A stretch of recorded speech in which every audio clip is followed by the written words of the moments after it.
This week, love is in the air in the heart of the home counties. Love the road. It's amazing. But the path of true love and that of house hunting never did run smooth. I'm not a big fan of this style of house. It's complicated. You guys are in a proper pickle, aren't you? And heartbreak is sadly par for the course. Do you want a moment to yourself? But we're old romantics We've been doing it for 17 years. who'll never give up My feeling is we're on the same page. on finding the one. Phil, we have a deal. I'm not going to say any more.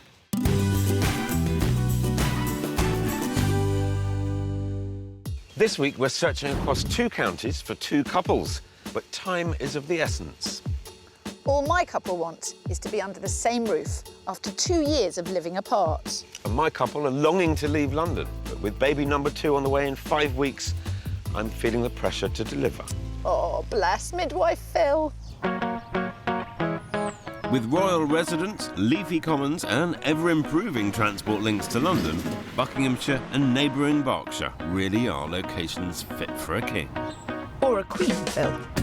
Well, you might need access to the royal coffers to buy here. A detached house would set you back around $650,000. And the imminent arrival of Crossrail is soon to be the jewel in the county's crown, reducing commuting time into the capital, but at the same time ramping up property prices. A large percentage of people looking to buy in the area are now Londoners in search of more space and a greener outlook. Just like our first set of house hunters. Sheetal, who's in online advertising, first set Surgeon Rundier's heart aflutter 6 years ago. I went to Paris for a weekend and I walked past some cafe near Notre Dame and there was this girl sitting there. And I thought, wow. And suddenly I hear a voice, do you mind if I sit here, in English? Looked up, see this gentleman, smiling ear to ear. He looked all right, so I said, yeah, okay, why not? And he sat down and the story began. After Cupid's arrow struck, the pair married, moved into rented accommodation in central London, and before long, 2 became 3, with the arrival of Naomi. We have a 2.5-year-old daughter, another one on the way in 5 weeks, and we've been living in rented flats. Space is really getting to be a problem. Already bursting at the seams, to make matters worse, their landlord recently announced he is selling up, taking their search status to critical. The timing is awful. You know, it'd be nice to sit in one place, get this over and done with, and then move. So we've had to rush through finding a place. With kids, it's just safety, security, that's just on top of our list now. You want to feel safe. You want to feel like this is your castle. You know, your home is your castle, and no one's going to intrude. Yeah. No one's going to say, get lost. We don't mind going a bit further out of London now for space. A feeling of community as well. That's another thing that's quite important to us. We don't like what's happened to us over the last few months. And the pressure is on to get things over and done with soon. I'm pretty sure Phil and Kirstie will find us something. But what if we disagree? If we disagree, the thing is, it depends who's doing more disagreeing. Obviously you, it'll be you. If the perfectionist disagrees, then in the end, it has to be what she's happy with. Minor things I'll work around. Major things we'll both agree on, I'm sure. Well, we've both heard that one before, Phil. Now, I don't want to put too fine a point on it, but you guys are in a proper pickle, aren't you? Yes, so we're really looking to you, Phil, to help us. You could have given me a bit more time. 5 weeks for the best in the land is not bad. OK. Tell me about what it is you're looking for and whereabouts you'd like to find it.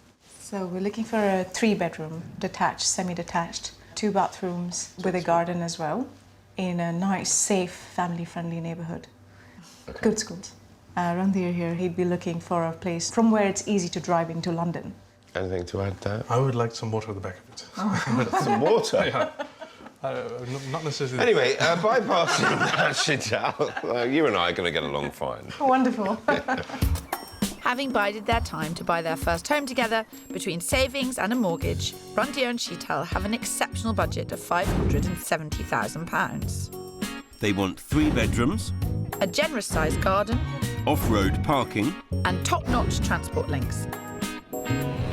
Location-wise, the couple have earmarked the leafy commuting belt in either Berkshire or Buckinghamshire. and a sense of community is close to both their hearts. I'm focusing on village locations with easy access to London. My house hunters are Lara, who works for a tour operator, and aircraft engineer Stuart. Their relationship is at a standstill, as Stuart has always lived on the south coast near Bournemouth and Lara 100 miles away in Amersham. It has kind of put us on hold a little bit as a couple. It does feel like if we'd have been living in the same town, we'd have probably moved in together. I think I decided that we should be living together very early, and it took him about 2 years later to realise it might actually work. But despite being somewhat slow on the uptake, Stuart's now agreed to move to Buckinghamshire, where Lara and her family live, which means he's taking on quite the commute. We've been primarily looking in areas where there isn't easy access for me to get to the motorway so I can get down to Bournemouth as easily as possible. Location agreed, the pair are now itching to create a home of their own. I'd consider myself quite creative, so I can also kind of have that vision of something. Stuart used to be a builder, so he's got that eye as well. And Stuart's got his eyes on more than just a house. The want and the desire to have a garage is quite important. I'm always tinkering, for want of a better word. In some ways, I'd like that space to be able to disappear and maybe get out of Lara's hair. I just want a house. Yeah. I know just the lady. When you get a situation where one person is making sacrifices in order to move and the other person isn't, they're like, I'm so grateful to my partner for moving all this way and it doesn't matter what I want, as long as we find something he's happy with, that works. That can be a dangerous way of house hunting. You do have to make sure that you absolutely say if you don't like something. I'm very honest, aren't I, about what I do and don't like. Yeah. Tell me your non-negotiables. I suppose the first non-budge is there needs to be 3 bedrooms or the potential to make 3 bedrooms. I think that's very important with family and friends coming up from Bournemouth. Yeah. We would both like some outside space. Right. Afternoon sun would be great. Afternoon sun. Don't push your luck, mate. OK. The third one, and probably the one that's going to be maybe the hardest, is I'd like the garage. I'm assuming, Stuart, you would know that a garage around here was really hard to get. It is very hard to get, yes. but I would like a garage. Garage, yes. Is anything not on Stuart's list which is a big issue for you? Not really. I think the only other thing for me is that it does have to have curb appeal. I do want something that looks nice. Whether it looks nice now or not doesn't really matter as long as I can make it look lovely. Okie dokie. Well, what we need to do is get it sorted out and then we can get you living together. Hopefully. Definitely. That's what I love about you, Kirstie, your unwavering confidence. When house hunting, Phil, one must have courage in one's convictions. Lara and Stuart have been scrimping and saving and have a combined budget of £380,000. They want 3 bedrooms. Stuart's not giving up on that garage. Lara's after a looker, but neither of them are shy of DIY. Location-wise, I'll be looking for properties in and around the towns of Maidenhead, High Wycombe and Aylesbury. Close to Lara's family and friends and with good road links to Bournemouth for Stuart. So 2 couples, 2 very different dilemmas, same familiar feeling. I feel like I've kind of been here before, in the way... You have. We've been doing it for 17 years. Gosh, is it that long? Yes. I put up with you for that long. Yes. They have a baby in 5 weeks' time, and they're living in a small flat in London and desperate. I mean, they must be desperate. Well, my problem for the week looks like it isn't a problem. All right. Someone saying, I really don't mind, I'm so unfussy, is... Alarm bells. Alarm bells go ring-a-ding-a-linging like Big Ben. With the clock firmly ticking, I'm kicking off Rundeer and Sheet Owl's search in one of their top spots, Old Windsor. It's less than 25 miles to the west of London, but worlds away in terms of what it can offer them. The oldest Saxon town in Berkshire, Old Windsor has become the smaller, more intimate neighbour to Windsor itself, retaining that community feel that Sheetal is craving. It would mean a 90-minute drive to work for Rundeer, but if they're set on this area, that's something he'll have to live with. Here we're looking at a nice big detached house with a garden, with a garage and this parking area as well. So you get quite a bit of space. What are your thoughts about where we are and the setting and the look of it? The setting looks very nice. I'm not a big fan of this style of house. The aeroplane noise, is that a problem? Well, I mean, it is what it is. Yeah. It's one of the reasons why people love Windsor is because it's so well connected in terms of motorways and airports. It doesn't bother me, but I think it bothers you a bit. I think we'll be complaint spotters by the end of the week. Come on then, let's see. Doesn't sound great, Phil. Let's hope the inside is pleasing to the eye. The well-proportioned family home's on an ever-popular corner plot of this cul-de-sac. The downstairs provides spacious and flexible family living with no fewer than 3 reception rooms, which lead on to a respectable-sized kitchen. Plenty of space for everyone. The couple wanted 3 bedrooms, but this place even has a bonus number 4. And there's 2 bathrooms, a definite plus for a growing family. There's also a paved sun deck to the side of the house and generous lawn out the back for kids to play on. This modern build in Old Windsor is being marketed at just under £580,000, so 10 grand over budget. But we believe there's room for negotiation. Now, when I first saw this house, it was the layout of the ground floor that I thought could work for you. Because you've got 3 reception rooms. Yeah. You've got a lot of space here. And you've got gardens that way and that way. Sounds good. Randy, are you convinced about driving to work? I think an hour and a half each way adds up to a lot of time without wife and baby. Yes, we're going to have to keep an eye on that. Yeah. But meanwhile, let's see some more. Yeah. But what better place to unwind after that 3-hour round trip than this beautiful garden? And you couldn't wish for nicer neighbours. And you get a back garden as well as the front garden. That's pretty. Is this the best we can get for our money? Yes, it is in Old Windsor. Okay, Yeah. because I was going to say, it's a very pretty garden, but it is kind of small compared to what we've seen Understood. before. But should we see the land beyond it, see what that looks like from upstairs? Yeah. Okay. Come on. 2 strikes, 1 more, and I'd say this place is out, Phil.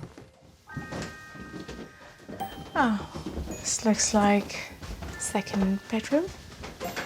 An ensuite toilet and a shower. It's a good-sized room, yeah. bedroom, yeah. It's an airplane. Yeah, You well can done for see it, spotting that, feeling really. it, touch it. It doesn't sound like they want to live with it, Phil. You know what? I am surprised how kind of measured and calm they're being about this. I don't know, maybe I'm the only one that's panicking. Their baby is going to arrive in 5 weeks' time, which means I've got very little time to sort it out. Are you enjoying the views? Yes, it's lovely up here. As a package, what do you feel? Well, I would have loved for the kitchen and the garden to be slightly bigger. If we can find something better, that'd be great. How about the aeroplanes? Feel close enough to touch. Despite being in one of their favourite locations, this property presents one too many compromises. But I'm only just getting started. Tick-tock, tick-tock.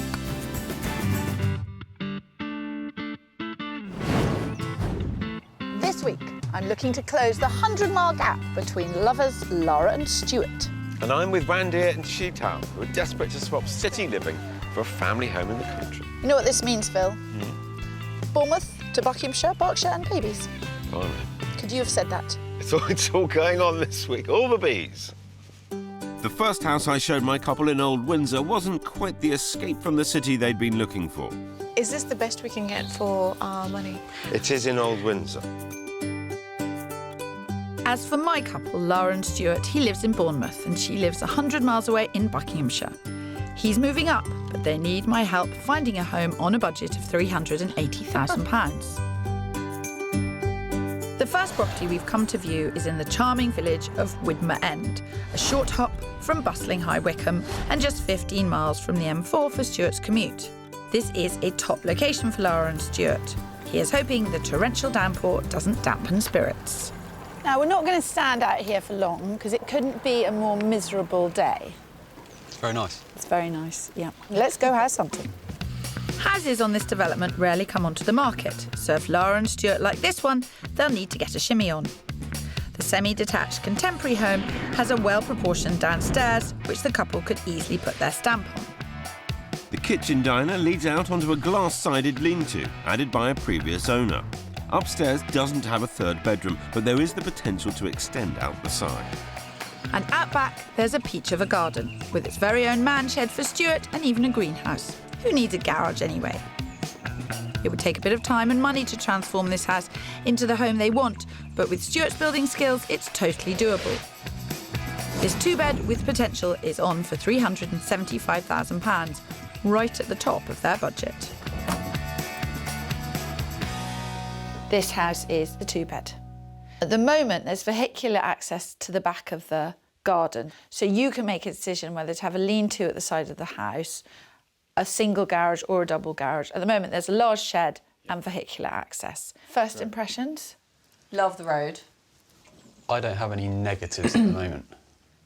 That's good. I like that. I wish more people said that to me. Someone's landed on their feet this week, and it's not me. So what you've got here, a dated kitchen, but with a lovely view. Yeah, I'm a little bit shell-shocked in some ways. Okay, Stuart, shell-shocked by what? We haven't found something like this. I think we've neglected the potential of maybe looking at two-bedroom properties with the potential to create in that third bedroom. Yeah. Brilliant. Go and have a look upstairs and see what you think. Okay.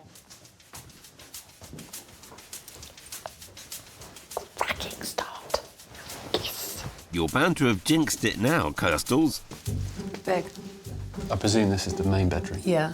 You can see it's a really quiet area and it's a really pretty view. You can see there's a farm out there. It's nice. Yeah, lovely. A sensible couple, unafraid of doing work and open to compromise. It's not that I'm a cynic or a pessimist. It's just that I don't often get that lucky. You clearly used up all your luck, Kirstie, the day you met me. So if we were going to put another room in, where would you go back? Off the top of my head is maybe a garage on the side with a room above it coming off the landing. But you're probably talking 50,000. Really? Okay. Easily. Subject to planning permission, there could be an option to extend, but it's still serious money and requires serious consideration. Right, there we are. You had all that time without me on your case. Yeah. The garden's beautiful. I love the outside. I can see all the potential. I can hear this, but I knew it was too good to be true. I knew it. It concerns me about the fact that it's close to the top end of our budget. Yes. And we'd have to put a lot of money into it, which I don't think we'd have Initially. soon enough to be able to get it how we want it. OK. My feeling is we're on the same page. Yeah. There's good food for thought. Great. We can mix metaphors all we like. After you. Thank you. But I need to make sense of this search and fast.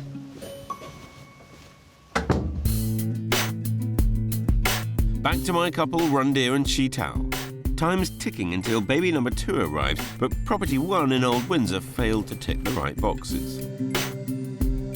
It's a very pretty garden, but it is kind of small compared to what we've seen before. The second house I want to show them is in the convivial village of Hollyport. With all the classic English village feel, but the amenities of Maidenhead just a few miles away, here they can have their country cake and eat it. Now, I just wanted you to kind of see where we are, see what the village of Hollyport is like. I just wanted you to experience a bit of this. Taking the setting. Yeah. Yeah, pretty, isn't it? Come on then. Heavenly Hollyport's relaxed pace of life is just what Rundeer and Sheetal have been hankering for after years of fast-paced city living. And they'd be in good company here. A large percentage of households are families, which should make slipping into village life all the easier. Hollyport's proximity to the motorway also means a reasonable commute to work for Rundeer. Great news all round. So this is the one I'm going to show you. Again, we've got the garage, some parking, and front garden as well as rear garden. Let's have a look. I'm hoping the expectant couple can see the benefits of this well-designed family home. Downstairs, there's a light and airy double-aspect lounge, which opens straight out onto the garden, to the back of the house. A perfectly formed dining area for all 4 of them, a separate kitchen space, plus a versatile utility room with plenty of storage for all that paraphernalia that comes with kids. Upstairs is a good-sized bathroom. And 4 bedrooms, plenty of room for all the family. Out back, there's the private garden that's such a priority for them both. And to the front of the house, plenty of parking space for commuter Rundeer's car. As requested, this detached 1980s build has a bigger garden than Property 1, but with a much lower price tag. It's on the market at £550,000. Righty-ho. Let's start in here. So you've got quite a long reception room. Space for sitting, playing, eating. I think the setting is more beautiful than the house itself. It'll need a lot of work if we want to make it to our taste. which unfortunately we will not have time to do. She's got a point there, Phil. These guys are soon to have their hands very full. This is about getting you in simply, quickly, into a pretty practical house. Seeing as the garden was a kind of talking point at the last house, let's tackle that next. Hate to say it, Pip, but I think you've lost them. The back garden, it is bigger than Definitely. house number one. And it's mature, it's private.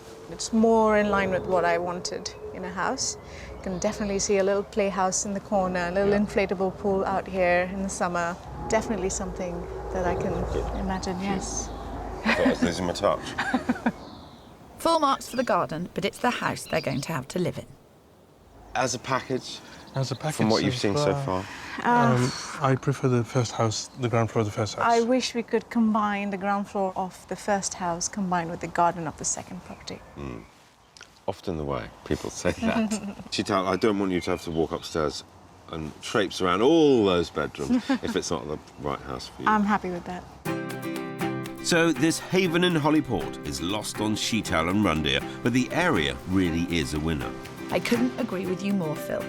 Which is why I'm showing my pair of house hunters, Lara and Stuart, a pad just around the corner. Do you want to come and help? Always a pleasure.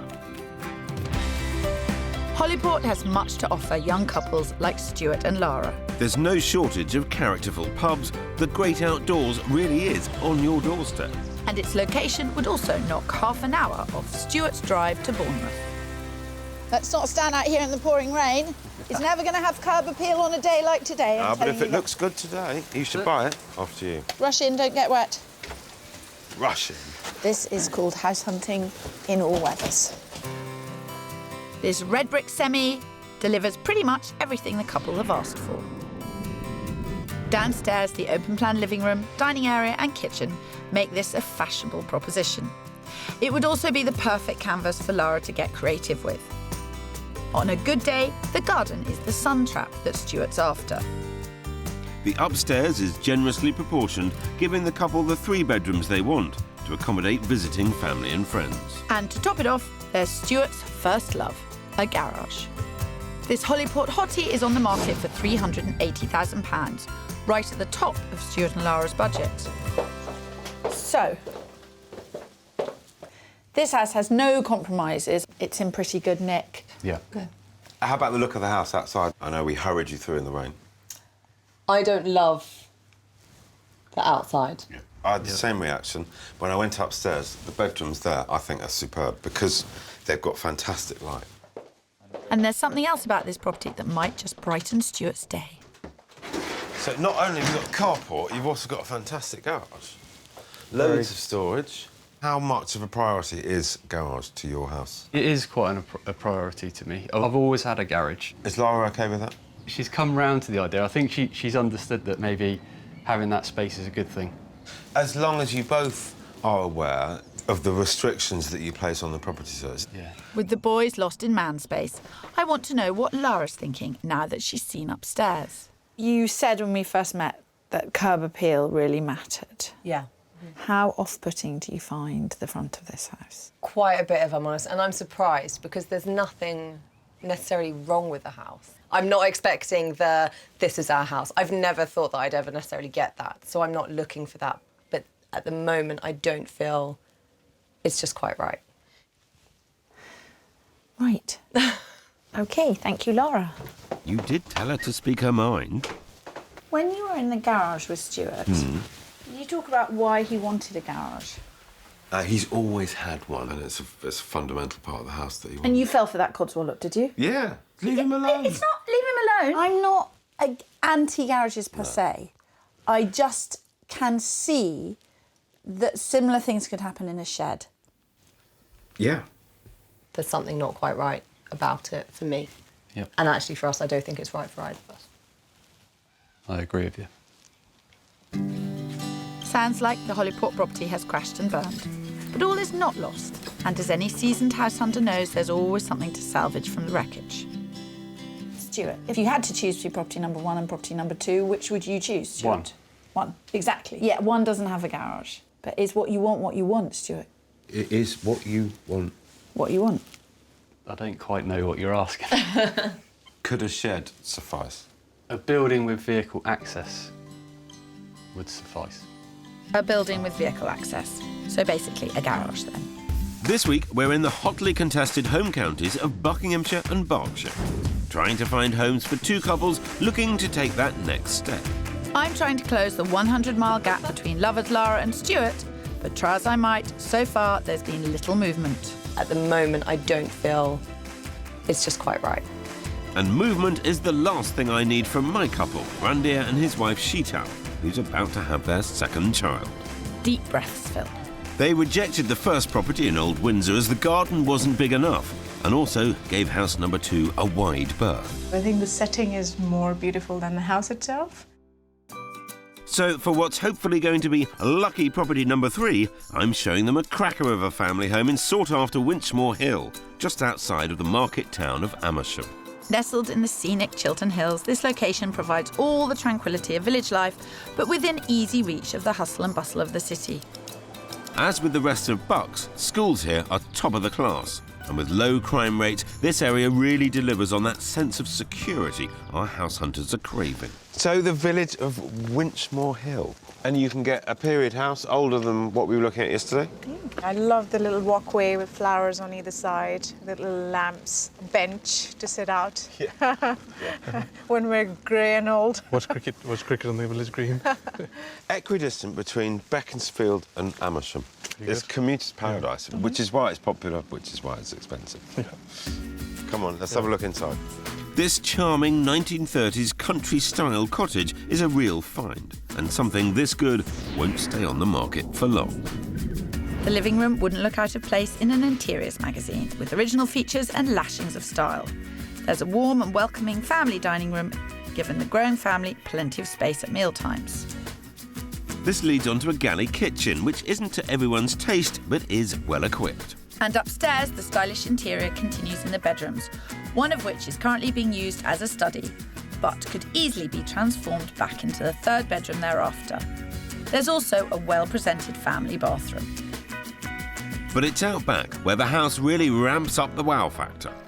And for a man who wanted water, how about this? The charismatic cottage is on the market for £550,000, so bang on budget and hopefully right on the money. So we arrive into what is the dining room. But I actually wanted you to see the kitchen first. Oh. And really, because of yesterday, I picked up very strongly that the kitchen and the garden were forefront of your minds. Kitchen is country style. You know what she loves? She loves the gas. I love having gas in my kitchen. I miss that from India. It's a nice, lovely, big hob. Yeah. They're certainly warming to this one, Phil. Got 3 bedrooms, you've got 2 receptions, you've got the separate kitchen, and you've got a lovely big garden. Wow. And that all comes at a price of $550. No way.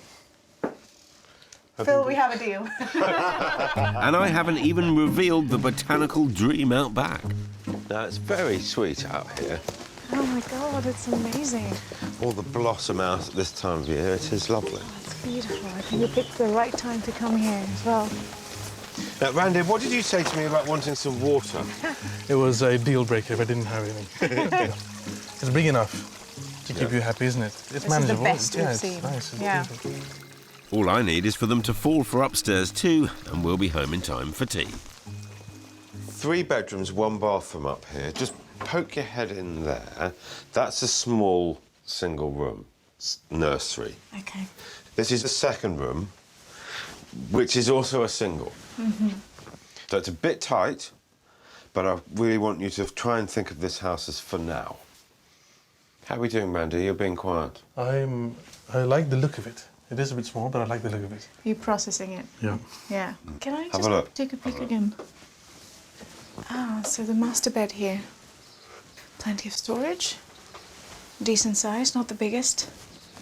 I think they're tackling it really sensibly. Yeah. They still don't seem very desperate. I thought they'd be absolutely grasping at everything. What do you think of the size of the bedroom, though? It's small. There's no escaping that. It's small. Tell you, if I was them, I'd be proper panicking. Well, lucky it's not you that's 8 months pregnant, Phil, but they may need your calming voice of experience yet. Hiya. Hi. Is that okay? Good, interesting. Do you think you can make the bedrooms work? That's the question. I think the focus has shifted from the bedrooms to the fact that there is only one bathroom in the house, which is a hiccup for us. The things that you're talking about are would likes, wishes, desires, rather than absolutely must-haves. Yes, that's true. No, I mean, I think we could move into this house tomorrow.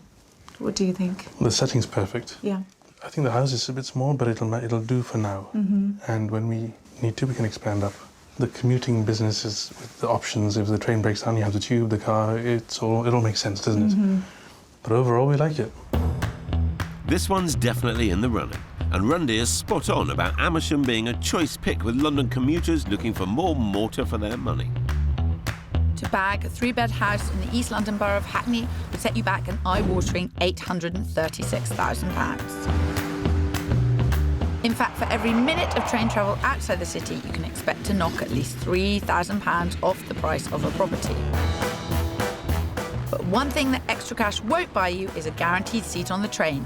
Those travelling into London in rush hour suffer the most overcrowding. The 732 from Woking to Waterloo being the busiest in the land, with 2 in 5 people having to stand. But it's the poor commuters of Wales who have to endure the worst delays. So, for an altogether happier journey, move to the northeast, where 79% of passengers give the trains the thumbs up. My couple, Lara and Stuart, the young lovers, who with a budget of £380,000 tops, are desperate to find their very first home. Sadly, the last property I showed them in Hollyport didn't give them that warm, fuzzy feeling. In fact, the front of the house left Lara feeling cold. I don't love the outside. Reality is, to get the perfect house inside and out on their budget, they're going to need to cast the net wider. So, for the next house, we're taking the search 25 miles north to Aylesbury, closer to Lara's family, but further for Stuart's commute. The compromise has to come somewhere. Aylesbury has undergone a makeover in recent years and now has a distinctly 21st century feel. There's farmers markets, artisan coffee houses and plenty of gastro delights to choose from. But crucially, this corner of Bucks will give Lara and Stuart more bang for theirs. This house has 3 bedrooms and a garage. OK. And it has curb appeal. Yeah. How badly are we out of location here? It's quite a bit further from yes, everything else it that is a we're bit based further. around. We are right at the very top You definitely of are. the area. OK. But will you come and see inside this house? Yeah. Of course. Yeah. I'm not going to say any more. OK. As this house is capable of doing the talking for itself. I'm just hoping Lara and Stuart are ready to listen. This well-laid-out living room and large kitchen diner are perfect for the young couple. And this house doesn't stop there. There's also a conservatory which looks out onto a lawned garden to the back and to the side of the property. Moving upstairs, the impeccable presentation continues and the house also delivers on that hard-to-get 3rd bedroom. And the crowning glory, a garage, where Stuart can tinker to his heart's content. This showstopper is on at £380,000, so stretches their budget as well as their ideals on location. It's big. Mm. It is big. Nice garden. Yeah. Very nice garden. It feels strong. Yeah. It doesn't require any explanation as to why we're here. You No. get No. more for your money here. Yeah. This is what I'd really, really like. Go and have a look upstairs. Yeah. Well, they appear to like the house, but it doesn't seem to be making them happy. I think this place has got our heads spinning a bit, isn't it? Yeah. It's quite a good size. Yeah, it's a nice size. Nice outlook as well. Yeah. I can Okay. see your brain ticking. My brain's ticking, yeah. Let's head upstairs. 10 out of 10 for the house, Kirstie, but it's not them for 6. It's a lovely house. It's just right on the edge of their area. And that's the fact of the matter. That's how it works. Go small or go further afield. You were shell-shocked yesterday at the first one, and I'm shell-shocked at today's. I didn't think we were going to see something like this. Sadly, as ever, we can't pick up the house and drop it in their preferred postcode. This house gives us everything we said we wanted. And we can And also... it's actually nice. Yeah. But it is an additional commute for you, Yeah. you know. And it is further away from your family. The reality is kind of coming in about the area, the location, what you get in each one, and exactly where that compromise is. I think we both are a little bit gutted, aren't we? Yeah. I think you can see that in Lara's face. I can see that quite in Lara's face. genuinely. I saw it in Lara's face when we walked up the front. Yeah. You know, it is really disappointing. Do you want a moment to yourself? You two go out. I mean, unless it's raining, in which case I don't want you to be in this house. No, I'm fine. I just Really? need to. Yeah. Yeah. You go out. 2 minutes. Yeah. This really is a heartbreaking reality check for Lara and Stuart, which means tough decisions ahead if they're ever going to find their first home. I hate this part of my job, but I cannot change the reality of a search. And I tell you one thing, it's getting harder, not easier. In Buckinghamshire, my third property spelt out some upsetting home truths for Lara and Stuart, Do you want a moment to yourself? throwing their search up in the air. It's amazing. As for Rundeer and Sheetal, they were pretty much sold on the 1930s cottage in Amersham. Phil, we have a deal. But always one to over-deliver, I've got a final offering in picture-perfect Cookham, an area they've not considered. Set back from the River Thames, this historic village is awash with old-world charm, but has all the ingredients this modern family want. The primary schools are highly regarded, there are local fairs and fetes throughout the year, and although Rundeer's commute would be a tad longer than from the last property, there's still fantastic rail and road links. The house we're showing them is on a highly sought-after development with a close-knit community. In fact, everything is welcoming apart from the weather. Come on Hi, in. very nice to meet you. Sorry about rushing you in like this, but it just is pouring. It is boring. Yes. This top-spec family home provides a whole lot more than shelter from the storm. Upstairs is faultlessly presented and has a total of 4 generously proportioned bedrooms, giving the family space to grow. There's a good-sized family bathroom, and for the couple who wanted 2, there's an ensuite as well. Downstairs, the open-plan living space flows into the garden. Meaning Mum and Dad could watch on as the kids play safely out the back. This property may be at the top end of their budget, but they could move in tomorrow without having to lift a finger, which is surely, at this stage, priceless. I like it. I like the wooden floors. Yep. Very nice. It is fairly open plan. You get lots of light. It's 565. Ooh, okay. An extra bedroom and an extra bathroom. Okay. Extra bathroom is important. Yeah. It is. Promising. But how is this place going to rate against the period cottage? It was very cute from the outside. It looked like a home. This one is more on the modern side. Yes. I actually like modern houses. It's practical, it's Yes. easy to look after, it's Absolutely. light, Absolutely. you're not going to have to worry about it. You can just get on with living here and you're going to have your hands full anyway. Yep, I like easy. Yeah. Especially in this phase of my life, I like easy. Easy sounds good to me too, Sheetal. But then again, as a wise French friend once told me, you're going to buy a property, you're not going to buy a baguette. No. So take your time. I will use that one. That is brilliant. That is brilliant. And I know just the thing to butter Rundeer up. They use this as the guest bedroom, but it does have the ensuite. I mean, it's a shame the master bedroom doesn't have the ensuite, but you could use this as the master bedroom. More private, isn't it? Yeah. Is it doing it for you? So far, I think the space works. It's bigger than yesterday's property. It's a little bit taller than yesterday's as well, which helps. 2 bathrooms is what we want. And the light coming in is, even on a gloomy day like today, it's very good. Sounds like they're falling for this one too, Phil. Ah, girls' room. Very cute. Change the colour scheme now. 2 pink. You are having 2 girls. You do have 2 girls. You know that. Really? Pink is the colour to go. But I think they're a bit confused at the moment. They don't quite know which way to turn. They're in a difficult spot. Have you not been giving them good advice? Well, I've presented 2 very different houses, and I think I get the feeling they like them both, but it's a Well, tough you're spot. always lecturing me, Phil. You always say, oh, it's not your decision, Yes. stay out of it. But Present then the people pro- get into these kind of They situations. don't want to be told what to do. You might need to want to- lead the horse to water and then let it drink, rather than lead it to water and shove its head in the lake, which is your method of house hunting. What can I say? Sometimes a little push goes a long way. Has this confused you? No. I think it's clarified things. You've ticked all the boxes. You've listened to everything we've said. So this is everything on a specification sheet that we wanted. If you could find a really good and nice childminder in this street, then that would be the real coup. That wasn't on the list. I know, it is now. So modern style has won out over period charm. Ordinarily, I'd give them time to mull it over, but with their predicament, we need to cut to the chase. House number 4, Cookham, modern, contemporary, open the door, unpack, Yes. get living. Yeah. Absolutely. Our head says this is the right one, so I think we have to get on and do something with it. Would you like to? Yes, I think we're in agreement there. Okay, good. Well, it's on the market at 565,000. They haven't had any offers. I think there would be some flexibility in the price. How much, I don't know. I would have thought a sensible offer is probably 540. You might get away with 535. Okay. Should we start 535? 535 opening on Yeah. offer.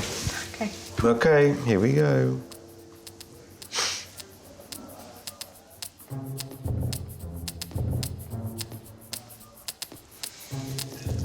Colin, hi there. We have just been having a long chat about your lovely house. So I've got an offer for you. It's a little lower than I know your vendor was looking for. So the offer they've asked me to put forward is for 535,000. Thank you very much. Cheers. Bye-bye. It's lower than they were hoping for sure, but there's nobody else sniffing around it. Yeah. This is the waiting bit. Over in Aylesbury, after an emotional last viewing, I need to work out with Lara and Stuart where we go from here. So usually this is the stage at which we sit down and say, is it house number 1? Is it house number 2?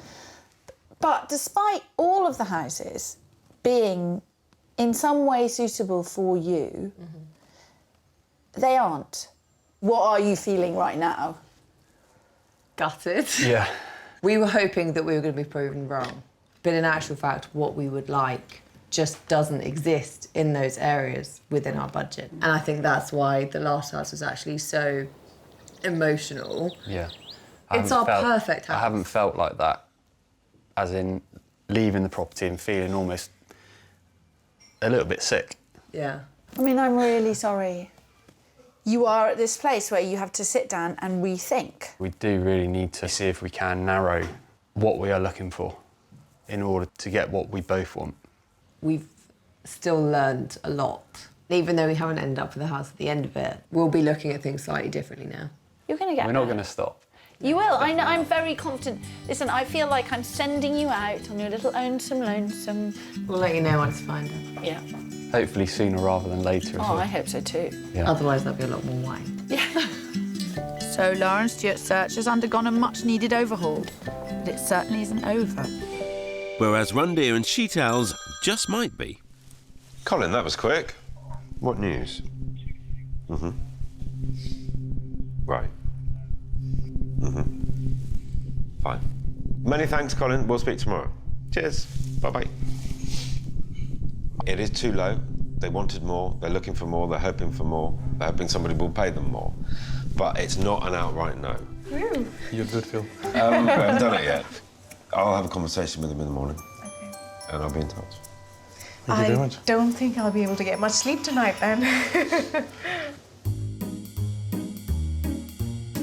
7 weeks on, after lengthy negotiations on the Cookham house, we'd increased their bid by a further $7.5 grand, but sadly couldn't reach an agreement. So, reluctantly, Rundeer and Sheet Owl decided to walk away, as something else had taken priority. It was always going to be a race to find a family home before baby arrived, and now that little Nora has joined them, the search for a home is on hold. Later this year, my couple will be back in the saddle, searching for a family home in the Berkshire towns and villages we've shown them.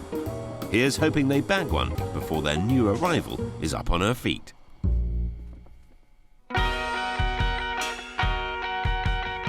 In Buckinghamshire, Lara and Stuart have been hard at work, honing their wish list, and it's no surprise to learn that a little compromise was called for.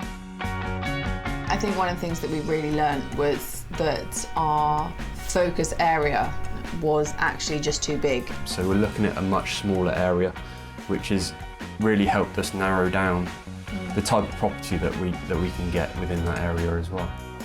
With their newfound realism, it's helped them redefine their area, and now their search is moving forward. Last week, we had a second viewing on a property and we had the offer accepted on Monday. Result. Nice work, guys. It actually ticks all the boxes and it doesn't extend Stuart's drive to Bournemouth at all. So We're excited, but at the same time we're remaining quite calm about it and sensible about it. we're also kind of like, well, if it does We're being fall through, it real. falls through, yeah. It's early days, but hopefully it won't be long before this pair of lovebirds are under the same roof.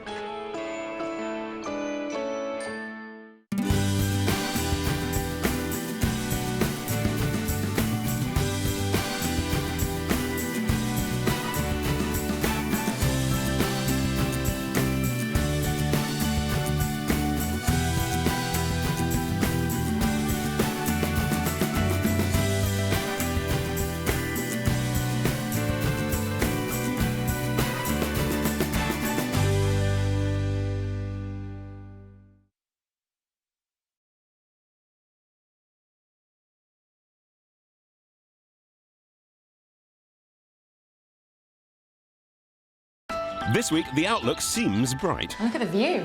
Wow, it's lovely. It's like being in the country. There's smiles and sunshine all round. You were waiting for this moment, weren't I was a little bit.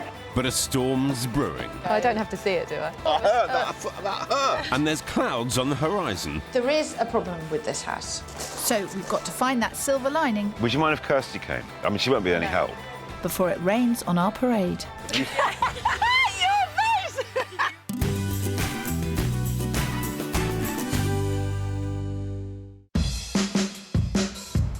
This week, we're in Greater Manchester and Cheshire.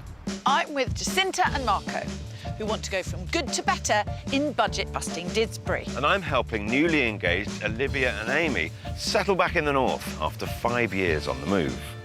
Is this one of the most beautiful spaces we've ever been in? Very, very pretty.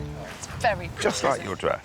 Oh, thank you, Phil. Lovely. What have I done to deserve a compliment? You've turned up on time and been very cheery. Phil, I always arrive exactly when I mean to. Homeowners around here have had a lot to be happy about over the past year, with average house prices in some areas increased by as much as 11.5%. It's been a good market if you're selling, but it could prove tough for our buyers. Luckily, my hockey-mad couple, HR manager Olivia and children's charity chief exec Amy, aren't afraid of stiff competition, nor juggling a lot of things all at the same time. Amy asked me to marry her a couple of months ago, and I'm starting a new job in 8 weeks' time, and that's what's prompted the need to move back so soon, really. New jobs, moving house, planning a wedding, all those stressful things you can do at the same time.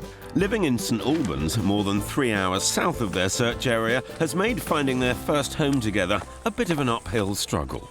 We've actually only visited 2 properties, and a big part of that is because we're not around the area. Although they've not been able to physically see what they want, they do know what they're after. It often can be a whole hockey team around for drinks and things on a Saturday night. We like having a barbecue and having somewhere that sort of opens from the kitchen out into the garden, so I think that's really important. Yeah, I think the other thing with that is the 2 bedrooms is an absolute must. The 3 bedrooms is preferable. They do have some budget flexibility, which will all depend on whether it's walk-in livable or needs a bit of work. Ideally, we are looking for a house around the £300,000 mark. If there's potential to add a bit of value to the house and make it how we want it, then that's definitely something that we'd consider. Kirstie and Phil will hopefully be able to help give us that vision that we maybe don't have ourselves. Definitely very excited. I think it's a new chapter for us both, and we can't wait, really.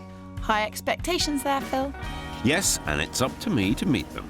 You guys have got an awful lot going on, haven't you? When does the new job actually start? 8 weeks' time. Okay, so that's the cut-off. Whatever happens, I need to move in 8 weeks.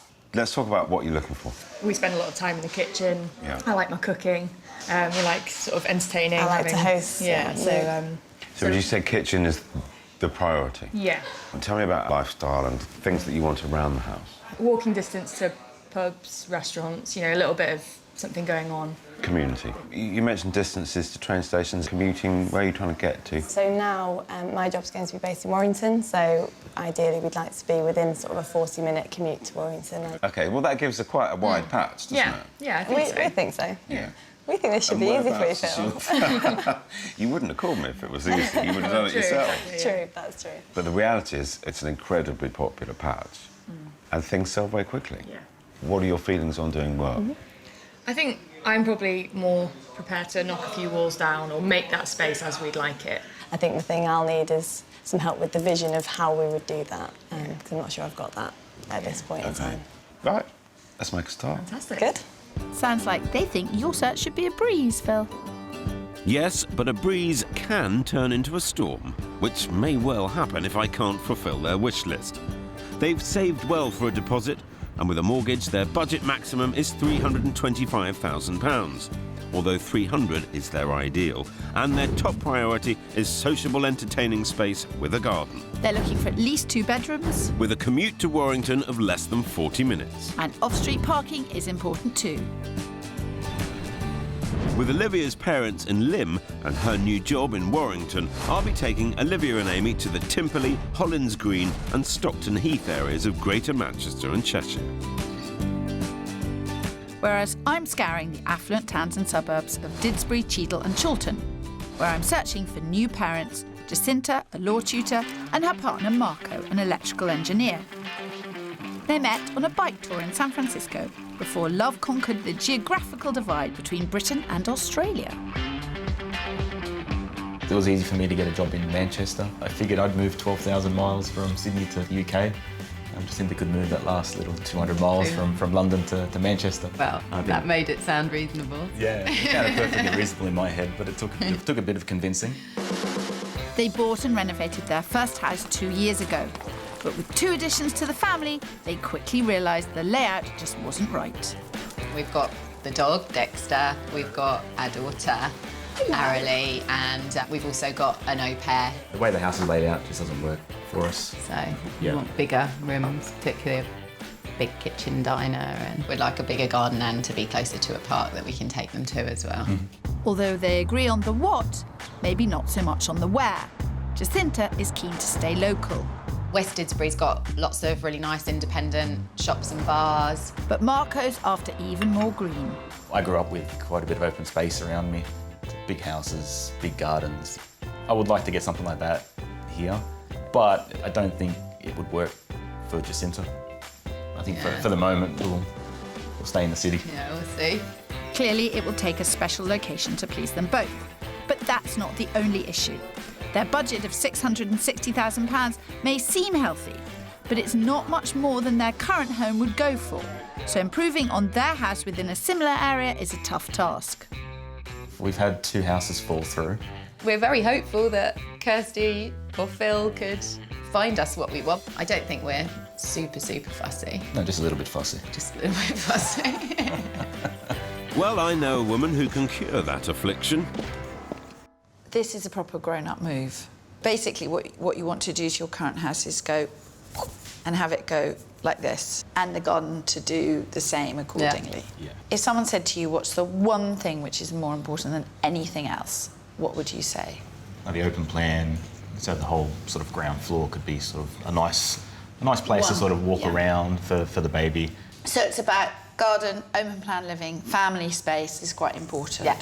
How much work did you do to your current house? It was quite extensive. Yeah, we've never done anything it was like a that lot. before. You were pleased with the results? We were pleased and we enjoyed doing it. We feel that we've learned a lot from it and that we can do it again and add value. He worries that I'll do it every 2 years. Do you? Yeah. There's some differences. What don't you want? Tell me what you don't want. I don't know until I see it. And what use to me is that? You really want to stay here in Didsbury, but which other areas would you consider? So I think the Chorlton area, so around the beach road, Yeah. Chorlton Green and Chorltonville. This is where we've lived. I've got friends, I've got baby classes. And I like Marco having a really short commute because he's able to spend time with the baby. That's really nice. Yeah. So I don't think we're terribly fussy. We will find out. So drink up your very parsimonious beverages and we'll see. Parsimonious, eh? Understandable, it might seem like they've got a luxury budget, but they do need to watch their pennies. Their money doesn't go that far where they're searching. Don't I know it? With savings and a mortgage, they have a budget of £660,000.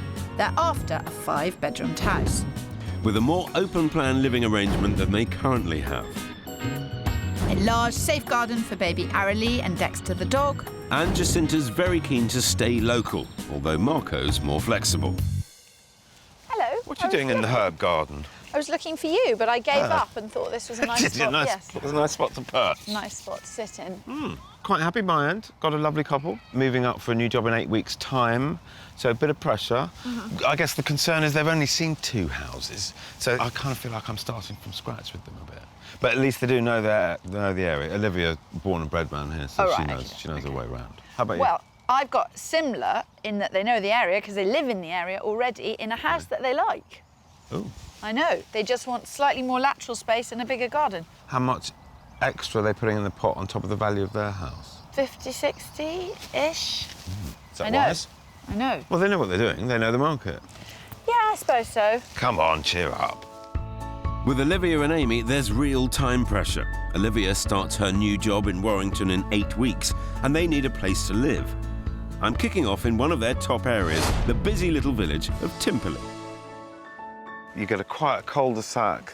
In terms of the area, access to family, pubs, shops, that kind of thing, hopefully it's in a decent spot for you. Ticks a number of the boxes, yeah, definitely. Looks very nice from the outside. Right, we're on the right track. Come on. Parking, curb appeal and location are certainly on point. The inside better deliver, Phil. It will, Kirstie, but it'll also test their vision for reconfiguration. This is a 1930s semi-detached house. Master and second bedrooms are a good size with plenty of storage and the additional bonus of the 3rd bedroom. Granted, the downstairs isn't exactly how they'd like, with a long, narrow kitchen. But there's plenty of living space which should keep Olivia and Amy happy with their priority for entertaining. It's on at £285,000, so 40 grand under their maximum budget. Through here. This is the main entertaining space. Yeah, it's nicely done, isn't it? The floors are nice. I like the floors, yeah. And nice and bright as well, actually, because that's another thing, isn't it? You could move in. You could just move in Yes. and start the new life. Yeah. Yeah, and that definitely feels like that, doesn't it? Good reaction to the living space, but can they see past the compromised kitchen? There's no eating kitchen. And I know you said that the kitchen was the key room. However, this is priced at 285 grand.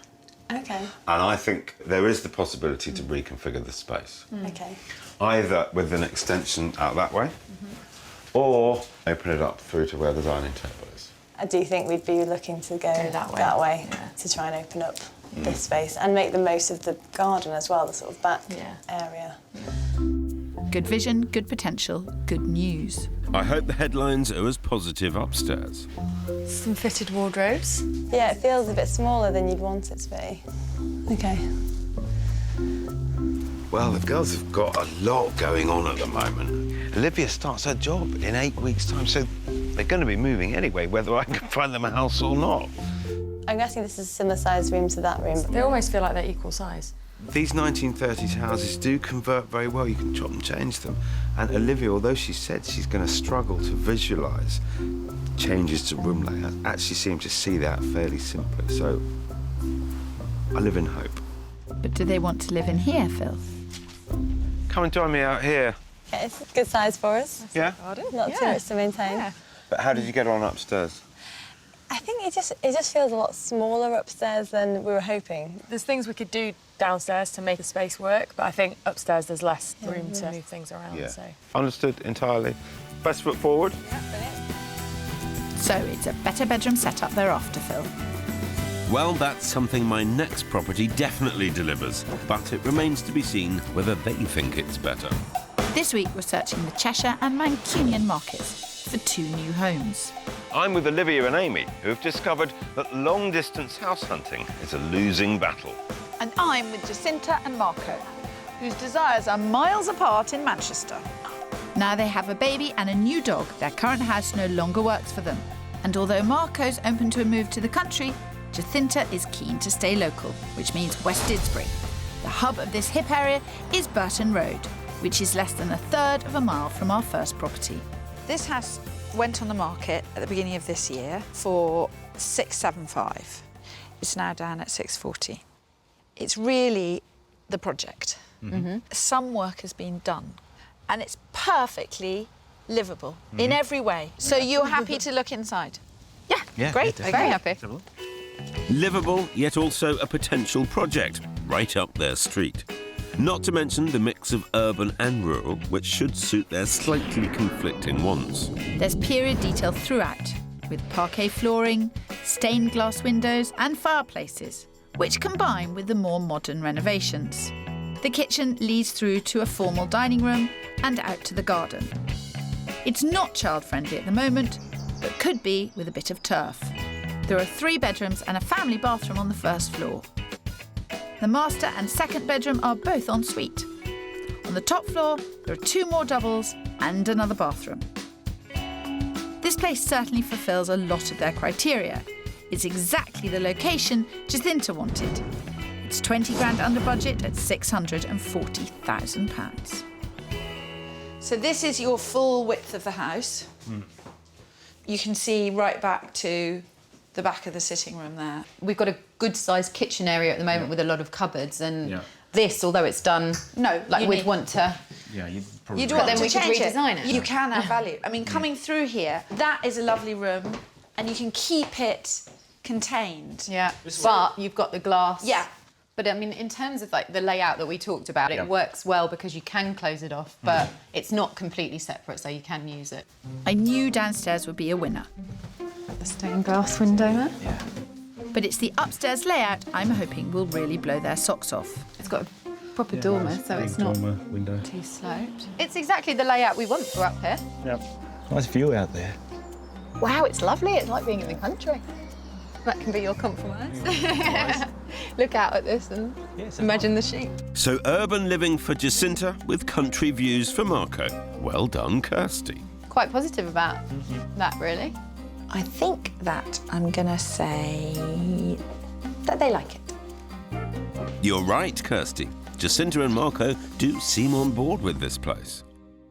The garden could look fantastic, absolutely You could leave some paving area, like where the Yeah, table could is, leave and some, then yeah, just yeah. have it all grassed over there, have a nice path Yeah. back to the door here. So that's it, house number 1. You've seen it all.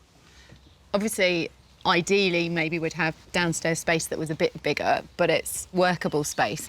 I'm just concerned that the amount of money that we would need to spend to get to the same level of finishing as our current house would be more. You see, that's my concern. Yeah. I know you're moving, but what you're going to see are things that are different with other compromises, but not necessarily better. Exactly. Can we have horses?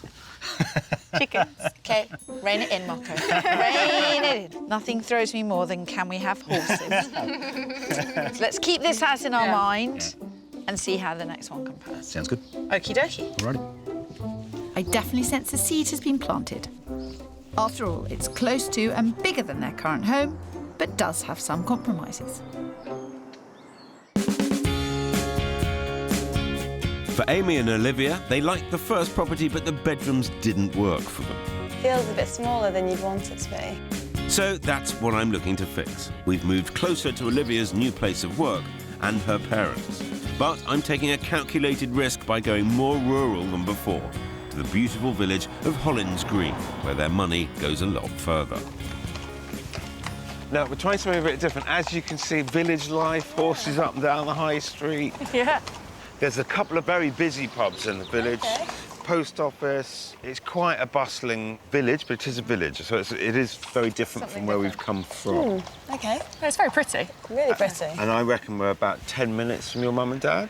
Very good. Yeah. They'll be delighted. A little bit of off-street parking. Yes, I think you probably get 2 in there, don't you? Depending on your parking. I definitely like the exterior. This is nicer than the last place. Off on the right foot, Phil. Well, if Olivia likes the front, just wait until she sees the back. This is a 2-bed semi-detached house dating from around the 1920s. It's already been extended across 2 stories, and what a difference that's made. Downstairs, after coming through the lounge, you enter this fantastic dining room and kitchen, which extends out through double doors to the garden. It really hits the mark for their socialising requirements. Upstairs, a bathroom with corner bath. And where the first property lacked in bedroom space, this place more than makes up for it. The master is huge, and boy, what a view. Plus, the second bedroom is bigger than even the master at the previous property. With their upcoming nuptials, I'm conscious of cash, so I hope being 100 grand under budget might appeal to them as much as I hope the house will. So, we've got here the front room. Yeah. But it gets much more exciting through the back. Good space. Because here, I think it's a bit unexpected. Oh, nice. Yeah. Really That's good great. social space. This is really nice, isn't it? Look at the view. Wow, I wasn't even looking at that. Understandable, this amazing entertaining space does hold your attention. But if you like to be distracted by nature, I've not seen many better views. This is beautiful. But so you've got the barbecue ready-made. Yeah, all you need. Easy, easy. You have the whole hockey team round for dinner. Got evening sun after work and just private space to see nature and greenery. Really nice. This is well under budget. Okay. At 225. Oh, wow. It's only got 2 bedrooms. Okay, that's the compromise. Hopefully one that will be overcome when they see what those bedrooms offer. So, we have a couple of bedrooms, 1 bathroom, but this is more than just Oh, wow. a bedroom.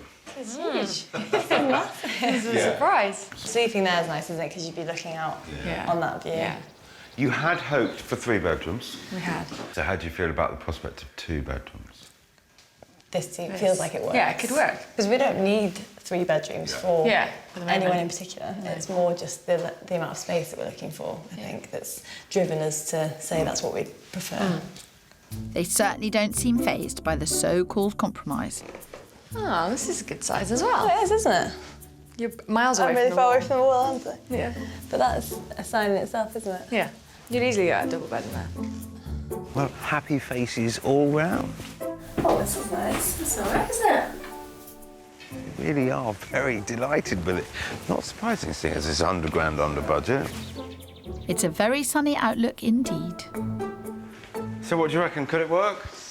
I think it could work. Definitely, we're quite keen on being sort of in the sort of hustle and bustle of things, but this has really thrown me. The view and this room, the large space. master bedroom as well is And really the budget, impressive. of course. Oh, and the budget. I know we're not even talking about the money, are we? I know, yeah. Something else just to bear in mind, this is empty, so you could actually be in here in 8 weeks. Empty houses cost people money. Yeah. So they're keen. They would be very keen. As are your ladies, it would seem. Well, the house is a winner if they can make peace with the quiet. Jacinta and Marco were now on the other side of the M60 ring road, in the stunning village of Cheadle. It's a great area to show how much house they get further out, which should suit Marco, but I know will test Jacinta's location fixation. I just want to reiterate so that Phil knows this. This is a Marco house. What do you feel about that? I like the street. It's sort of nice and green and leafy and quiet. Everyone's going to follow me. We are going to go... I don't have to see it, do I? Right, OK. On that note, why don't we have a look at the plot, and then you want to Okay. go in the house? Yeah? That was what I'd already planned to do, as you well know. Phil is trying on, to then. look like he's in charge, OK? God, I'm just waiting for somebody to get on with it, you know? Crikey, Moses. Jacinta may not be keen to be out of her beloved Didsbury, but if they want more living space, this is a great option. On the ground floor, there's a long, dual-aspect sitting room with sliding doors out onto the garden. There's also a formal dining room and kitchen and breakfast room. Upstairs, there's a master bedroom en suite. I'd knock through, turning this adjacent bedroom into a dressing room. Then there are another 4 bedrooms of varying sizes. I'm tempted to call the garden a field, and if Marco really did want horses, he could just about have them here. This place amply provides the spacious living they requested. It's on at their maximum budget of £660,000, but I have it on good authority a deal could be done. But I'm afraid Jacinta is really struggling with the area and doesn't even want to look inside. It's all about what you grow up with. I grew up in London, I grew up with things around me. He grew up in a suburb of Sydney with houses just like this. And I think it's so defining. This is currently main kitchen. I think you'd knock down this door into the dining room and have a fantastic big kitchen across the whole of the back of the house. Yeah, it'd be a nice big really kitchen. Amazing. Yeah. Downstairs loo. Yep. It's really got everything. It's got everything. Yeah, it just needs a bit of modernising. Yeah. So Marco's on board. I'm just worried Jacinta won't even give it a chance. My wife's Australian, so I know where you're coming from in terms of the dynamics of house hunting with perhaps different childhood memories. But you are where you are. You've still got to make some decisions. Yeah. So that's a sort of bed-sitting room. Then you've got a lovely big guest room. It's quite a thing to say no to. Yeah, it's a fantastic house, isn't it? Marco seems hot for this place. Yes, but I'm not sure it's enough when the location has clearly left Jacinta cold. How was it? Yeah, it's a lovely house inside. It's big. It's big, but it does have potential. I love the garden, but there's absolutely no way she wants to buy it. I don't know.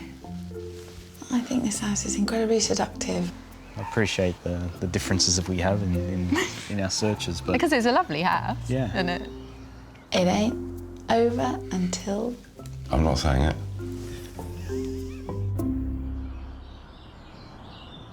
Marco, what did you make of it? Yeah, it was a lovely house inside. It did need some work. It does sort of bring home that size garden is maybe too big. I'm so used to living closer to things happening. I must admit, the romantic part of me held out some hope that you would see this, a family house for 30 years, think, yes, this is the forever move. It might be house number 1. It might be house number 3. Yeah. But it isn't house number 2, that's for sure. Our search this time sees us around Greater Manchester and Cheshire. I'm with lovebirds Amy and Olivia, who are looking for a nest big enough to host a whole flock of family and friends. And I'm with adoring parents, Jacinta and Marco, who are dotty about Didsbury. Could be disastrous. Olivia and Amy are looking to score their first house together, and Property 2's outlook is promising. Wow, I wasn't even looking at that. We're now looking at more expense and more intense in the bustling vibe of Stockton Heath, where I think I've found them a cracker. We are very, very close to Stockton Heath High Street, which I reckon will be also pretty close to your new work, isn't it? Very close. It'd be a nice commute for me, I think. Yeah. It's a great big house. Biggest house I'm going to show you. OK. This place is over 300 square feet larger than the first house and 130 larger than the last one. Here we're back up to 3 bedrooms, and this time they're all doubles. Downstairs there's a sitting room, off which there's a study that could be used as a part-time 4th bedroom for when the hockey team come to stay. And they'll all be well entertained in the country feel kitchen with centre island, which opens out onto a large garden. If they want to entertain, this is definitely the space in which to do it. We're pushing close to their ideal budget of 300 grand, but at £290,000, I'd like to think this place will be a contender. Ooh. Oh, nice kitchen. And it's got a nice big window there as well, looking onto the garden, which is nice. That socialising setup's got them hooked, Pip. I thought it would, and there's plenty more house to see. Ooh. Now, we've got 2 reception rooms. This being the main one. Just pop your head through that door. They don't use it particularly well. I mean, it's more for storage for them. OK. So it's a decent-sized room. Could be an office or something. It's an extra bit of space. This isn't the biggest. This is plenty, though, I think. They're looking for offers over 290 grand. OK. Right. I was expecting you to hit me with over our budget, so that's... I was expecting it to be 3 something. It seems to definitely tick a lot of the boxes so far. Good. Well, have a wander upstairs. See what you make of that. You seem to have the Midas touch today, Phil. Well, this place could win gold if the bedrooms get the thumbs up. This is big. Interesting. So obviously the views out onto the road. Yeah. Obviously think about the view from the second house was just beautiful. Well, in the second house, the room was just vast, wasn't it? So. Yeah. Well, nothing could ever live up to that room with a view at Property 2. It's big enough. Nice. Yeah, it is big enough. Well, I'm pleasantly surprised. After such a good viewing at Property 2, I was a bit worried this one could fall flat. But, well, they haven't been put off by the road or the layout, so it may well be That kitchen and that high street could be a winning formula. I only need to buy one house. I don't mind which. Now I've been upstairs, I'm feeling the sort of the length. It feels more narrow upstairs than it does downstairs. And I think all the views are of the road as well. Maybe not quite so positive a result upstairs. Come and join me in the garden. It runs up the side of the property. It's not overlooked. It's bigger than it looks from the inside. It's a large space, actually, isn't it? We love the kitchen, don't we? We love the kitchen. Downstairs space we think would work. Yeah. It's just how you'd work the upstairs, I think. Would you mind if I took you towards top of the budget? No? No, I think it'd be good for us to see something. Yeah. And see what we'd get. Would you mind if Kirstie came? I mean, she won't be any help, but We'd love Kirstie mind if to she come. just tagged along? We'd love for a Kirstie bit? to come. I mean, we don't know if we've quite found it yet, Phil. You might need some help. Okay. Ooh, I shouldn't have asked that question, should I? Smart and insightful young women. Both our couples have strong connections to London, and now all 4 of our house hunters are primed for their new property around Manchester. So this really is a tale of 2 cities. The overall cost of living in Manchester is 37% cheaper than in London. Heavily influenced by rent in Manchester being around 60% lower. Which isn't to say it's necessarily a better place to live. The average temperature is higher and rainfall is lower in the capital. Also, an amazing 47% of Greater London is green space or tree covered. Compared to roughly 20% of Manchester. Not that there's been any shortage of green space on our properties this week. With Jacinta and Marco, we all realised yesterday that being more rural in Cheadle wasn't cutting it. So I'm taking them closer to the throng. We're now in the cosmopolitan suburb of Chorlton, which has been described as the Notting Hill of Manchester. Being in the thick of it doesn't come cheap, but I'll be happy if I can just get Jacinta into the house. This house is very like Property One. Yes. It's arguably prettier looking. It's got a smaller garden, and this is arguably less done. But it's not a total change from what you have.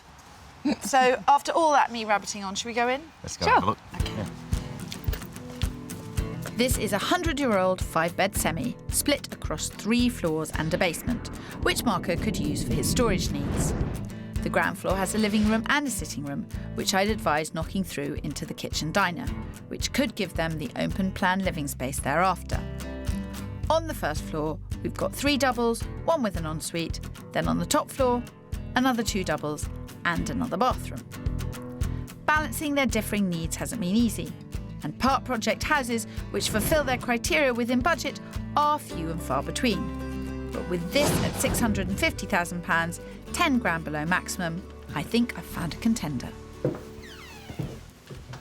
So there are loads of original features in this house. You've got a lovely big front room with a fireplace, very easy to restore, and then that would be taken down. Right, yeah. Now, obviously, they've done this extension already, and then, as you see, the garden needs some work, but it is turfed. That would be one thing ticked off the expenditure list. Yeah. To rejuvenate it a bit. They're already seeing the potential here. This could be a winner. So what you've got here, you see, is similar to Property One. There's many comparisons. There's the garage. So you can get there from the front. You can get there from the front. Obviously, there is shared access, but still with plenty of room. All right. Storage, that's for sure. Yeah, that's really good, Loads of actually. storage, loads of storage. We've seen the front, we've seen the kitchen, we've seen the garden, we've seen the garage. Yeah. I think it's important for you two to go and have a look in this house. Yeah. And compare it to Property One. I'd like to think the inside could win them over, but even if not, seeing comparable properties will give them ideas and a surer knowledge of what they really want. So yeah, you definitely knock through this one into the kitchen and make this sort of your kitchen. Yeah, and if you think kitchen past diner. the fact there's a lot of stuff, it's a good So it would sized be a room good size, big and you could also windows extend out, like finish the extension off. Any house they buy has got to jump through so many hoops. It's not the exact ideal location, and the hallway's not big enough. I'm not frustrated by this search. There's not a whole selection of houses to pick from. But try telling that to these two. It's not a good time when you're already out on the street.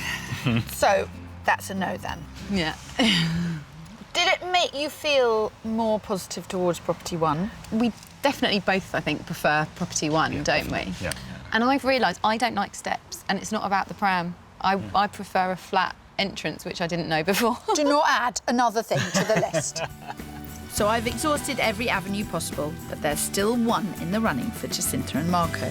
And still one to show Olivia and Amy. The one? I hope so. This week we're knuckling down up north, perusing the premium properties around Greater Manchester and Cheshire. I'm with Jacinta and Marco, who are still deliberating over Didsbury and whether the one they like is better than the one they have. Wow, it's lovely. It's like being in the country. For me, it's been quite a journey with Amy and Olivia, but after their Stockton Heath enthusiasm, I'm keeping them here in the hustle and bustle. And I've found a quieter road even closer to the High Street hub, and my trump card, the charisma and clarity of my counterpart. Hiya. This is a cracker, Phil. Well, I'm quite excited about this. And you've come to help, which they are enormously looking forward to. Technically, as I'm coming here to see this house, this makes this my house, therefore my successes. No. Let's find out if they like it first. How could you not? Morning, you two. Good morning. Everything okay? Yeah, very good. You? How are you? Very well. Feeling quite chipper today, actually. Good. Very excited. And remembering what you said to me at the end of yesterday, you were hoping today would produce a better room configuration upstairs, views onto the garden, and my friend Kirstie. 2 minutes to the high street, parking, garage, and a really lovely parking house. as well. I like the outside, I like the exterior. It's more my sort of style than some of the properties we've seen. Ooh, Phil, you've that obviously, hurt. That hurt. you've obviously not been doing very well. Come on, let's get in. You're keen, Phil? And they're about to find out why. In terms of what they're after, I'd be hard-pushed to find them something better than this. A 3-bedroom, semi-detached, with off-street parking and a garage.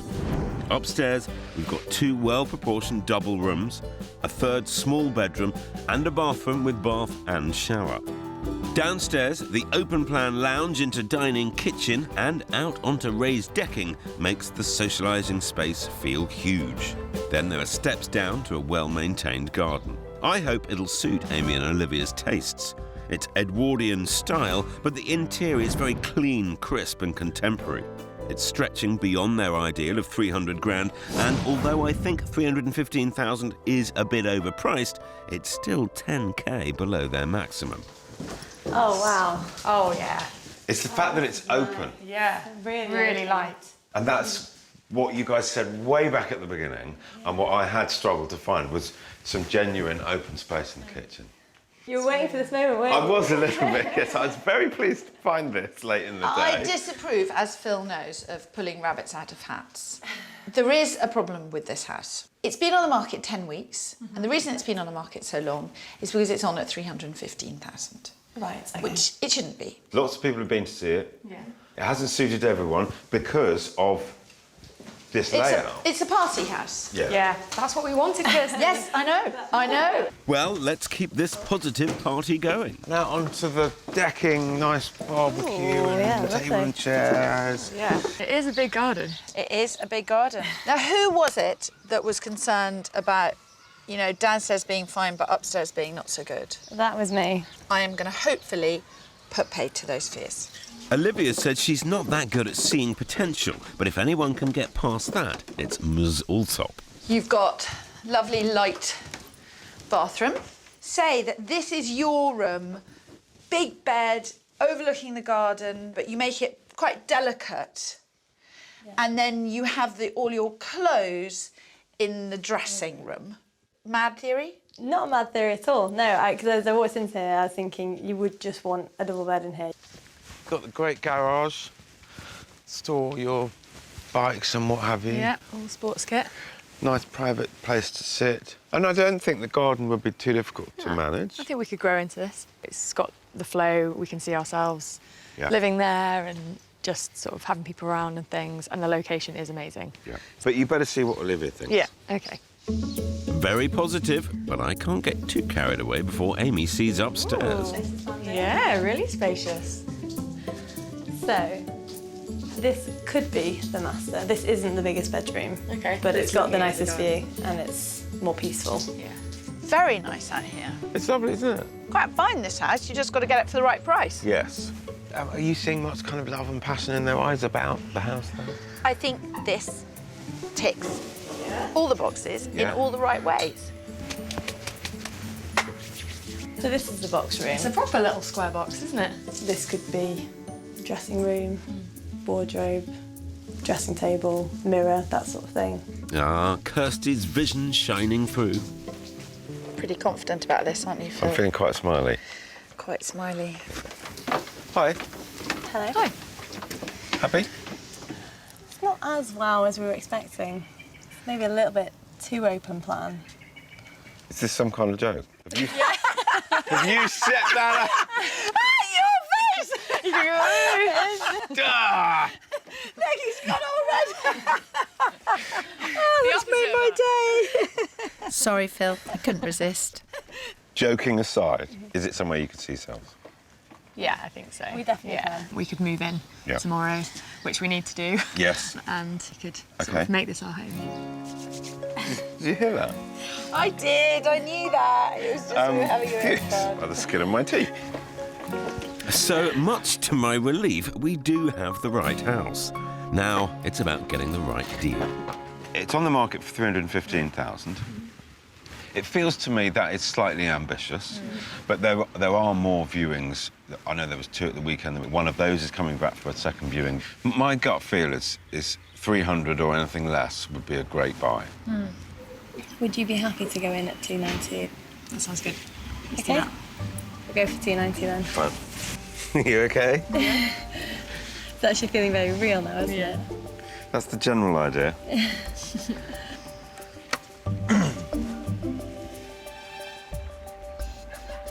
Jane, good afternoon. It's Phil Spencer here, and I've got an offer for you.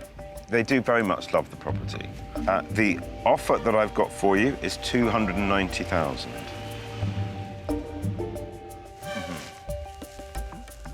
Yeah. Thanks, Jane. Bye-bye. Her initial feeling is that the people who are having the second viewing on Friday have sold their property. So he's very unlikely to wobble too much off his price just at the moment. Okay. What I wouldn't want you to do is be used as a benchmark to work the other person up. But she's going to ring him straight away. 25 grand under asking? The vendor mightn't wear that one. Maybe not, but it shows the girls are serious about striking a deal. Now, I just need to find out if Jacinta and Marco, my oh-so-fussy house hunters, feel the same way. One thing has just come out strong. It's about location. We didn't name the show wrong. No, we've seen 3 properties, and going backwards, 3 is out. Yes. 2 is out. Yes. 1 is. When's it possible? Out of the 3 we've seen, number 1 is the best of the 3. At the price it's on at and what we would want to spend to do it up as we want it, That's the problem.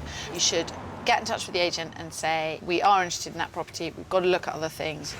And I would go and see every single property that even vaguely matches the location criteria. That's interesting. Because that's what we haven't done. We haven't. Even with the first property that fell through, we almost didn't see it. No. Yeah. Because we go, You well... have to go and see Yeah. everything. If it's in the location, you go and see it. Yeah. What are you feeling right now? We've learned what we don't want. And we know what we need. And we know what we need. So and we've that's kind of worked important. out where we need Yeah. to compromise. So we don't need the massive house, we don't need the massive garden. But we do enough need more space than to- 2 floors, probably, unless it's very, very wide, Unless it's very which wide, is yeah. unlikely. Well, let's drink to education. Education. Education. Thank you, Kirstie. They certainly seem to have a clearer idea now of what they need. But whether that turns out to be property 1 remains to be seen. Olivia, Amy and I are waiting for that call. Has their offer of 290 been accepted? Hi, Jane. That was quick. Yeah.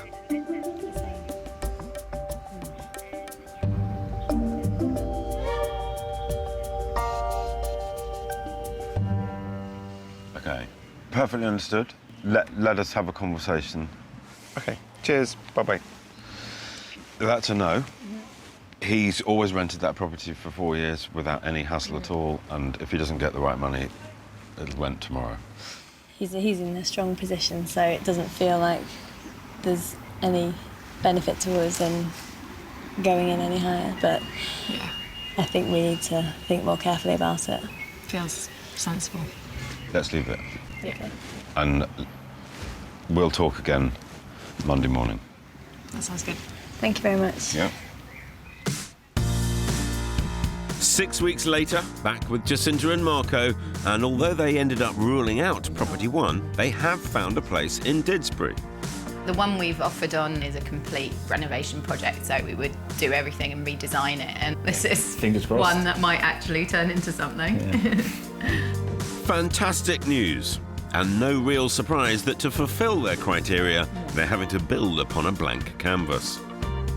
I think Kirstie gave us a bit more confidence to think that we're not doing something wrong. What we want is achievable. Yeah, we know the specific area, specific house, specific road, specific sort of quite specific is our search. We're very ready to move. So I think the main feeling when we finally get to exchange will be relief, to be honest. I think so. I just hope their offer on that renovation project is finally accepted and they can set up their new family home exactly how they'd like. Hi. Who's that? Is that Dexter? With Olivia and Amy, I'm pleased to say that the tactic of not immediately upping their bid of $290 paid off. The other interested party didn't proceed, leaving the door open for us. So after a week, Phil got back in touch with us and we talked through where to go next in terms of our offer. He was saying, why don't we go with 297? So we went with that. Phil called me back and gave the good news that the offer had been accepted, which was just brilliant. Getting their perfect pad for 18 grand under asking was good going and leaves them cash to cover the all-important new homeowner expenses. One of the priorities is getting the house ship-shape for some house parties. It's really exciting to think about things that we can buy and put in our very own home. Yeah, and make it our own. With Olivia's new job about to start, they hope to be in within the month. The house really does have everything we wanted and more. And, you know, Phil helped us to find that in the right location, which was just brilliant, and at the right time as well, so it couldn't have worked out better. No. It feels like a bit of a fairy tale story now. And it's a very happy ending indeed.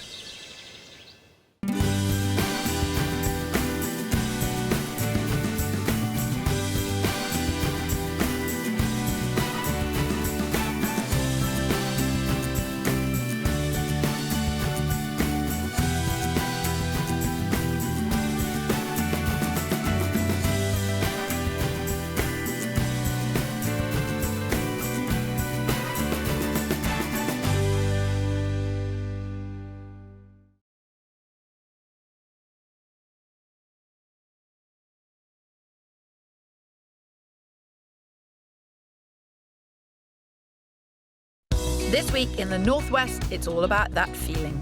I'm not cold-hearted. Feeling confused? Finding a house is so chuffing difficult. That's tiny. Really not too sure about that. Boring looking. Feeling peckish? Phil, those are for show. Put them down. Feeling argumentative? Now what's the problem? And feeling just a little bit worried. That is the first time the house hunter has threatened to take me out.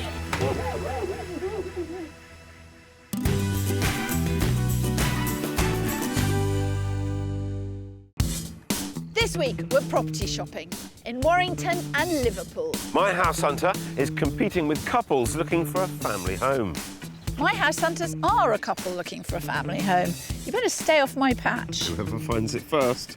That's not how it works. I'm not waiting for you to catch up. That's not how it works.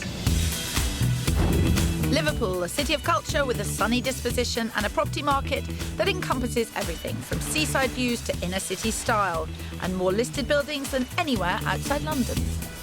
Property in Merseyside is surprisingly affordable. The average home here will set you back 130 grand. That's a whopping £80,000 below the national average. Just 20 miles east along the Mersey is our other house hunting ground, the popular commuting town of Warrington. Prices may have jumped by nearly 5% last year, but they're still 21% below the national average.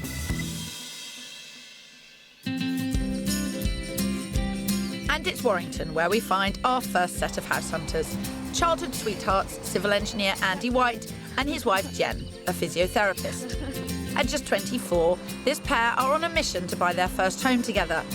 They're well ahead of the curve and are willing to make sacrifices to stay there. We've always been, the two of us, brought up as savers by our family. We budget every month to make sure that we can put money aside. We shop at more discount retailers rather than the high-end retailers. By being super careful, Andy and Jen have managed to put together a budget of £195,000, 20% of which is a cash deposit. They want a house close to Warrington where they both work and pray. Church is an important part of their lives. But here the hymns are a bit different.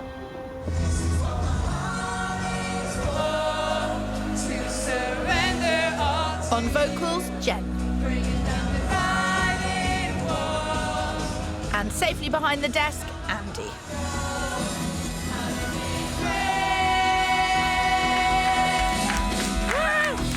And that will be Goodnight Warrington. They also have faith when it comes to house hunting, but with slightly different beliefs. My attempt at house searching so far has been heart on my sleeve, whereas Andy generally tends to be more logical in the matter. I made a spreadsheet. I figured out how important each of the rooms were, and then I multiplied that by the rating of how good the room is, which I know sounds terribly boring, but it's what I do. But somehow the numbers just haven't added up. 6 months of searching, 12 viewings and 1 near miss, and they're starting to wonder if they're doing something wrong. Plus, they're desperate to get out of rented.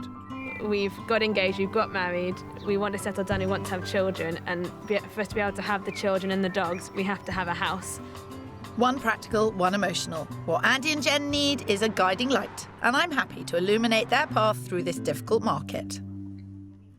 On paper, perfect. Tick your savers, tick your buying early, tick your having kids early. So you have little halos anyway. So in practice, what's going wrong? I think Jen gets quite emotional when she's looking at houses, and she'll see almost any house and go in and go, oh, we could live here. He goes through and says, oh, I don't like this, oh, I don't like that. So it feels quite negative when we first start. Right. The only thing I think I'm strongly opposed to is having something grotty, so a bathroom or a kitchen that's just horrendous that needs to be changed immediately. Senor? It's just finding storage in a kitchen, which is often taken up in newer places by integrated. It's not taken up by integrated, I swear. What you need is pan drawers. I intend to be buried in a pan drawer. It can be arranged. Yeah. I wasn't offering It was just a mild threat. That is the first time in 17 years a house hunter has threatened to take me out. Well, maybe to your face, Kirstie. You know you'd miss me, Phil. And with their £195,000, Jenny and Andy want a house that will accommodate a growing family with 3 bedrooms and a decent kitchen diner. Preferably 2 bathrooms and a good-sized garden. They don't mind new or old, but it needs to be in good nick. As for locations, they both work and worship in Warrington and don't want to be more than 40 minutes drive away. They love Newton-le-Willows, where they currently rent, but are open to new areas as well. Over in Liverpool, our other house hunter is successful businesswoman Margot Walker, who wants a forever home for one in the sought-after seaside town of Crosby, just 7 miles north of the city. She's got a budget of £450,000, so it sounds like a simple ask, but the search is starting to hurt. I've now been looking for the last, I would say, a year and a half even. You look, not just daily, every couple of hours or even hourly, because I don't want to miss the chance of viewing a property before it's sold.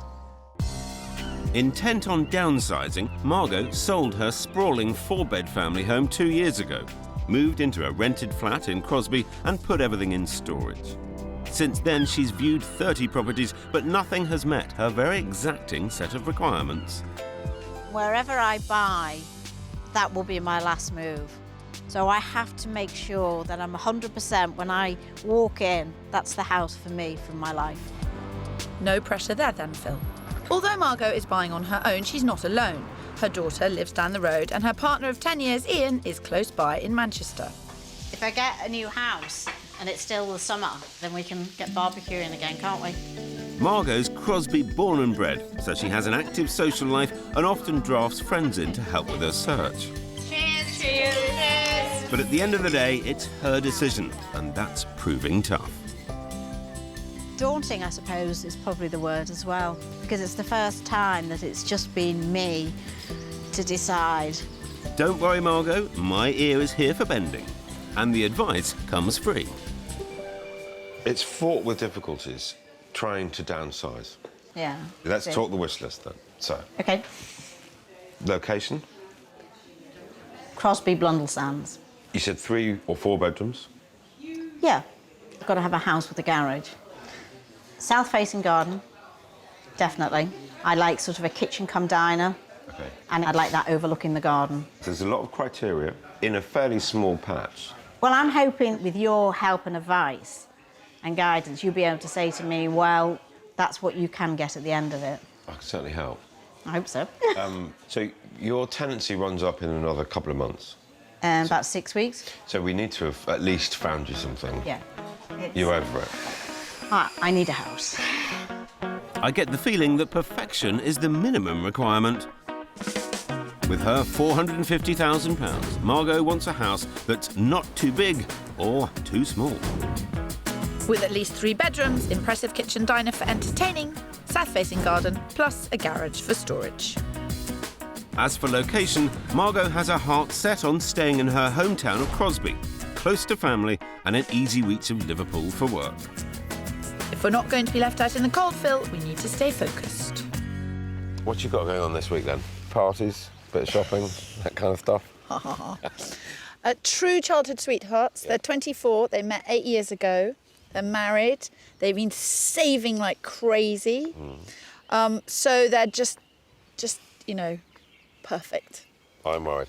I've got somebody who's looked for 2 years, Right. has seen everything, I mean loads, Yeah.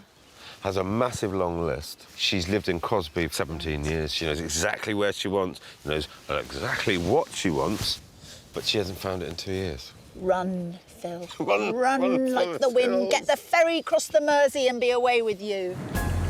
No, that's not my style, Kirstie. But finding Margot the perfect property won't be easy. Crosby is right on an amazing beach, is stocked with impressive residences and has excellent schools. Families love it here, but smaller houses are like gold dust. Having said that, I'm pretty chuffed with the first place I've lined up. Right, Margot, game face on. We're in the heart of Crosby, so location-wise, we're on the button. And the house nails nearly all of Margot's criteria. So her reaction will tell me just how strict that wish list is. 1950s built house. What do you think of the outside? Big, but I'll have to wait and see inside, won't I? Parking for one. OK. But they've extended into the garage. You haven't actually got a garage. I was going to say, was that the garage then originally? Yes. OK. At nearly 1,700 square feet, this detached house is 40% smaller than Margot's previous home, so there's no doubt she'd be downsizing. Lovingly refurbished just 3 years ago, this place has that all-important kitchen diner overlooking the garden, 2 spacious reception rooms and a downstairs shower room. While upstairs, 4 good-sized bedrooms and a lavish bathroom. It may not have a garage, but there is some extra storage to the side of the house. At offers over £450,000, it is top of budget, but we're led to believe there's a bit of wiggle room. Kitchen cum diner, what I want. Yes. That's the general idea, Margot, Yeah. is to show you Yeah. things that you might like. Yeah, yeah. You said you wanted to be able to walk into a house and get the feeling, but you certainly look pretty happy with it. Yeah, no, it's got a nice feel. Some I walk in, I go, no, there's just... You look round, but is there any point? Whereas now I'm thinking, actually, I want to see the rest of it. Good. Well, that's not a bad start. Time to explore some options. How do you feel you would use 2 reception I know. rooms? I don't need 2 sitting rooms. No. See, it would have been the garage. Yeah. The view of that basically is my car on it would be my car on the drive. It's not really appealing. I can't lie, I was hoping for a better reaction in here. Maybe some fresh air will help. I know you hoped for a south-facing garden, This isn't. Yeah. It's northeast. Well, so far there's two things. A, it's not got a garage, which is something I would like, and south-facing. So I'd have to weigh up, Yeah. you know, is that something that I can sacrifice for the house? I'm getting mixed messages, Phil. I don't know about you. Well, she says that the house is giving her all of the feelings that she was hoping for. But she's also finding lots of negatives, and she's kind of almost putting up barriers against it. If she's going to give this house her best shot, it might be a good idea if Margot just loosened her grip on the wish list. I don't have any issues, I don't think, about upstairs. Really not too sure about that. If I was going to use that room, it would be a dining room. Yeah. I would have thought if you've got friends round for a meal during the daytime, you're more likely to be in the kitchen enjoying the garden. Yeah. And if it was more formal, it would be a night time and you'd have the curtains closed and therefore you wouldn't be able to see the car. That's a thought. That is a thought. Lots to think about, Margot, but we must get on. OK. See some more. He shoots, but he misses the net. Yes, I'm starting to see why Margot has been searching for 2 years. This week, I'm with Merseyside native Margot, who's desperate to downsize. And I'm with true childhood sweethearts, Andrew and Jenny, who want a first property fit for a family. The first house I showed Margot in her beloved Crosby felt right, but it didn't get full marks on her rigid wish list. So you're sitting around a dining room table with your friends and you're going to have a view of a car. She is one tough customer, and I've got less than a week to turn around 2 years' worth of property pessimism. As for my first-time buyers, Andy and Jen, they've got the enthusiasm but not the experience. Despite a healthy £195,000 budget, their spreadsheet analysis approach still hasn't found them a home. Now we're just getting a bit dragged down by it, I suppose. Do not worry, Auntie Kirstie's here, and I have high hopes for our first appointment. We are 9 miles north of Warrington, on the outskirts of Ashton in Makerfield. A new area for them, but it's well within their 40-minute commute to work and church, and it's a detached house on a quality modern development. So, what do you think? On the corner? Yeah. Very cute. And it is in immaculate condition. South-facing garden, I think. It is a south-facing garden. Yes. No. Oh, we're tick, tick, tick round here. Yes, a ticker-tape parade. This is. Yeah. You're celebrating a bit early, aren't you, Kirstie? Do not rain on my parade, Phil. This house is spot on for Jen and Andy. At 1,100 square feet, it has space for that future family, with a large kitchen, lounge and separate dining room overlooking the garden. Upstairs, 3 decent-sized bedrooms. One has an ensuite, and there's also a family bathroom. Just what they asked for. It is right at the top of their budget at £195,000, but I don't think there's anything missing from their wish list. Watch and learn, Phil. So, immaculate kitchen, loads of storage, room for whatever freestanding fridge you want, not integrated. Hey, it's one of the better kitchens that we've been into. Yeah. Definitely in terms of Space size and and just light. storage. Now, this obviously could be a dining area if you wanted it to. Yeah. Long term, this is the kind of room which makes a great kind of playroom. Playroom. Yeah. That's good. I'm starting to think they may have created myths about their house hunting style. There hasn't been a negative word from Andy yet. That's massive. That is big. Loads of space for, obviously, the bed and a unit on this side. Oh, okay. Crib. Like crib there, and then wardrobes, and then like a changing table here. I know Jen admits to always being positive in viewings, but these two are the house buyers from heaven. They look very into it. They look like they're really making plans. Surely it can't be this easy. Having said that, Andy's still got to weigh up the scientific data. I think it will score highly on the spreadsheet.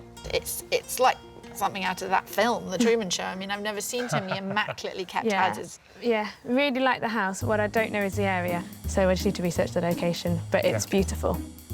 Can I get a hallelujah, Phil? Given that they haven't signed off the area yet, maybe just some mild praise. Back with Margot, and I'm continuing my search for the Holy Grail in Crosby. My first house had some parking issues and was a bit too big. So now we're going to explore some serious downsizing in the very desirable Blundell Sands enclave of Crosby. After all, why spend the whole £450,000 if she doesn't have to? This house, I'm kind of gauging where your needs are. This is a downsize. So is this 3 bedrooms? Yeah. First thoughts of looking at the house? Boring looking. But that's Yeah. just the exterior, isn't it? So. What do they say? Beauty's in the eye of the beholder. To me, this looks like a 1930s classic. At just under 1,000 square feet, it is significantly smaller than the last house, but it's still got the must-have kitchen diner and the right number of lounges. 1. While upstairs there are 3 bedrooms and a good-sized bathroom. The garden is northwest facing, and although there's no garage, being on a corner plot means there's room to build one. And there'd be plenty of money to do that, as this place comes in at just £289,950. An incredible 160 grand under budget. Margot could buy a Ferrari and park it outside the lounge. It's all been freshly done, and I think done to a pretty high standard as well. It's tiny. No, it's really tiny. Is it? Yeah. I know I'm downsizing, but that's tiny. Too small? Yeah. Come to the kitchen. She's a straight talker, Margot, and I like to know where I stand. But I feel more like I've been put in my place. The whole thing is on a smaller scale. There's no hiding from that. So it's No. not... No. You're going to put a chair and tables in here. There's going to be no room to walk round. And that's the garden. Yeah. That looks tiny as well. If you said to me, do you want to be too small or too big? Yeah. I'll go too big. Yes. We'll move on. Okay. We'll move on. Up to you. Oops. Someone's been hung out to dry. Don't worry, Phil. It's an occupational hazard. It is actually quite difficult trying to judge what is the right amount of space for Margot. She lives on her own, so she doesn't want loads of bedrooms, but she does want lots of entertaining space. Isn't that what the first house had? I'm not sure when I last saw Phil looking quite so bemused and confused. I could take your advice and go get that ferry ticket now.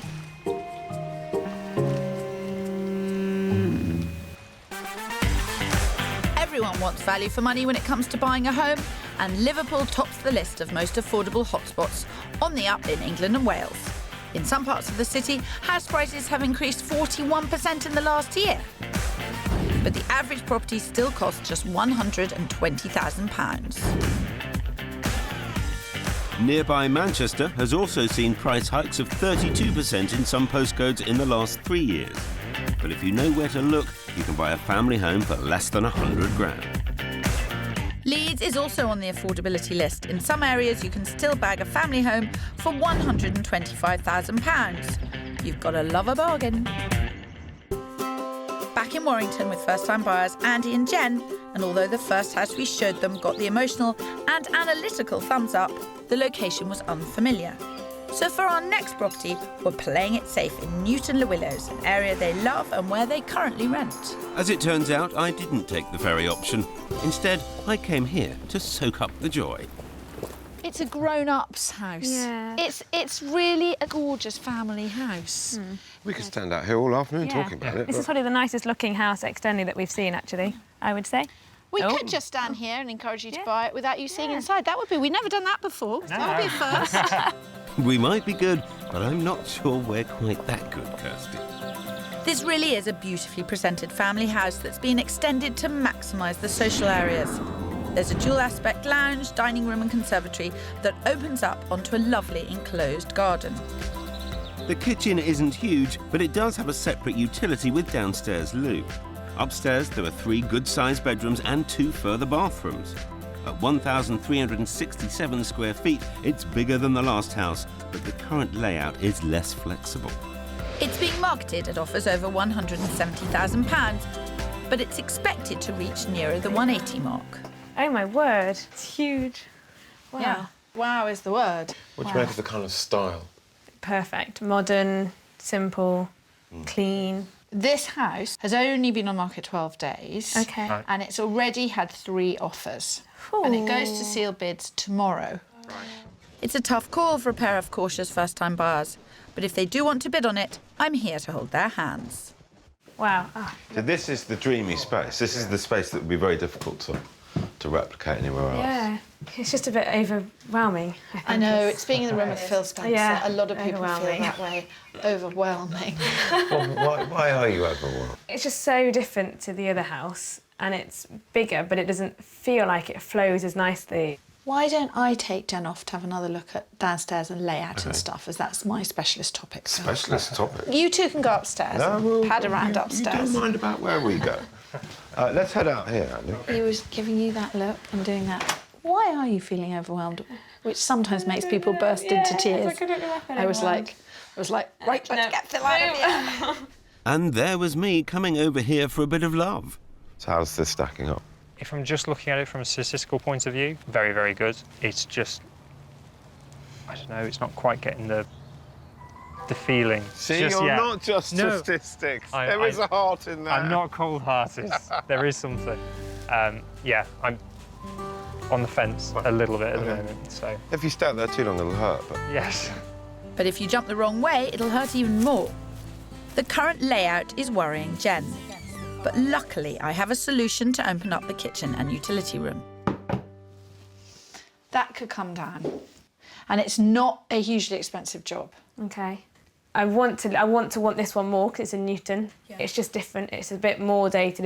Like the floor needs to be redone, things like that didn't need to do at the other place. But that's all cosmetic. I love this house. But Andy and Jen are going to have to love it too, and quickly for this one to be a contender.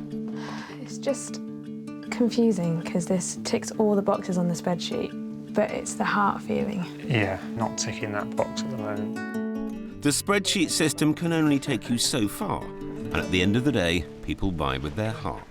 I think this house is lovely, but what they definitely both want is uncomplicated. There was a tree outside the last house, and I said, you could just cut that down. And he went, could you get someone in to do that? I was like, no, just get a chainsaw and take it down. He looked at me like I was a lunatic. And there's me also looking at Kirstie like she's a lunatic. But remember, Phil, there's always method in the madness. You've been crying. No, I haven't. I've been so close to just not out of... I'm just so confused. It's the little fizz, the feeling. Well, then walk away. No, if See- you haven't got see- the fizz, walk away. Did you have the fizz in the first house? Yes. It doesn't make any sense why I'm not just jumping for joy and hugging you and leaping. Don't let it stress you out, because you're in a good place. Yeah. You're seeing things that you like. Yeah. Good advice, Phil. This place hasn't got the fizz, but there's no need for them to get into a froth. This week, I'm with super scrimpers, Jenny and Andy, who want to spend as carefully as they saved. And my challenge is finding third-time buyer Margot her smaller forever home. Just not that small. Andy and Jen tried desperately to fall in love with a grown-up detached house in their beloved Newton Le Willows near Warrington, but somehow it lacked fizz. It doesn't make any sense why I'm not just jumping for joy and hugging you and leaping. But Property 1 was a winner, and I've still got another gem up my sleeve. So we could get acrobatics from Jen yet. As for my search with Margot in Liverpool, it could be going better. The first house was too big, the second was too small. Where's Goldilocks when you need her? Because I've exhausted all the options in Crosby. So for my third property, I'm taking a bit of a risk with location. We're heading 7 miles further up the coast to the sought-after and picturesque village of Formby. Though I think I can guess what Margot might think of that. Do I want to leave where I love? Okay, well, we'll see if the house makes it worth it. Yeah. What do you think of the look of it? It's nice. It's not too big, but it's not a box either, is it? So far that ticks it. I'm taking that as a compliment. You've got to bag 'em where you can with Margot. Built in 1967, this house really does deliver a lot of the wish list. There's that all-important kitchen diner, separate dining room, spacious lounge and conservatory that opens up onto Margot's requisite south-facing garden. Upstairs, there are 4 decent-sized bedrooms and a family bathroom. We've even wangled a double garage. All this, and it still comes in 25 grand below budget at £425,000. I love the flow of this house. It's got the right numbers of the rooms. None of them are massive, but they all interconnect. So it kind of works. This is a kitchen and a room. But No, that's not a diner. This is a table in the middle of the kitchen. if we made this archway bigger and this was made to feel more part of the kitchen, would it suffice? If you were going to have it similar size to yesterday, surely you'd have to actually extend out as well. That was a massive room. Yeah, it was, but it was a nice room. We've found your house. Let's just go back there. You haven't ticked all the boxes. I'm trying to help Margot, I really am, but she's so wedded to the wish list it's clouding her judgment. Thankfully, though, the garden does tick a very large box. Properly south-facing. It's a nice size as well, isn't it? Yeah. Yeah. Well, yes, but so far kitchen, you know, and I'm not in Crosby, so you haven't wowed me yet. No, you're not looking for solutions, you're finding problems. You could make that kitchen work. I know you could. Yes. You could well be missing out on good house because you're just going, oh no. No, the kitchen's not right. No, the parking's not right. I'm not seeing the bigger picture, maybe. No. We can always find houses with most of the elements, but what we cannot do is match exactly what's in Margot's mind. The house just doesn't exist. Margot spent 2 years looking. And yes, she wants a forever home, yes. But enough's enough, quite simply. I am determined to help her choose a house. The time is right. She's got to make some decisions now. After all, she's only got 6 weeks until she's turfed out of her rented home. So, Margot, what's it to be? I haven't got the feeling. No. No. No. I had the feeling yesterday when I walked in the other one. I thought, this feels nice. You only needed the feeling once. But I haven't got it here. No. Okay. So if I had to make a compromise on garden or house, I would sway for the other one yesterday and compromise on the garden. Wow, was that her using the C word? Could this be a breakthrough? I think we might have a front runner, property 1. This could be the start of something beautiful. Back with Andy and Jen, and now that we're weaning them off the spreadsheets and establishing that this is an emotional search, I'm riding that momentum for our third property. We're just 3 miles west of Warrington in the popular suburb of Penceth. It's a love thing. Yeah. Do you look at this and think, oh, I'd love to live in that little house? Yeah, very cute. I think this is going to stretch Andy's sensible side. Oh dear. And either you're going to say, yes, we love it, or you're going to go, no, this is way too complicated and grown up for us. We're going back. Either way, they need to see inside. Built in the 1940s, this house has been beautifully updated and extended. There's a large kitchen diner with reception rooms at the front and the rear, plus a child-friendly garden. Upstairs, there are 3 good-sized bedrooms, family bathroom and separate shower room, but only 1 toilet instead of Jen's preferred 2. Although it's being marketed £5,000 over their budget at £199,950, the vendor is open to offers. So if Jen and Andy love it, we should be able to do a deal. Wow. I know, it's a bit wow. Nicely decorated, beautiful kitchen. Oh my word. This is exactly the kind of kitchen that we'd put in ourselves if we were going to do it, so quite nice. I love this place too, but long term, Jen and Andy will need to pick up a few DIY skills. Now, you might say, okie doke, we're going to learn to look after our house because we want this type of thing. Or there are some people who never learn to do it and we might be amongst their brethren and we just, you know, aren't up for it. Yeah. We're really naive about that. We've only ever rented, so there's going to be loads of stuff that we're just scared of doing because we've never done it before, but you have to start somewhere. You have to start somewhere and you learn. Yeah. You really do. You learn as you go. That's the spirit. I'm so going to order that chainsaw for Andy. So if it's older, whether it's going to need the roof replaced anytime soon or how new the boiler is or the chimney stack, what do you think? Heart or no heart? Definitely heart, which worries me. This has been a really positive experience. See, it's not all about compromise and people getting half of what they wanted. Sometimes we get to show people most of what they want.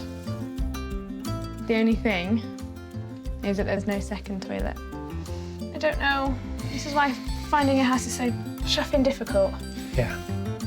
The lack of a second loo is such a wee flaw. in what is an otherwise fabulous house. I mean, you'll just puke when I say this, so hold on to your breakfast. But you could just say, oh, you know, damn it, do I really need a second loo? I have been thinking that, but men have different ways of using the toilet. Now, I think there's an answer to this problem. Get a new husband. Get an outside loo.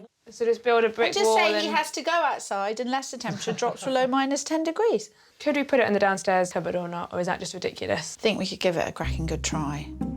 There you go, an easy solution. I'll be damned if I'm going to let them walk away from this house on the basis of a piddly loo. Back in Liverpool with Margot, and for my final property, I'm going for broke. If you can't find ready-made perfection, you have to create it yourself. And this next place has all the raw materials. It's in Blundell Sands, in Margot's favourite street in Blundell Sands. And Kirstie's tagging along to complete the dream. You know this road pretty well, I'm told. My old house is around the corner, yeah, but I love this road. The thing about this house is that it has really, really vast potential. It is a big house. Bigger than number 1? Yes. OK. Yes, it is big, but even at 2,088 square feet, it's still a downsize, as it's almost a third smaller than the home Margot sold. Downstairs, there's an amazingly spacious kitchen diner. There are 3 further reception rooms. Upstairs, there are 4 big bedrooms. Outside, a large garden with lovely views. This place has the sort of proportions to give Margot all the entertaining space she'll ever need. It will need a bit of work to bring it into line with Margot's expectations, and it's 20 grand over budget at £470,000. But it's been on the market a while, and the vendor's keen to sell. Wow. Now, this is a kitchen come downer. Yeah. It wasn't the other one. I quite like that, because I always find if you've got friends round and you're cooking in the kitchen, you can also be part of it. Formal dining behind here. And you just flit all ladylike between the dining room and the sitting room, and it's literally multi-use and it can be changed. That's what it's like at Kirstie's house. She flits around. I do not flit, Phil. You know perfectly well I don't do any flitting. So as we sashay up the stairs, I want to show Margot how some simple changes of use in the rooms could make all the difference. This is currently the main bedroom suite, but I propose a better one at the back of the house. So at the moment, there's 3 bedrooms up here, plus a bar, a dressing room and 2 bathrooms. OK. And it's a bit of a hodgepodge. Yes. So what you need to do is kind of simplify it so that you've got 2 large bedroom suites. So this would be your area. This would make the most wonderful either a dressing room or a bathroom. You haven't worked all your life not to take the best bit of the house for yourself. Yes. Phil, those are for show. Put them down. Vendor said it'd be OK. I've been sitting looking at them for ages. What have you been doing? Oh, I'm talking about all the different things. You haven't been confusing her. I haven't been confusing her. Honestly, Phil. I know what you're like when Your you see... opinion of me could not get any lower. It's just that you get very excited when you see lots of potential. Well, there's enormous potential in this house. But it's no good having potential if you're not willing to exploit it. And I suspect Margot isn't. The position of this, there's no comparison, but it is quite vast. Margot's been looking for 2 years. But I don't want to just accept that we'll have to do now after 2 years. I'm going to tiptoe away because I can tell you are in for the long haul, Phil. This is a never-ending chat. Margot, it's very, very nice to have met you. You could be in better hands, but you're in good enough hands. Thanks awfully. Nice to know who your friends are. Having seen 4 houses, I still think Property 1 in Crosby is as near to perfect as we're going to get. Margot's just got to see the light. In wonderful Warrington, my pair of first-time buyers, Andy and Jen, are torn between 2 properties. Chuffing difficult. The new build easy option in Ashton in Makefield on £195,000 and the 1940s character property in Penketh. Over budget at the best part of 200 grand, it could go either way. As for Margot in Liverpool, we're not at that stage yet, and I'm not sure we ever will be. But I can't leave without putting up a fight. Property 1, the detached 50s house in Crosby, got the best reaction out of all the houses I've shown her, and the good news is I've convinced her to go back for a second look. Her daughter Sarah is joining us for a bit of extra insight. We've talked quite a bit about kitchen diners. Isn't this lovely? I love this, yeah. Sarah, what would you say would be the most important element of your mum's requirements? If you've got a house that's right in the heart of where your family and friends are, then that's the most important thing. She's looking for something that is 1,000,000% perfect before she makes that final commitment. And that house doesn't exist, and I don't know whether maybe you're not willing to accept that yet. Sarah's a straight talker, just like her mum, but I think it's no bad thing at this stage of the game. She just wants to see her mum settled, and so do I. I'd put a bigger light there. Like The size of the hall. Yeah. You know, I said I wanted a big shower. Isn't that lovely? This is amazing. Yeah. I'm hearing good noises from upstairs, but the sticking point has always been the view of the car from the dining room window. I'll start by reminding Margot of the obvious solution. Close the curtains. Now what's the problem? Out of sight, out of mind. This used to be the garage. Take the windows out, put the garage doors back in where they were, make it a garage. You've got options, that's the thing, you've got options. Yeah, it would get over my dilemma. Is that some light shining at the end of your tunnel, Phil? I don't want to overly play my hand and convince Margaret to buy the house, but I really think that she should. Well, if she does, Phil, that would be quite a turnaround. As for Andy and Jen, after some spreadsheet wrangling and a fair bit of soul searching, they've decided to go for the low maintenance option. You want to buy property 1? Yeah. I think so, yeah. Okie dokie. Well, this is terrifying. Property 1 is on at £195,000. The vendor indicated that he'd take 190. I do know that in the area, houses are going for between 5 and 10% under asking. We instinctively said we'd definitely pay 185 for it. Let's go for the 185. Let's try and secure it. Right. Oh, hi, it's Kirstie from Locations. Now, my clients really, really, really want that house. They have asked me to offer 185 in order to secure it. So if it was possible for you to speak to your client and get back to me, that would be amazing. Okay, bye.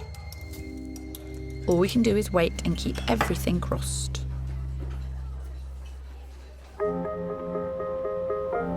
Back in Liverpool, and after second viewing the Crosby property on at offers over 450 grand, I'm keen to see where Margot's head is at. Margot, I hope you found it useful the last few days. Oh, yes, definitely. You know I've got some concerns. I can't see the issue with this house. I could see myself living there, and I did have the nice feel. And Is that not the most important thing? That's what you've always gone into, I've always saying wanted it's that all about feeling. having that feeling. Yeah. You've got it, and yet that still isn't enough. I know. What would you want to do? Is there a great room for negotiation on price? Because I think it's way overpriced. There's no harm in trying. He hasn't got any other offers on the table.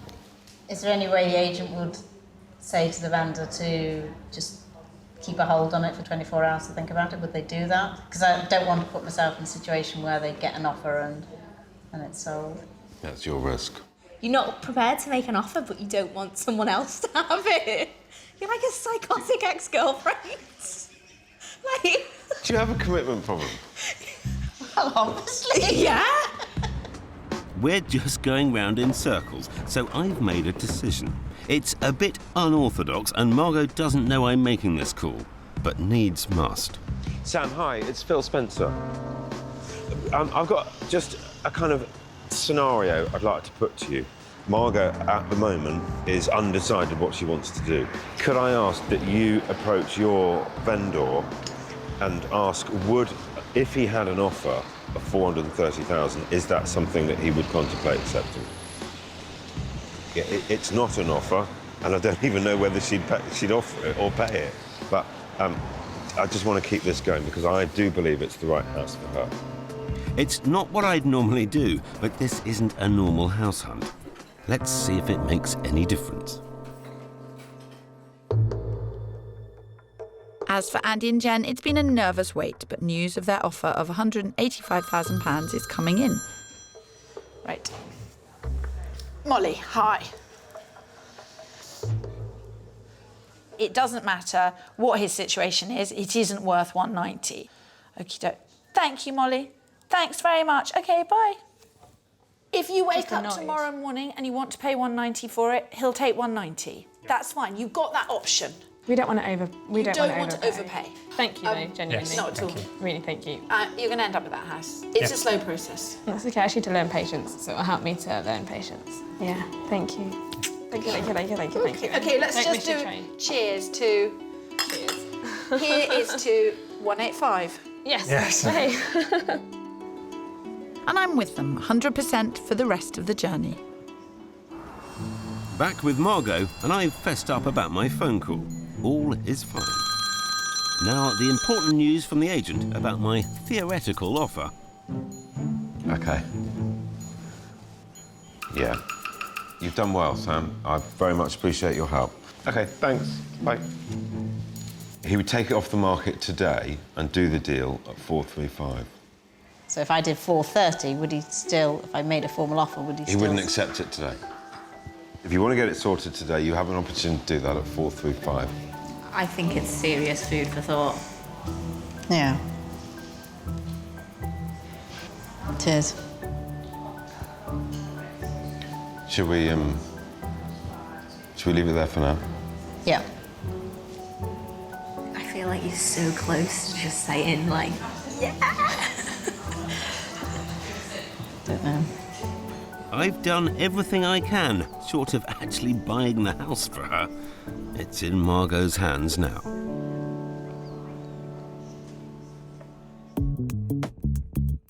A couple of weeks later, and after 3 more viewings, various builders' quotes and hours of deliberation, Margot finally made a decision.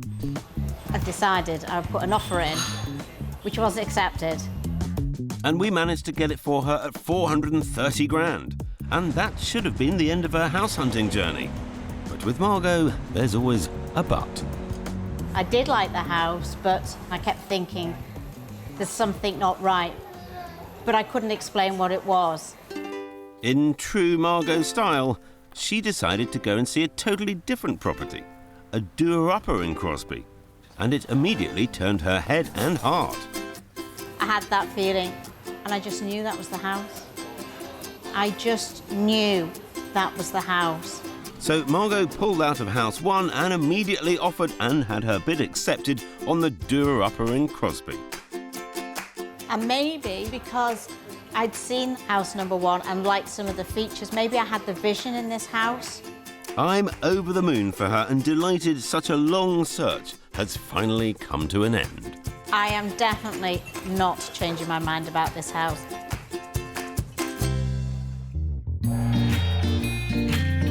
Over in Warrington, Andy and Jen's love for the Ashton house didn't wane.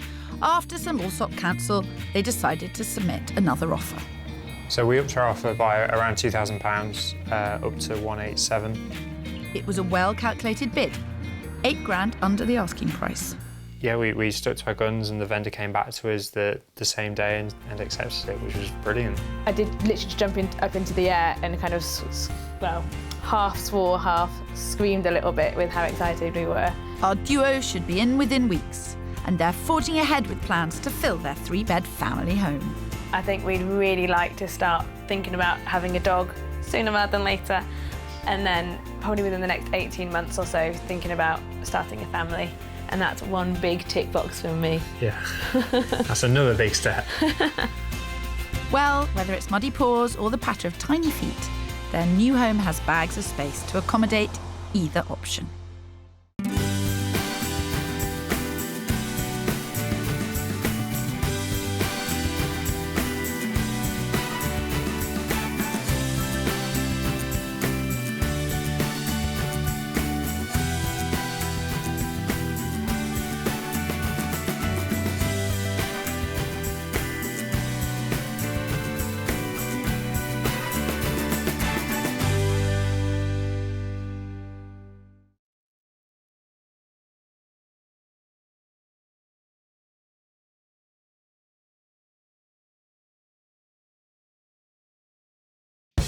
This week, we've got wise words. I'm not a house hunter. You're a marriage counsellor. Strong words. I don't have a great feeling about it. This is about homes. House hunters at a loss for words. Yeah, I'm kind of speechless. Look at you, you're both just transfixed. But I get the last word. No, can I say something? Yeah, well, I don't just think we for should. the record. That's what you think. Oh, it's like a scratch record.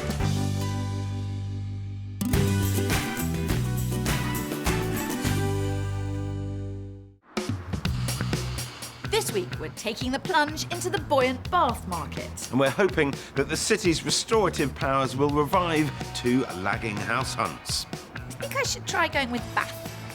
Bath? Do you think Bath No, will you're suit me? much too posh for that. Bath, darling, Bath.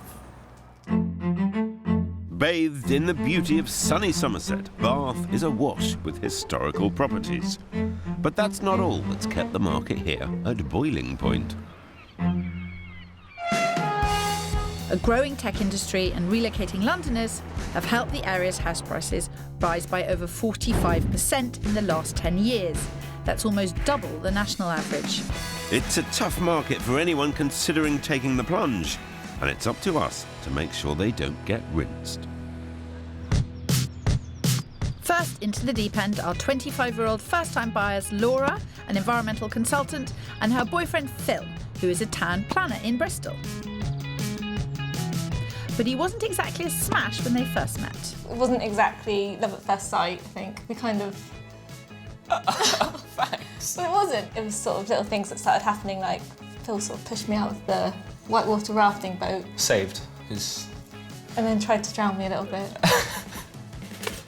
They share a rented place in East Bath with 8 other flatmates. But after 4 years together, it's time to move on and get a place of their own, along with the other love in Phil's life. It's a nice car, yeah. You know, I like to Look after it, yeah. Phil needs his coveted car for his commute, but it's putting the brakes on their move. Not having car parking, it's definitely put houses straight out of the running. Yeah. For me, probably the outdoor space. I would be willing to compromise on a lot of things if I could have a garden.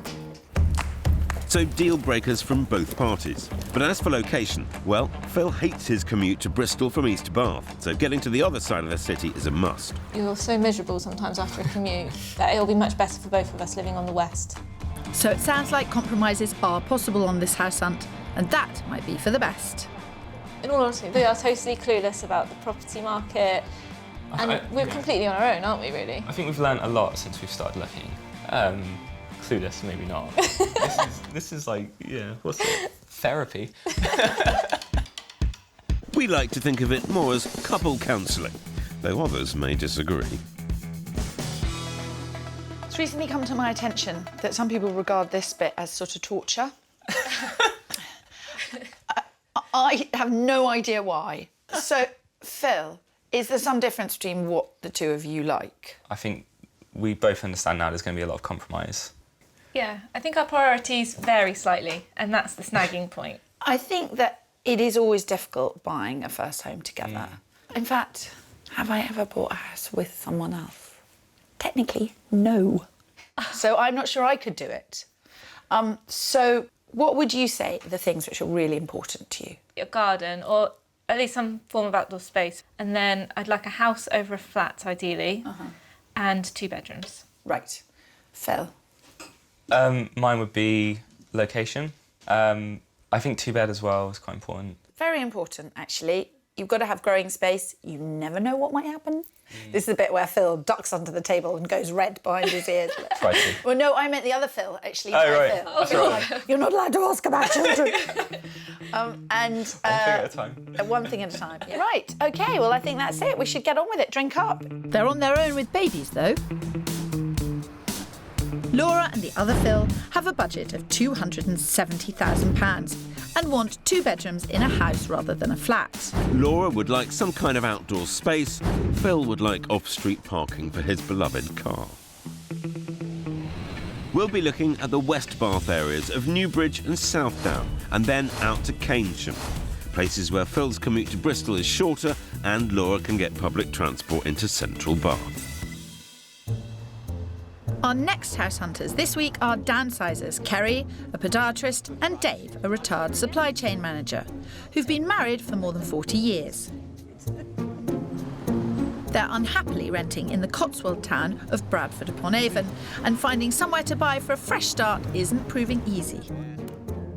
We're not good with decisions, and we're not good with choosing things. So I just think as long as it's a decent pub near. If only it were that easy. This search has ground to a halt. yeah, we've disagreed on price. Size of garden. We've disagreed on size. I'm not particularly keen on cottages. Quite a lot, really. Quite a lot. Quite a lot of things. But hopefully we will eventually say, yes, this is the one.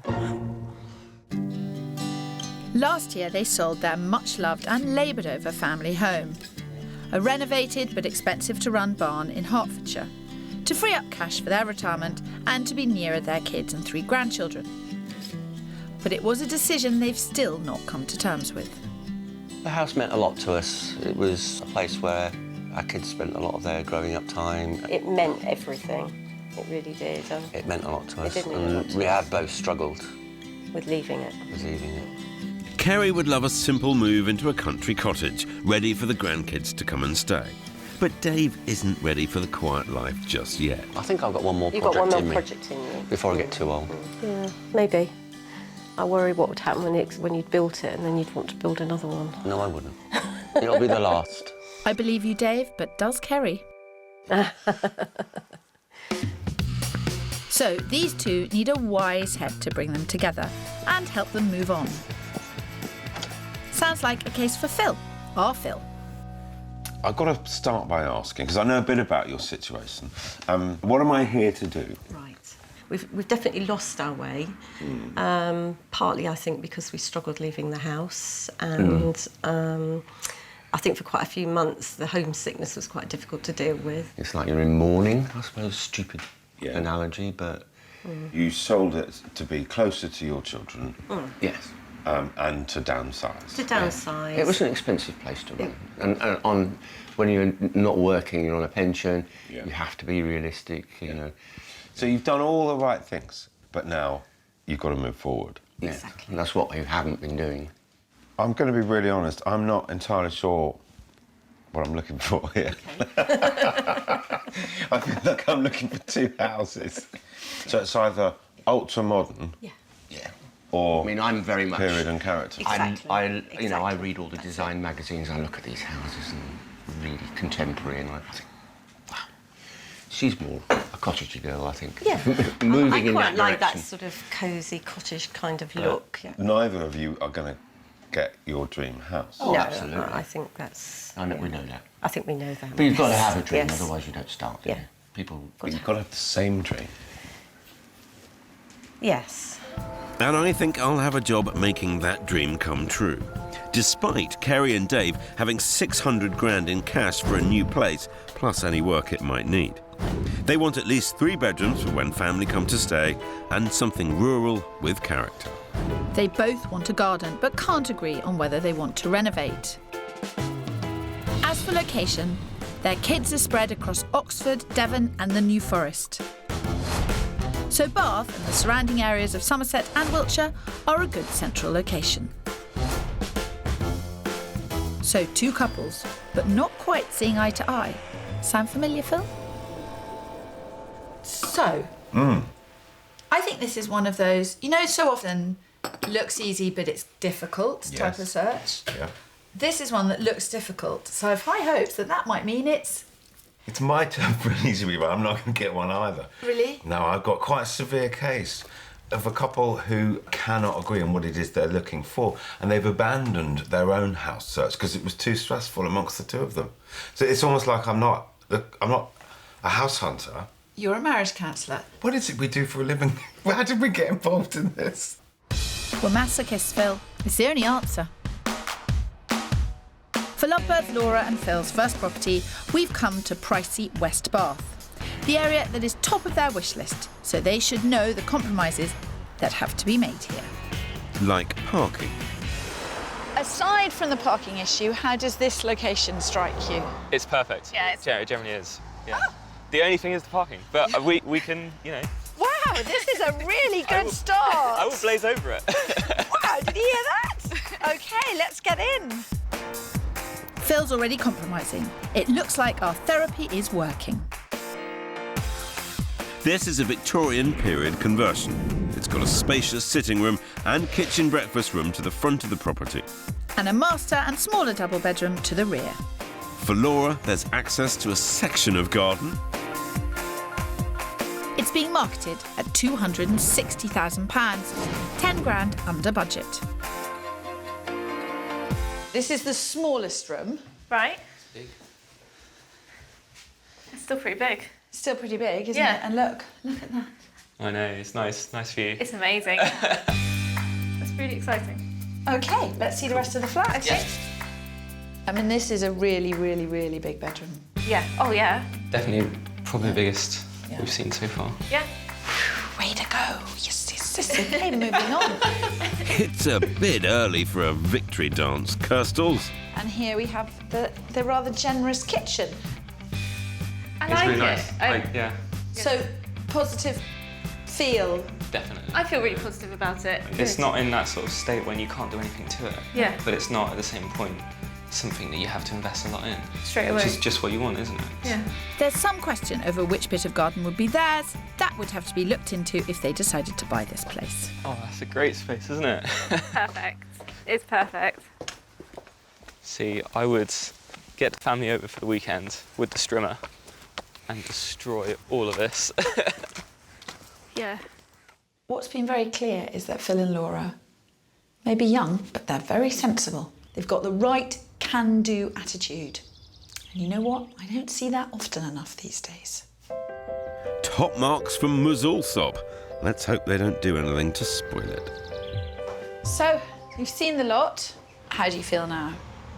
I felt really happy looking at it. Yeah. It ticked so many boxes.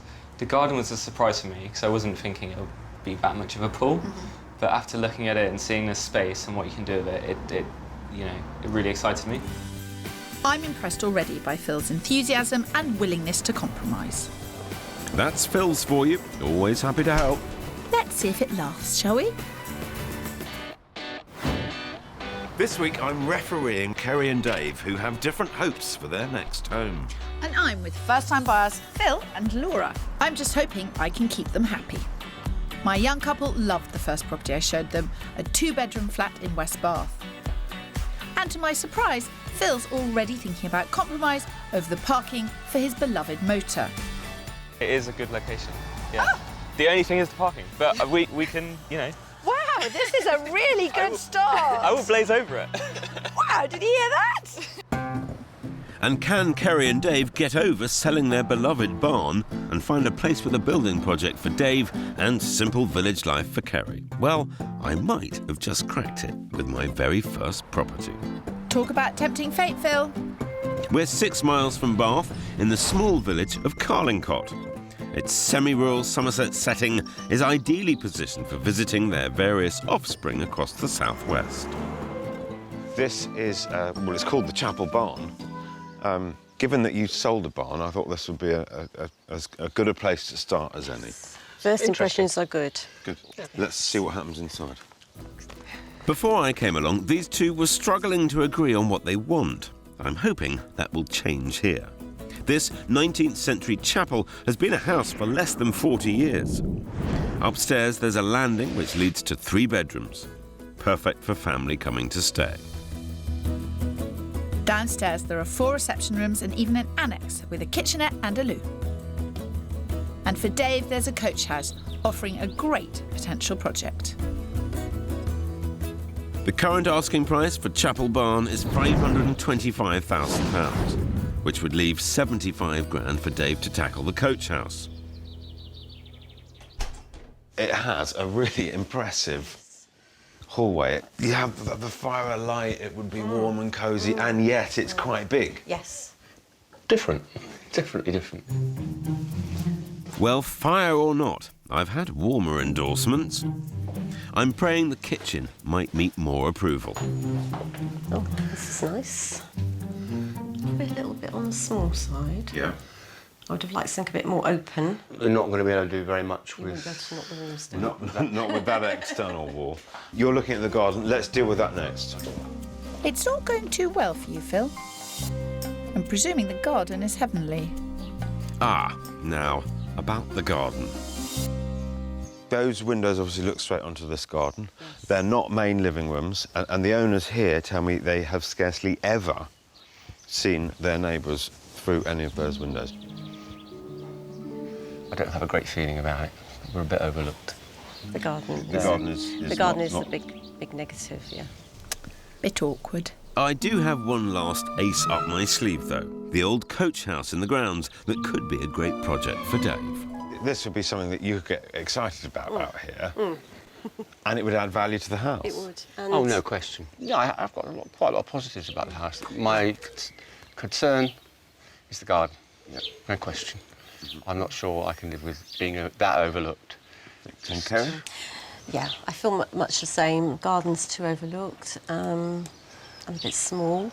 I chose this because I felt that it combined lots of what you were both looking for. Oh, yeah, absolutely. Yes. And I think it does. Because some of the other houses that we're going to go on and see, well, they're more Kerry houses or they're more Dave houses. So at least I've got you agreeing. You've got us agreeing. Although you both said it's a no, at least you've agreed it's a no. Yes. Come on. Definitely won't last.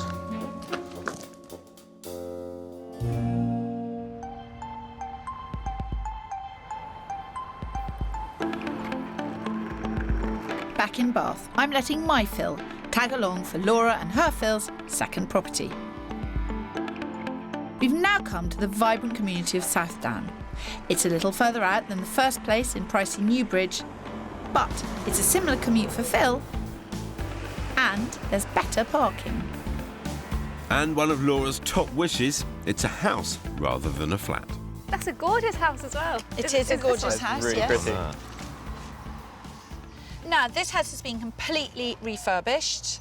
It's being sold by a developer, and it is cutesy on the outside and modern on the inside. This is too good to be true. No, well, never forget, Laura, there's a compromise hiding behind every corner. But right now, how good are you feeling? I'm feeling excellent. Don't lead the witness.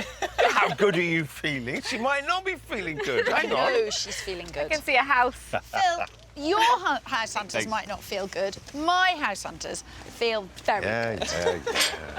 Like a scratch record. They should feel very good. This modernised Victorian terrace cottage is a delight and could fulfil all their needs. There's an airy, open-plan living dining room and a kitchen with French windows to Laura's all-important outside space. Upstairs is one double bedroom, but unlike the last place, the second room is only a single. The guide price is £280,000, which is 10 grand above budget, but the agent has advised that there's room for negotiation. So, completely opened up, redone, and everything has been done. It's so new, you can smell it, can't you? Yeah, you can. I can't believe it. You're looking for a catch, I aren't am you? looking for a catch. Because this is a great. There is a catch, but I don't know what you'll feel. No, can I say something? Yeah, well, I don't just think we for should. the record, my house hunt. Okay, shall I go? No. Can I? No, you Look, can't. you're doing so well. No, you can stay. It's okay. Your opinion is I'll stand in valued. the corner. Your opinion is valued, but just shush. Okay. Okay. It may be that I think it's a catch and you don't. Okay. Okay? Go find it. Go on, Okay. you go first.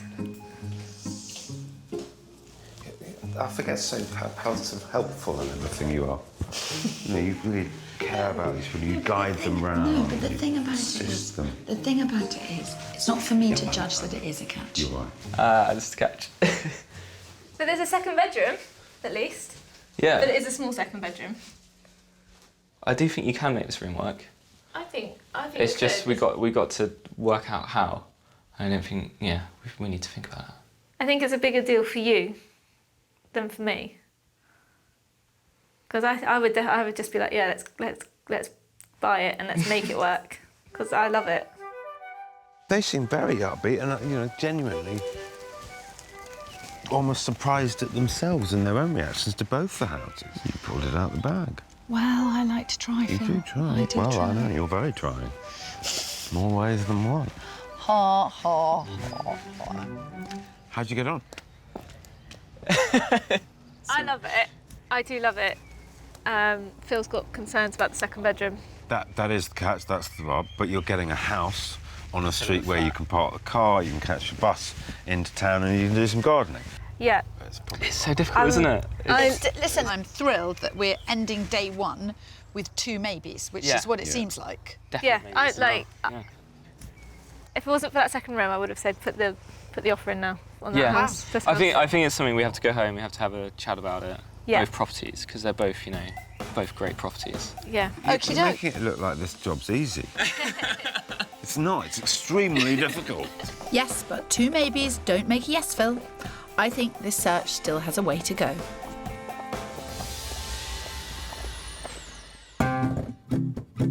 Back with Kerry and Dave, and Kirstie's joined me in the village of Upton Scudamore in Wiltshire, 11 miles southeast of their first place in Carlingcott. It's got a few more amenities here, including, Dave will be pleased to know, a pub. Oh, wow. Ooh. Its updated cottage style makes it more of a Kerry house, but it still offers Dave a bit of work. Though, will it be enough? How does it strike you initially, first impressions? Pretty. Very pretty. Quirky. And quirky. Definitely. We'll take that and we'll run with it. Right, in we go. The original coach house is 300 years old, and the living room could do with a bit of Dave's TLC. The rear of the ground floor has been renovated into a gorgeous open kitchen, with a sunroom looking onto a landscaped garden that they'll be pleased to hear isn't overlooked.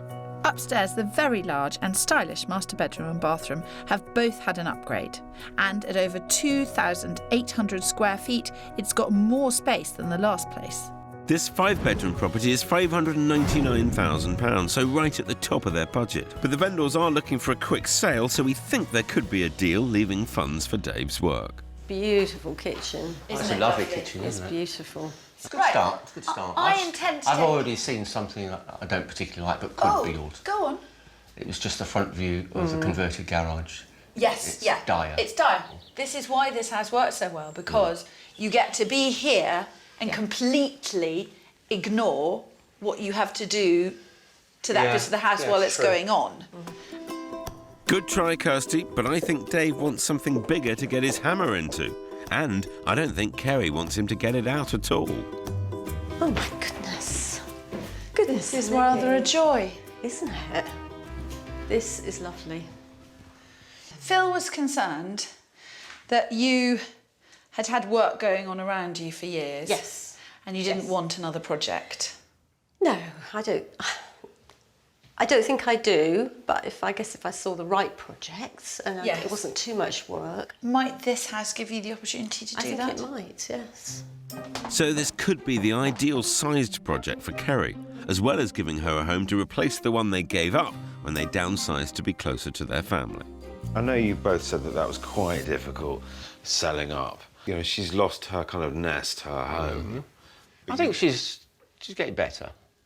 You know, there are days when I really feel homesick, but it's realistic. And, it's a state of where you are now, isn't it? You're renting. Well, it's a You're fact. wanting to get it settled and you haven't. Yeah. But that's what we're here to do this week, is to help you across that line. I know. But I'm starting to see how differently these two view houses. And getting them over that line is easier said than done. I really don't like this at all.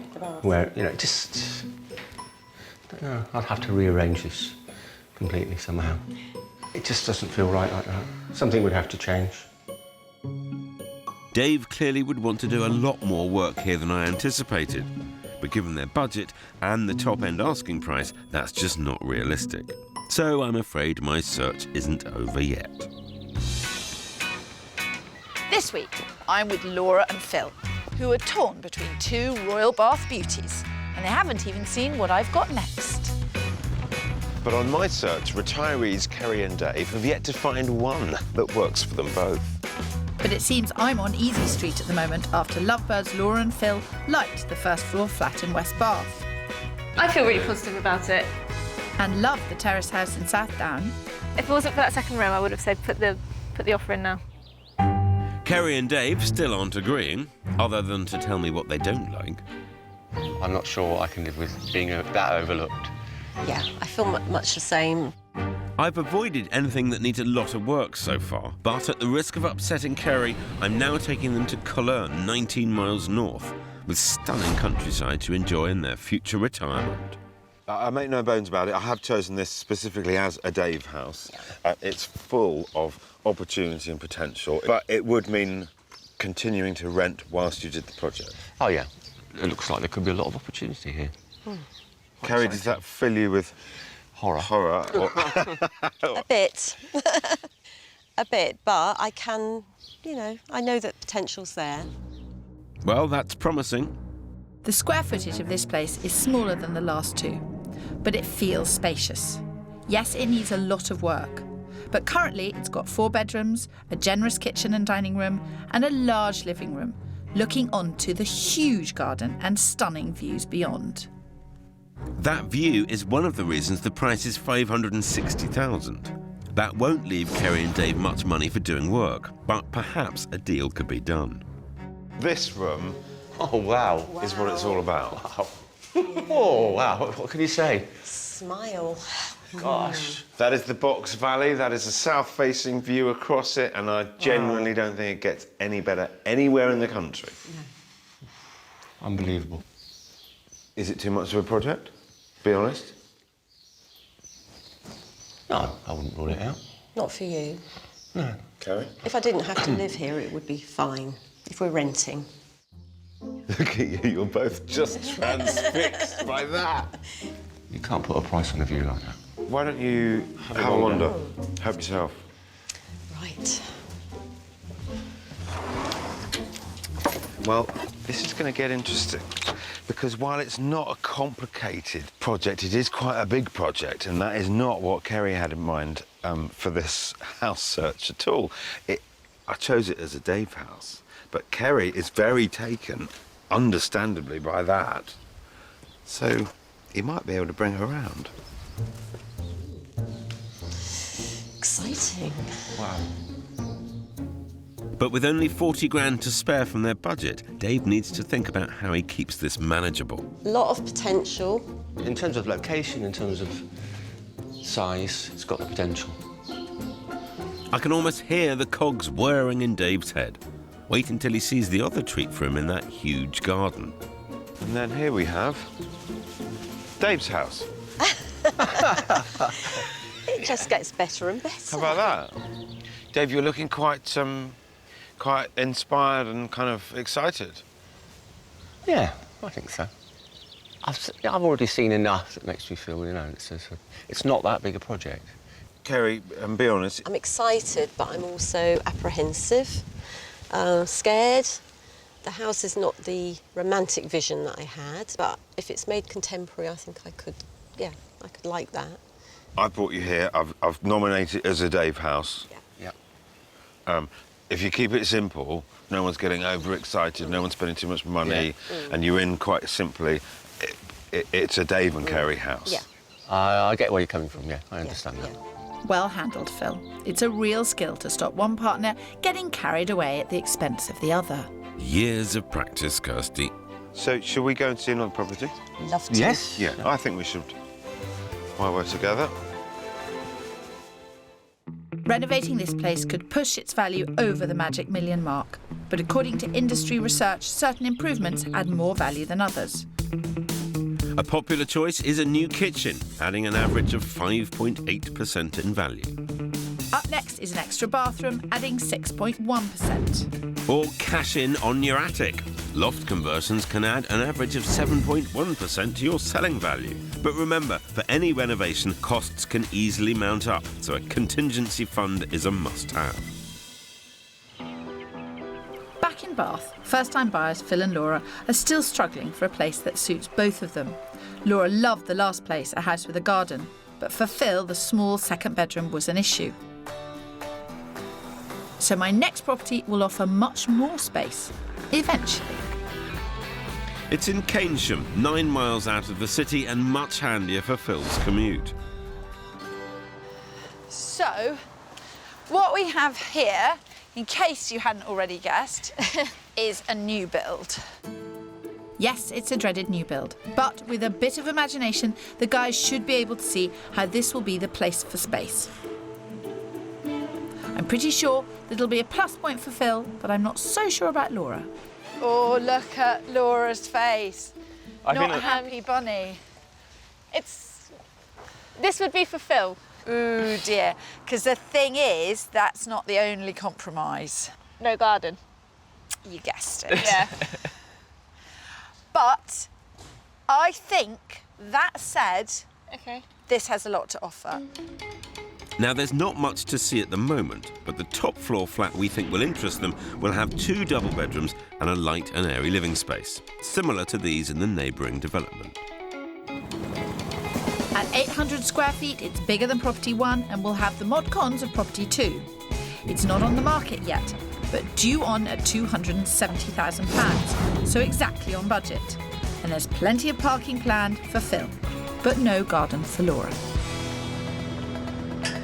Tell me truthfully, honestly, would you rather just walk back down the hill? No, I'm disappointed. Yes. That's it. Oh, don't be too disappointed. It's very nice inside. Oh, do you want to go off for a second? Okie doke, you go off for a second. Oh dear, house hunting can often be emotional, and you always have to be prepared for tears. Do you want to go? Yeah, I definitely want that. It's something to think about, isn't it? Laura's realised it's impossible to get everything they both want, and one of them will eventually have to compromise. It's like your dream property versus my dream. Yeah. It's going to be hard to choose, or even nothing. Should we go this place? Yeah. Yeah? She's doing the right thing by going in. The more houses they look at, the easier it'll be to make a decision. Something that's proving tougher than they thought. Now, careful on here, although you've probably got more sensible shoes than I have. This is your kitchen here. Right. And your sitting room there. I mean, I have to admit, I do like that you are in amongst the trees. It is very, like you said, that view out of there with the trees and leaves is very pretty. Immediately I'm thinking the size for the price is really good. Yeah. If it was just you, Phil, would you be here? Yeah, but... It's not. I know it's not. I know it's not. criteria. You have different criteria. Yeah. And actually, you've been a very unified couple. You've done it in a very unified way. You've both thought about the other people's criteria. Don't start again. I can't help it, I'm sorry. Because of the size. Yeah. Because I'm thinking... Go and stand next to each other, go on. But it doesn't mean I'm not going to consider the other place either, you know.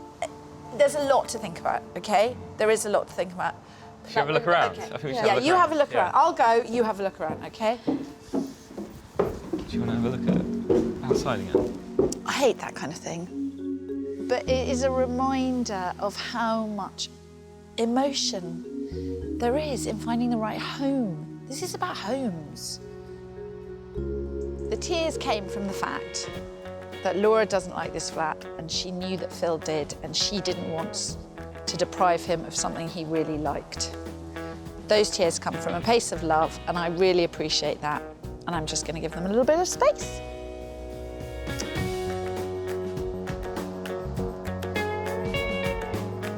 You really like it, don't you? Phil and Laura have seen 3 properties which could work in different ways. But now it's decision time. Which compromise are they happiest to make together?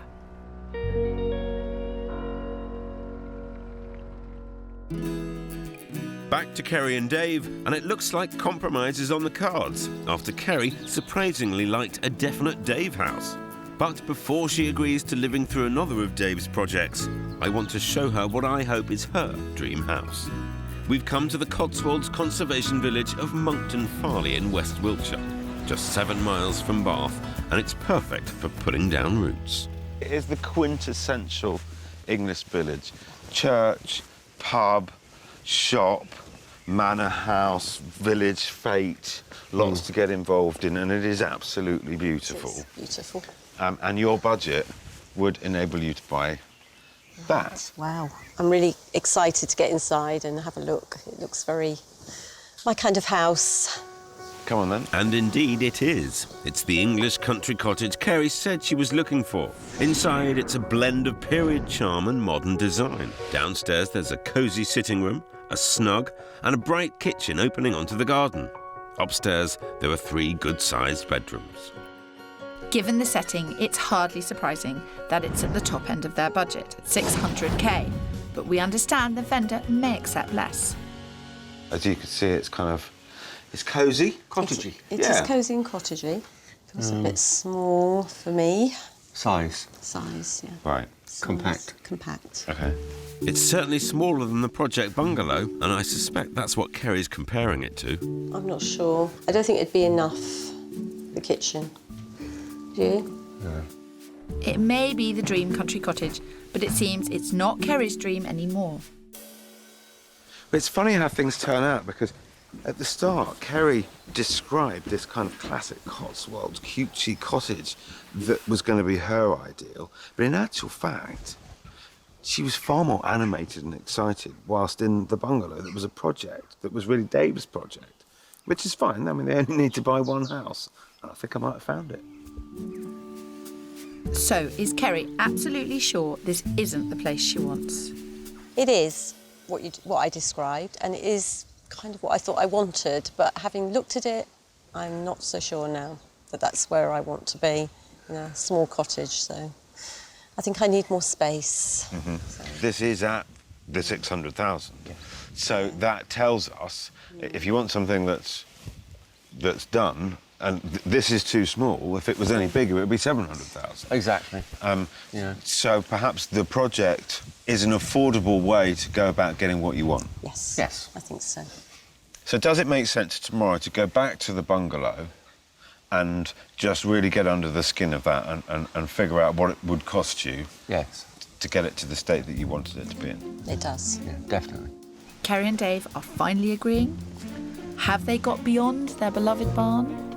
Possibly, but with these two, I wouldn't open the bubbly just yet, Kirstie.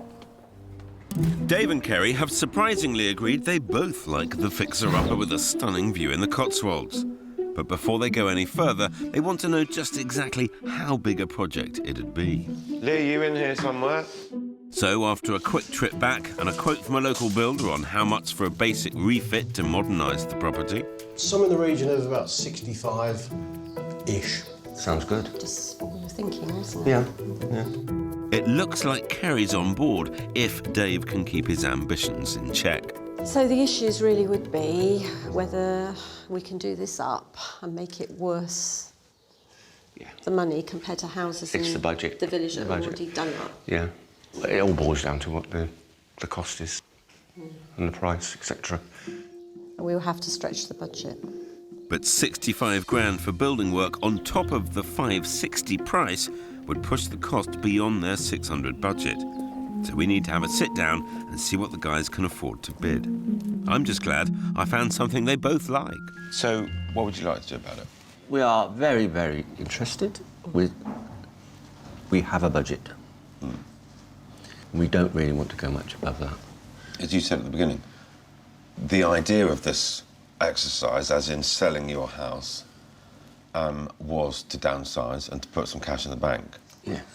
The last thing you now need to do is go and spend all the cash. Exactly. Exactly. So he paid $450 for it 12 months ago. Mm-hmm. He's asking $560. Mm-hmm. So he's done very well for himself simply owning it. Absolutely. Oh, yeah. What do I think we can get it for? I think we've got to try him at kind of 525, 530, somewhere there. I'm just conscious of the work that needs doing. Well, we said this morning about 5, didn't we? What we would offer. Well, we don't think he's going to accept that anyway. No. You don't think he'd accept that? OK. I think the maximum we would be prepared to go to is 525 then. Yeah. Should we we'll put 525 on the table and go, look, Yeah. there it is. We're not going any further. No, I think that's I think so. We've got to set a limit. Yeah. Fine. We have to balance that off. Yeah. No, I agree.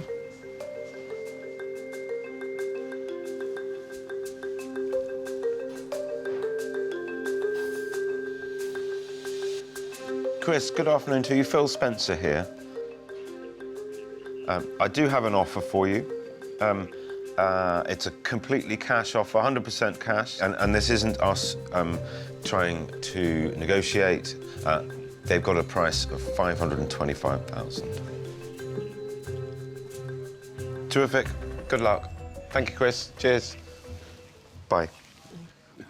He's going to ring the owner right now. Okay. Back in Bath with Phil and Laura. They've decided property 1 isn't for them, and it's stalemate between Phil's off-plan at 270 and Laura's period terraced house at 280. 10 grand over their budget. Time for Auntie Kirstie to step in. You are united, you are devoted. I know that Laura's tears are about knowing that you would like treetops and feeling that she didn't want to deprive you of it. Your problem with South Downs is the second bedroom.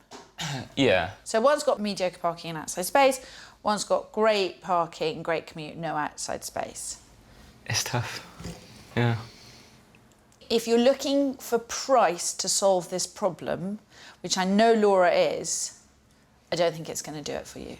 You think they're both going to even I out? think they could easily both even out. It just gets harder. I know. It does get harder. It's a huge decision for them, but as it stands, the off-plan development isn't even on the market yet, and there's no imminent offers on South Down. They can afford to take a little more time, but they will have to make a decision.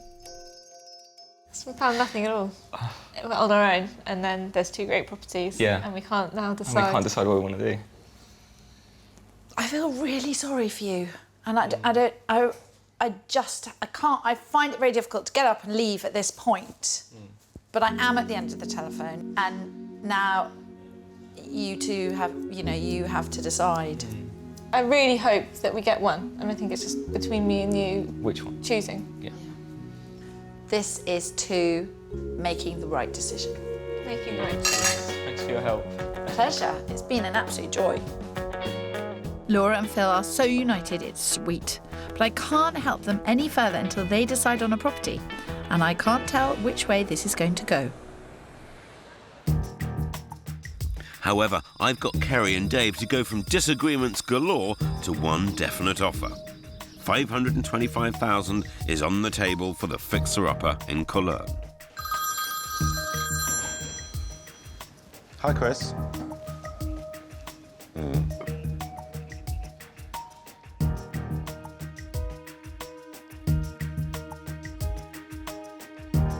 Right. Fair enough. That gives us something to work at. I don't know if it'll be any good, but let me have a conversation, and I'll let you know. Thanks. Bye. It's not enough, but he has made a counter-offer. His magic number is 530. What do you think? I don't know. I'll leave the decision. It's a lot of money. It's a tough call. It is only $5,000 more, but every penny they spend on the house, the less they'll have for retirement. Kerry and Dave have come a long way in this search, but this may prove a step too far. Yeah, I think we'll stick with what we've got. It's just, 25 was a push. I agree. Stick with it. Stick with it. Yeah, stick with that one. Thanks very much, anyway. No, absolutely. Perfectly understood. I'm just delighted to have found something that you both like. Yes. How about that? That is an amazing achievement. We started this search, I thought I was looking achievement, for 2 houses. Yes. Yeah. I know. You could very well have been at some point. We might have gone our separate ways.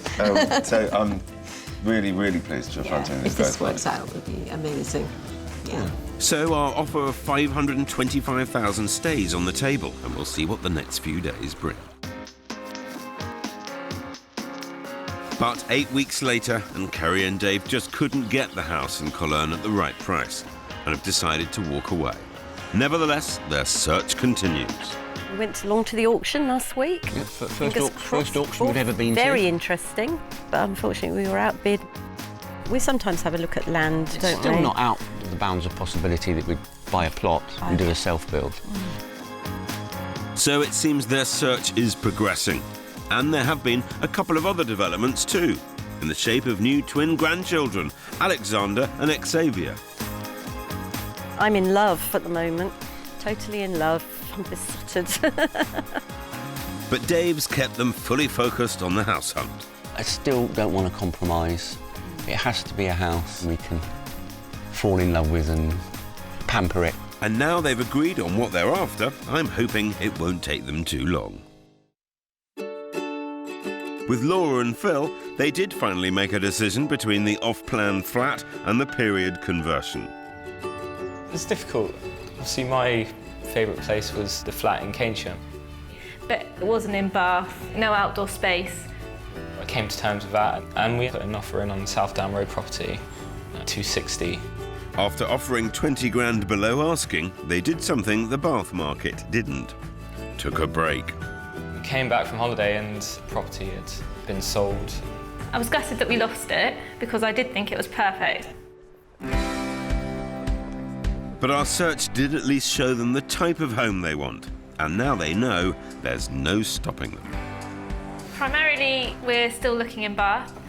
There's been 1 or 2 places we've seen in the last week that we're really interested in. So we'll make a move on one of those. Bouncing back from a loss. My kind of house hunters.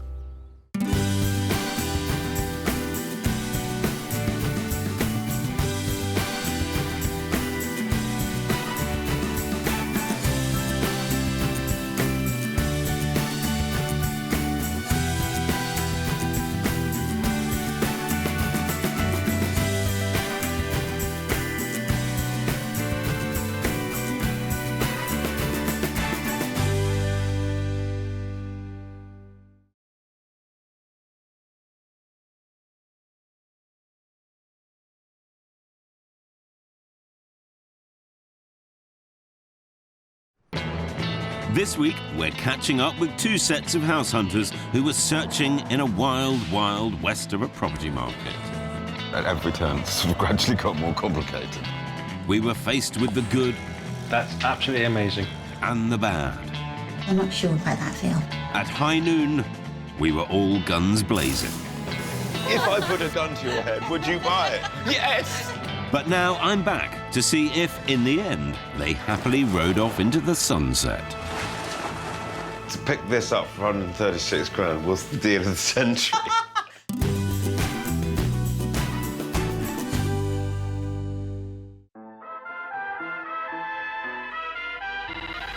This week, we're catching up with 2 sets of house hunters who tasked Kirstie and me with finding them properties not just to accommodate them, but a whole load of stuff.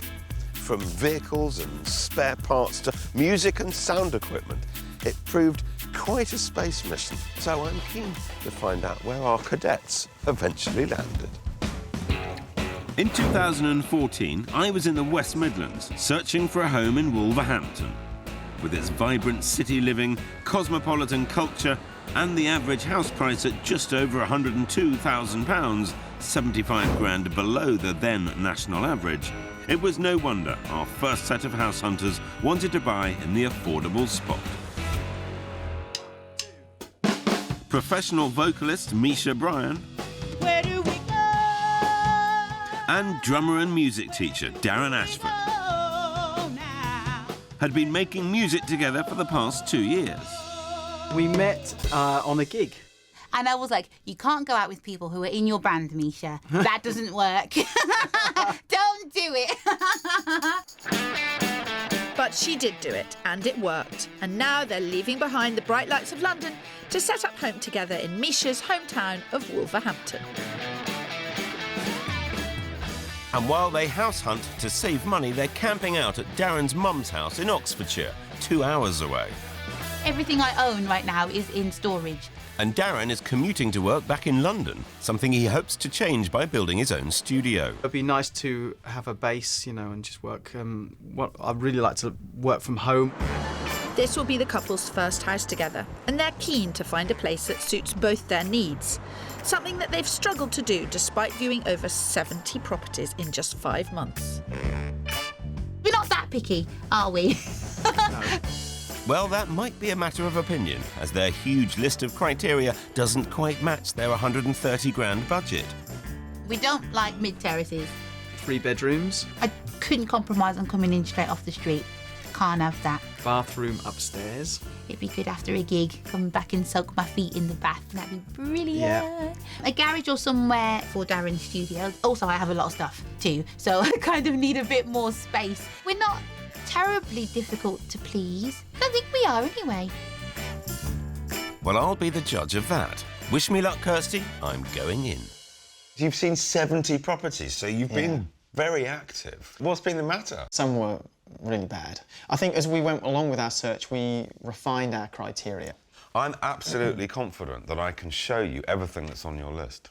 It might not all appear in the same house. But you're very good at this, Phil, Yeah, so but- you'll be all right. You're a miracle worker, Phil. I'm going to need a miracle to get them everything they want. Keep the faith, Phil. I'll try. Misha and Darren have a maximum budget of £130,000 and a very long wish list. This is the edited version. They'd both like a semi-detached house with 3 bedrooms, an upstairs bathroom for Misha, and Darren wants to work from home, so enough outside space to build a music studio. So, in 2014, I had an extensive wish list and a search area that was within a 3.5-mile radius of Wolverhampton city centre. While in 2015, Kirstie's search had her roaming much further, in and around the Lothians, home to the Scottish capital of Edinburgh.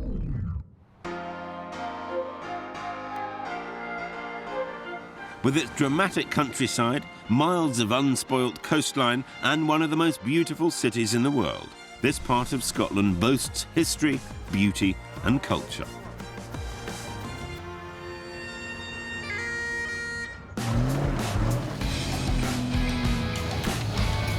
Which all means it certainly wasn't a cheap place to house hunt for computer programmer Ian Stewart, a man with a passion. People have commented that I don't have a hobby, I have an obsession. Which is probably true. I love Land Rovers. They're big Meccano kits. But it's not driving these mean machines that's the problem. It's the mechanical mayhem that comes with them. I've got spare axles and I've got spare diffs and I've got spare gearboxes and I've got welders and plasma cutters and air compressors. It's scary how much money I've spent over the years on my hobby. Currently, Ian keeps all his spares, along with his 4 vehicles, 2 trailers, a caravan and 1 shipping container, at a huge barn with land, just a leisurely stroll away from his comfortable 2-bed cottage in East Lothian, which he's rented for the last 12 years. It's huge, but I don't own here, and that's what I need to do. That's now a real possibility. But sadly, it's the result of both of Ian's parents passing away in the last 3 years. I'd much rather have my parents, but if one of the things they can give me is the ability to buy somewhere, that's a really good gift. And a big responsibility for us.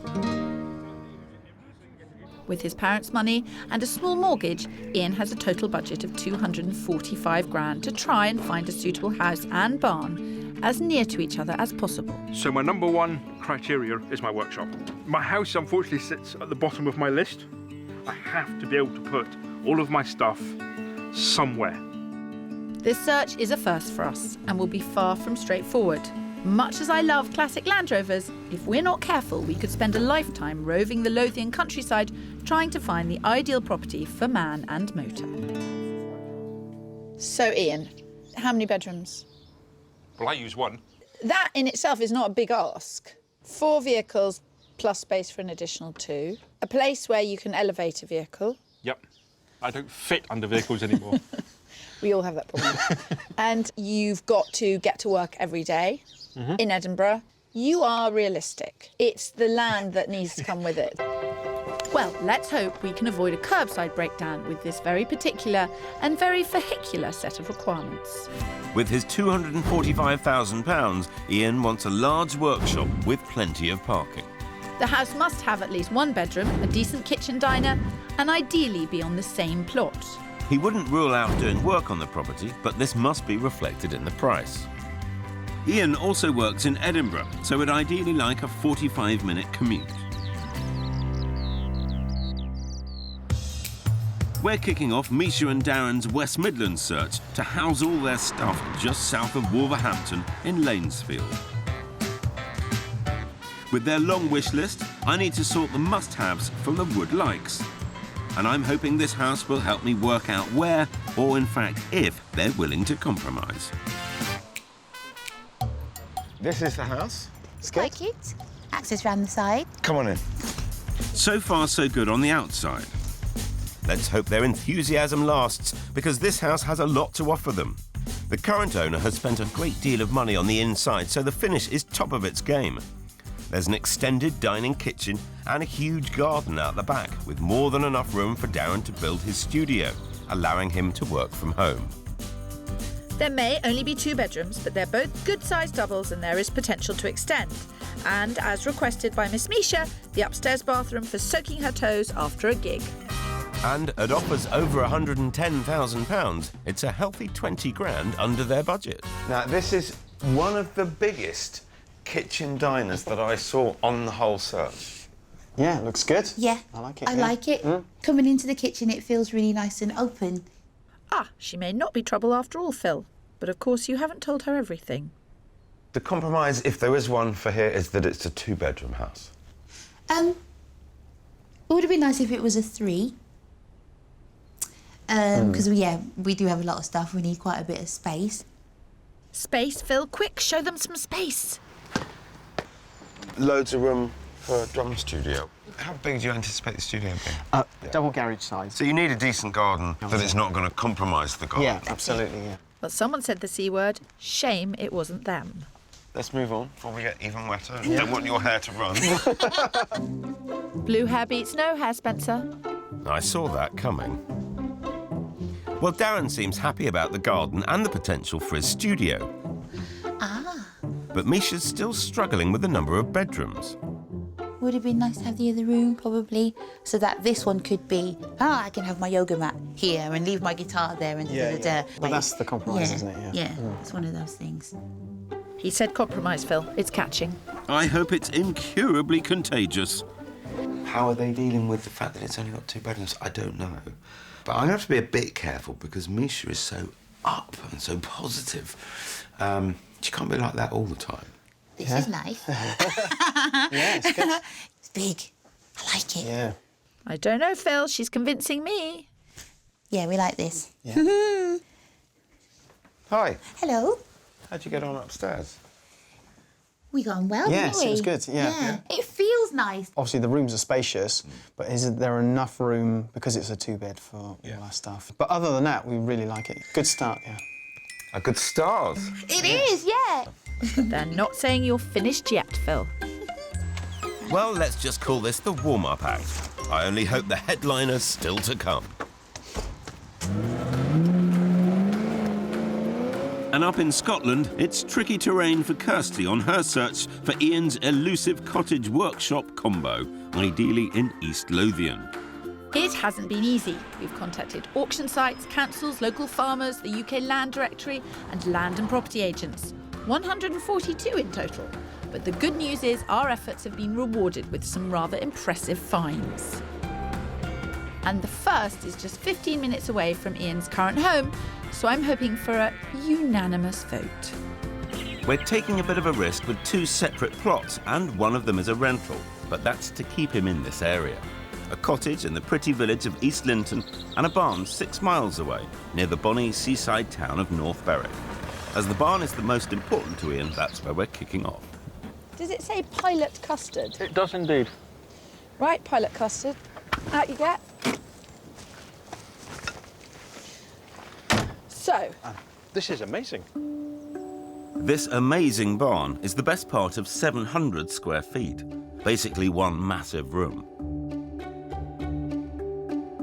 We found it online, and the farmer's looking to rent it out for just over 200 quid a month. All of my tools could come in here with a single place to work on a single car. Right, in my pocket, Yes. I have the details of a very nice 3-bedroom house 10 minutes from here. Would you come with me to see this property? Absolutely. You're a man after my own heart, Ian. No, you're already married. Actually, technically not married. I do have 2 children. With the father of my children, I am rather devoted to him. But, you know, things can change. I think you're in there, Ian. Well, I did say I was partial to an off-roader. So we're piling into Pilot Custard and heading off into the sunset, or rather slightly overcast Scottish weather, to the 3-bedroom cottage for sale in East Linton. I think you could definitely get a couple of cars in here, couldn't you? Yeah, a lovely area, isn't it? This place seems to be tuning up nicely. The property is a single-storey 1930s semi-detached cottage. It's somewhat dated, but it does have a decent-sized kitchen. There are 3 bedrooms, 2 more than Ian asked for, sitting room and conservatory leading out onto a large garden in need of a good strimming. My sort of gardening. More than enough space for a man who spends most of his time in the shed. Its owner offers over £195,000 and expected to go for about the 200 mark. So a healthy 45 grand below Ian's budget. So how does this is nice. feel to you? I don't feel uncomfortable in this house. I could happily live here. If you can get this house for around the 200 mark, that would leave you with a little bit to spend on it. Yeah. You've said that you want your parents to be looking down on you and thinking you've spent their money sensibly. Yep, that's a good move. Sounds like you're in the driving seat, Kirstie. Possibly. Ian's response to having the cars off-site has been surprisingly positive. And I think he really likes this house. But I think he's probably more cautious than he lets on. The bedrooms kind of feel a little... They're smaller than I'm used to. They're cottagey. Do you have a big collection of clothing, Ian? No. I have a very large collection of T-shirts.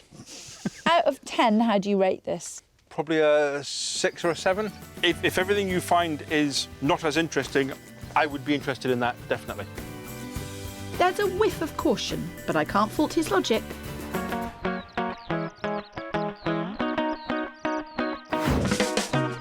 We're catching up with 2 sets of house hunters hoping to cram a lot into their new homes. Kirstie was with mechanically minded Ian, who was after a house for him and his motors.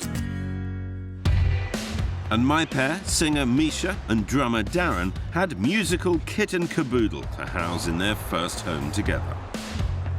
My initial offering in Wolverhampton's Lanesfield hit a slightly bum note with its size. We do have a lot of stuff, we need quite a bit of space. Meaning I had to work a bit harder to find out where they were willing to compromise. Keep up at the back. We're in Claregate, a popular leafy spot northwest of the city. It borders one of their favourite areas, so location-wise I'm hitting the mark. And like the last property, it's in turnkey condition, and it has that all-important 3rd bedroom. Busy road is not ideal. Off-street parking might be a problem. Let's get on in and see what you think. OK, cool. Not a lot of points so far, Phil. But I'm hoping the inside will win me a few. There are 3 bedrooms, 1 with an ensuite toilet, and 2 generous reception rooms. The bathroom is downstairs, not ideal for Misha, but it is beautifully done with this separate wet room. At $129,950, it's at the top of their budget. But I have word that the vendor will accept less, so quite a few positives. Accentuate the positives, Phil.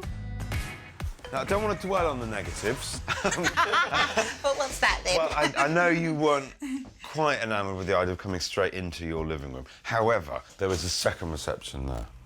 So you can almost look upon this as an entrance hallway. This is a nice room, but if someone were to come in and you're watching telly, then you got all the winter breezes in your face. Massive compromise, isn't it? Yeah, it is, yeah. It's a question of where your priorities are. Whatever's through here is going to have to blow you away. Absolutely, yeah. Yeah. Blow you away like the winter breezes in your face? Well, I did tell them I'd show them everything on their list, just not necessarily all in the same house. Big dining room. Yeah. And those are the stairs up to the 3 bedrooms. Oh, right. I just think right now the whole thing just feels a little bit like a walkway. Ouch. I hope you've got your hat and your rabbit, Phil. The kind of major piece here is a spectacular bathroom. It is downstairs though, isn't it? It is downstairs. But to get a 3-bedroom house under budget in this location, it's going to have other issues. Ooh. Yeah. Having my bath downstairs, I'm not sure about that. Not sure about that, Phil. It's nice though. It's a very nice bathroom. It sounds like it might be somebody else's nice bathroom. It's okay, I've got broad shoulders. Face it, Pip, you're in the wrong house. Make a speedy exit. You're right, Kirstie. Time to pull the plug. Back in the Scottish countryside, motor-mad Ian quite liked the first barn-house combo Kirstie showed him. But it didn't really rev his engine enough. So, for our next viewing, we're stepping things up a gear with Phil riding shotgun. We're heading to the village of Elsrickle near Biggar, this time in South Lanarkshire, 50 minutes south of Edinburgh. Only 5 minutes more on the commute, but it has enabled us to find everything on the same plot within budget. But there's a fair amount of work to do. Oh, wow. So it's a big plot? Yeah. Oh, God, Phil, you're wearing those shoes again. Talking of feet, or should I say square feet, I'm hoping the size and layout of this croft house will be more suitable for Ian's lifestyle. It has a big kitchen breakfast room, sitting room, a large attic and just one bedroom. But that's okay because there's a massive barn next door which could be transformed into the most fantastic workshop and tool shed. All in all, a nice balance of barn to house. It's being marketed at offers over £160,000 and we believe it will sell for close to that figure, leaving Ian a potential 85 grand to fix it all up. Do you think you can make this work? Yes. The only nervousness I have about this location is I'm moving away from where all my friends are. Right. So my friends are Edinburgh or north. Yes. And I'm moving south. Right, OK. But right. I think the rarity here is that everything's all in one site. This is a bit that's interesting. This has been the really difficult bit, is to find things like this. A big plot that you could have everything in one place. I can't stress this enough. We have been laughed out of estate agents' offices with Ian's budget and towering wish list. Straight into the kitchen. Nice big kitchen. The kitchen's the most important room for you, is it? It is pretty much, because it's where I like to be social. For Ian, at the last property, small bedrooms were an issue. Here, there's only one on offer, but it is significantly bigger. The rooms are much larger in this, which feels a lot nicer. Is it somewhere you could see yourself? Yes. Yes, but I could live in either of the two houses you've shown me. Kirstie's doing all right, isn't she? She's doing very well. It doesn't always happen. You're a lucky fella. No, Phil, you're the lucky one to witness how I navigate my way through a complicated search and come up smelling of roses. I tell you, Ian's great. He has got such a mental, positive approach to this. But whether he'll follow through is another matter. He has utter faith in you. So he should have. Rather questionable. I seem to be doing fine. Somehow. Very rude. Let's get a gentleman in here. Oh, Ian. Hiya. Phil was just saying he was surprised I'd managed to find you two suitable properties. They're both very interesting. They're very different. Come on, Right. ye of little faith. Oh, I have faith now. And you've still got a third option to show him. Back with Misha and Darren in Wolverhampton, I'm hopeful things will take a turn with this next property. We're in Penn, top of the pops for our pair of musicians. As always, there are compromises, but I've got solutions up my sleeve and my support act in tow. I gather you've upset your clients. I haven't upset them. I just haven't found the right house yet. They've seen a lot, I've seen a lot. It's not easy. Right, OK. I thought it was going to be quite simple, but at every turn it's sort of gradually got more complicated. Well, let's see if a two-pronged approach makes a difference. Afternoon, you two. Hiya. Look who I've brought for assistant. Very nice to meet you. My glamorous assistant this afternoon. Whose brother lives close to here? My brother. Right, okay. Yeah, it's literally a minute's walk. So the compromise with this house is not area. No, that's it, yeah. Right. And Misha won't have to compromise on the bathroom either. This one is upstairs. But to get that in this area, we're back down to 2 bedrooms. But they're both good sizes. And there's a garage to the side of the house that could solve their storage worries. And at the bottom of the garden is an outhouse that could be replaced with Darren's music studio. At 139,000, it's almost 10 grand over budget, but we've been told the vendor will consider lower offers. They should like this one. You said that about the last one. I thought you were here to help. I mean, what do you feel coming in about the size? It's good. I like it, it's good. Look, the kitchen, it's not the brightest room in the house, but bear in mind it's a dark day, it's the end of the day. Yeah. But it is a very good blank canvas. There's nothing offensive in it. I mean, arguably that carpet. It's not the worst carpet we've seen, is it? No, it's quite dark, but with some lighting and brightening everything up, it's going to transform it really, yeah, so it's good. Yeah. Dan, do you want to have a look out in the garden? Yes, let's do it, yeah. Come on. Yeah, well, we'll go upstairs then, because it's more sensible than to go out in the cold and the dark. I'm not sure how Misha will take the 2 bedrooms, but Darren is at least trying to like it. The garage is great. Great area, pen. It's just around the corner from Misha's brother. Yeah, she seems quite happy about that. Very, yeah. Because I guess a lot of moving back to Wolverhampton for her was family. Family-wise, yeah, absolutely, yeah. Encouraging noises out here, Kirstie, but I suspect Darren's the easier one to please. Leave Misha to me. So, bedroom 2 of 2. How much of a problem is that? We were looking for a 3-bed. We do have a lot of stuff and essential things. So that was what the 3rd bedroom was for, was stuff? Yeah, if the storage in the garage was sufficient, we could put some things Yes, down there. some Then that hanging would rails, help. yeah. That would definitely help. Nice work, Kirstie. So it sounds like after the 70 houses they've seen and the 40 we've discounted on our search, we might actually have a real contender on our hands. And a bath. It's always good to have a bath, isn't it? I'm not being funny, Phil, but things do seem to be going a bit better since I came along. Is there anything that troubles you about the house? Any worries? It's at the end of our budget, pretty much, and it needs a bit of work.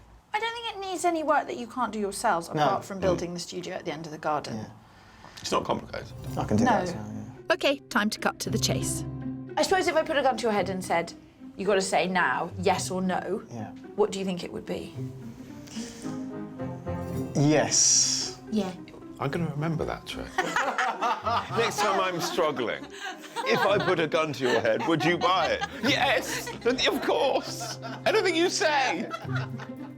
Well, sometimes, Phil, you've just got to get straight to the point. I have to say, it seems to have worked. We have a clear favourite. My work here is done.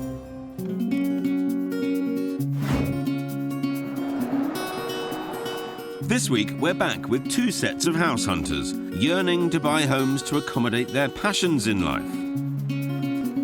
In 2014, musical duo Darren and Misha had $130,000 for a 3-bedder in Wolverhampton with space for a studio. And in 2015, 4x4 fancier Ian's priority was a 245 grand home to work on his beloved vehicles.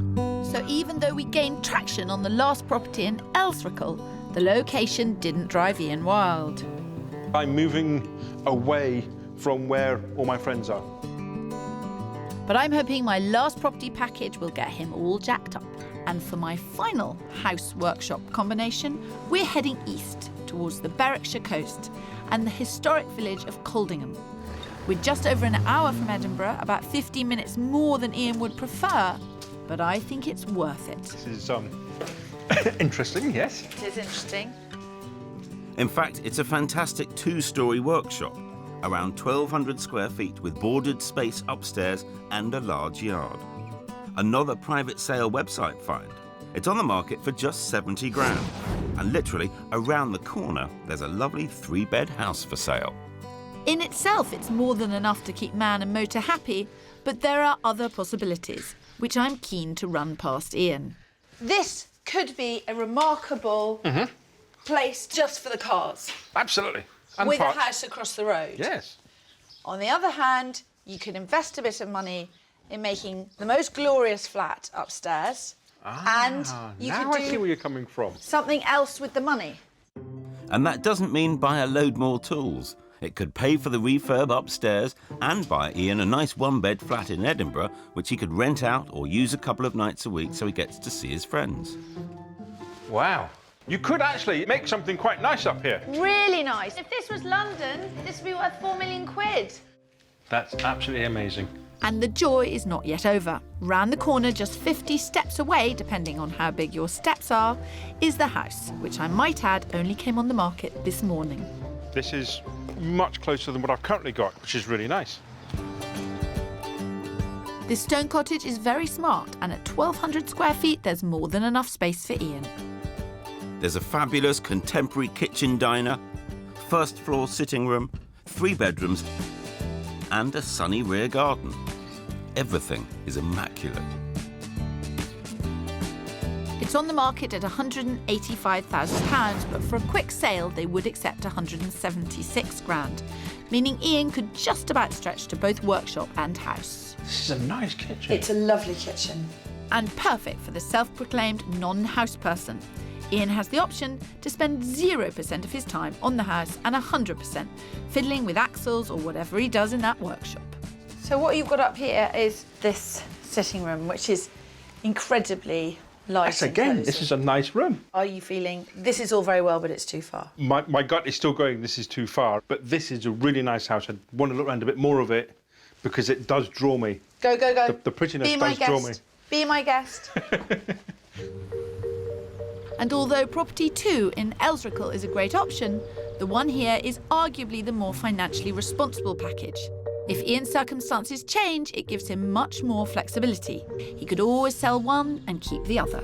My worry is that I have to make sure he doesn't buy an entire property based on the cars. It has to be something which he can invest in securely, regardless of the future of the cars. And he wouldn't go far wrong with this place, but I just know what he's going to say about the location. So, a beautiful house. I think it's just too far. So it's a reluctant goodbye to Coldingham, which means we've only got property 2 in the running. It'll be interesting to see which road Ian takes from here. Down south in Wolverhampton, after wanting a 3-bed home, amazingly, Misha and Darren have decided they like the 2 2-beds. Property 3 near Misha's brother and the very first house I showed them. So with the last property still fresh in their minds, it's back to the 2-bed 1930s semi in Lanesfield. On the market for offers over 110,000, this place is 20 grand under budget, which could be used towards making it bigger. Wow. And I'm going to show them how they could do it. It still feels really nice. Yeah. It is actually quite good to be back. Yes. I've got my hands on the approved plans for the extension being built 2 doors up, a double storey to the side and a single extension to the rear. So the kitchen's got a lot bigger. Oh, Yeah. And then upstairs, they've got bed 3 and a study. Oh, wow. That's kind of more space than we needed if we ended Yeah. up doing that. Yeah. So that would be great. Finally, it feels like we're all singing from the same song sheet. La la la la! Wow, hidden talents, Phil. But maybe leave the singing to Misha. All right. But seeing the first property for the second time seems to have led to a decision. As soon as we went into one, it was like, this feels really nice and we'd like to make an offer on it. Fantastic. Fantastic. Hallelujah! The property had been on the market at 124,000 until last week, but with no one coming through the door, the vendor reduced the price to a more realistic 110. I'm keen to make sure Misha and Darren don't pay any more than what it's worth and save them as much money for that extension as possible. How about we open proceedings at 100 and slowly and painfully allow ourselves to be talked up? Hi, it's Phil. I've got an offer of 100,000 and a couple who are raring keen to get into it as soon as possible. Could you just let me know? Bye. So he's going to ring the vendor now and get back to me. Okay. There are more viewings of the house scheduled for tonight, but I'm hoping to get things tied up before then. Fingers crossed, everybody. But it all depends on how low the vendor's willing to go. What news? I don't see the house worth that kind of money.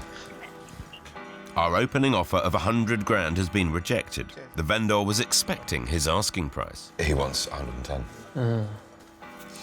I think it's worth putting your best foot forward and having another bid. You can only say no. I think we should go in again, yeah, for sure. 105. Yeah, because it is a 2-bed at the end of the day. Richard, hi, it's Phil. I have to hide now. They do very much like the house, and they are very happy to pay what we perceive to be a fair market price, 105,000, but that will be as far as we'll go. All we can do is wait. In Edinburgh and the Lothians, my man, 4x4 obsessive Ian, is contemplating whether to accelerate towards Property 2, the Croft and Barn combo in Elsrickle. But there's a lot to weigh up. Property 2, maybe. Property 2 maybe. It's kind of down a room. And Property 3, too far. I think so. What I would like to do is I'd like to try the drive from here back to Edinburgh. Well, that's very good news then. My heart is still kind of with number 2. I need Yeah. to find out the feasibility of working on the garage. Yeah. So I need to get that cost. I need to look at the cost of a kitchen in that house. Assuming the research goes well, I will buy either number 2 or number 3. And I would have found neither of them if I'd been left on my own. Fantastic. Right, here's my house. Thank you very much. Before too long. Before too long. Back in Wolverhampton, and poor Misha's on edge. As we wait to hear back on our best and final offer of 105,000. Hello, Phil here. Hi, Lynn. How'd you get on? To know. Well, let him know the offer still stands, but we won't be increasing it. Bye. It is disappointing that there's absolutely no denying that, but let him have his other viewings, and who knows, he might come back to us. That's it? Yep. Thank you. We can't even raise a glass. Damn. We'll have a cry. Best of luck. Best of luck. Thanks, Phil. But alas, it wasn't to be, and Misha and Darren went back to the viewing board. Still looking at houses. We've got a couple today and tomorrow, so hopefully one of those ones will come off. And Ian's search also continued, but not for long. Deciding to follow up on a tip from Kirstie about a property beyond his area remit, southwest of Edinburgh, he found his forever home and offered 210,000 for it, which was accepted. I wouldn't have found it without Kirstie. I chose east. I should have gone west. Ian's been in his 4-bed farmhouse in the small Lanarkshire village of Forth for just under a year. It gives him multiple outbuildings, offering over 220 square metres of space. And he's still reeling from owning his very own home. The first night, there was nothing in here. I knew there'd be nothing in here. I came down with an airbed and I spent the Friday night in here with just a kettle, just the airbed. But it was mine. It was brilliant. Since then, he's filled his home with a bit more than just a kettle and an airbed. But can it really accommodate his heap of car-related collections? I wanted a large workshop. I've definitely got that. I wanted somewhere to park 4 cars. Absolutely got that. Trailers, caravan, 400 books, nice kitchen to be sociable in, got all that. I needed somewhere to sleep. Well, I've ended up with 4 bedrooms, actually. One's a little office, one's got books in it. This is absolutely spot on. Ian is a bit further from work and friends than he originally wanted, but location doesn't seem to be a drawback. It's a very friendly place, actually. Hi, Billy. Not bad. And I think I'd rather be here with what I've got than closer to Edinburgh without being able to do what I can do here. Right, see you later on. So I think, actually, Kirstie was right. And don't tell her. Oh, I rarely like to tell Kirstie when she's right, Ian. Look at that. Certainly a view like that would more than make up for any extra distance friends now have to travel. I never tire of that view. Unsurprisingly, the house itself has not been the focus of attention. Done no work in the main house. But his beloved workshop's certainly been tailored to his needs. One of the things I wanted was a vehicle hoist to get the cars off the ground. So I have paid other people to do quite a lot of work. My little workshop.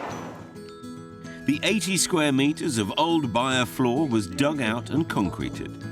The roof's been raised, a wall was knocked down to create a huge doorway, and Ian's even gone green. Because I'm going to retire here, I need to be aware of my fuel bills. So one of the things I did when I had the money to do it was I fitted solar panels. The green energy investment, the bookshelves and the workshop overhaul cost Ian around 27 grand. But including the price of the property, he still spent less than 238,000 of his 245 budget. Inheritance money well spent, I'd say. My father would have loved this place. He would have absolutely loved just having one of the rooms out there in the workshop, just to have his tools, to have his stuff. My mother would have redecorated by now, probably twice. They would have liked to have been here as well, which is quite a nice feeling, actually, is that they've given you somewhere that they would have liked themselves. So, absolutely top marks for finding this. Just superb. Straight to the top of the house-finding class, Kirstles. And nearly 2 years on, I'm hoping to find that my pair, Misha and Darren, found a home they're equally cock-a-hoop about. I'm back, finding out how some of our house searches have worked out. It wasn't easy finding Ian a property big enough for both him and his vehicles, but they're now all settled in idyllic Lanarkshire. And almost 2 years ago in Wolverhampton, having viewed over 70 properties, musicians Misha and Darren loved the two-bed with potential to extend that I'd found them, but reluctantly let it go, and they couldn't agree on a price with the vendor. Despite being disappointed, they remained as positive as ever. And I'm delighted to say they did eventually find their first home together. And they picked the keys up a year ago today. So guess what? I'm here for a visit. See what kind of property and price convinced them to finally do the deal. Hello! Hi, Phil! Hiya! Good to see you. Very nice. And this is it, a 1950s semi in suburban Cosley. Just a hop, skip and a jump from Misha's mum and brother.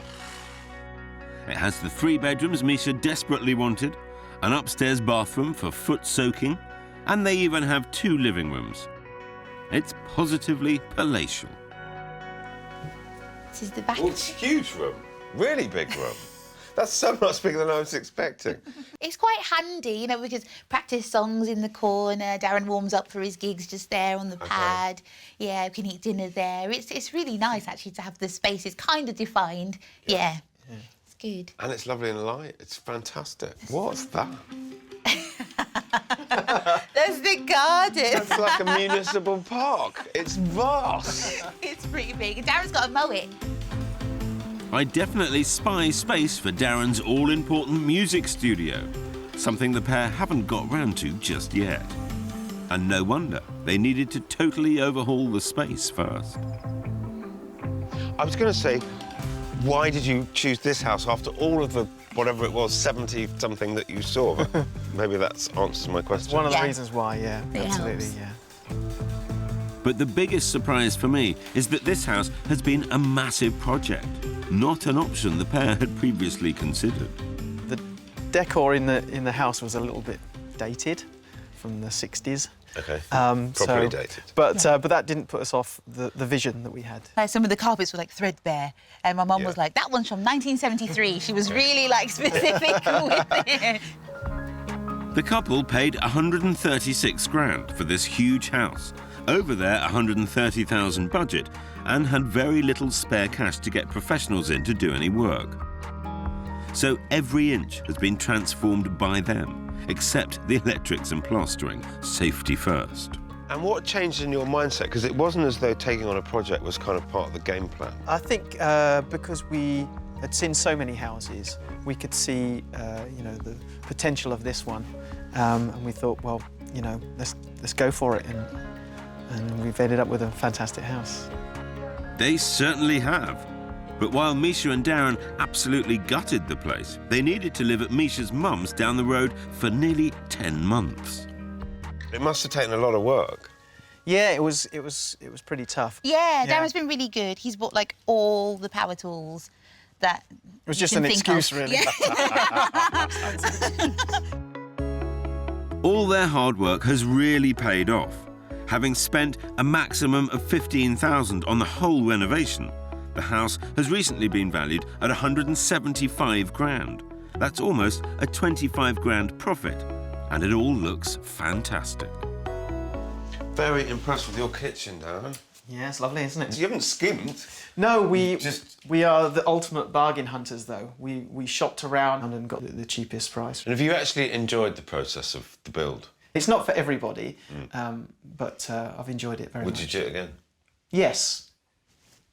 For someone so fresh off the end of their project to go, yes, I'd do it again, I think that tells a lot. I think it's just the best way that you can not just maximise the value of your house, but just making it fit for your life. For you, yeah. Misha hasn't let the dust and dirt of house renovating get her down either. And no wonder. She's got 3 beautiful bedrooms, and having knocked down a wall, she also has a super-size upstairs bathroom. We've just got a little bit more work to do. The water tank is behind there, so we kind of want to get rid of that and move everything back a bit. Then they can add a shower and decorate it to their heart's content. Good. And is that it? Then you're done? For the whole house? Yeah. No, of course not, Phil. No. We like work.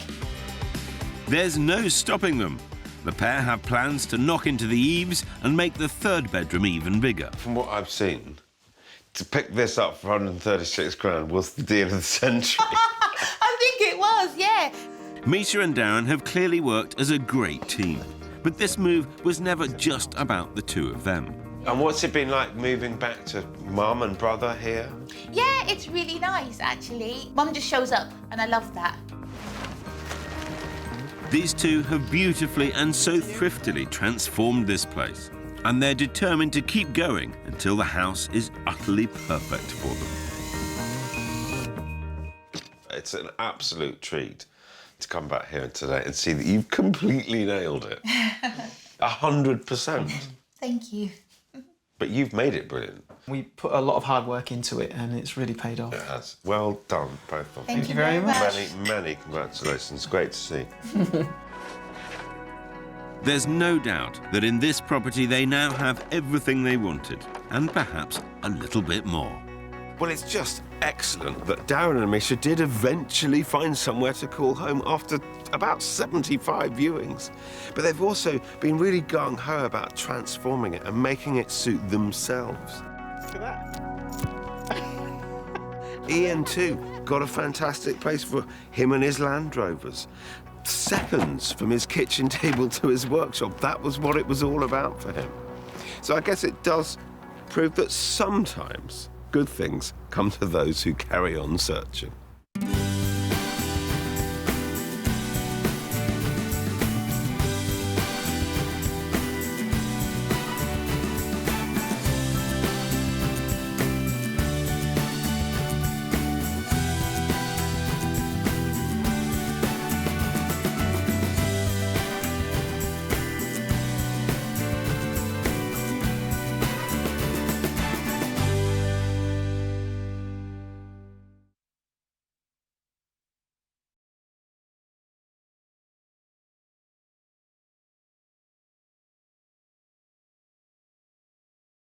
This time, we're searching for first homes for 2 pairs of lovebirds.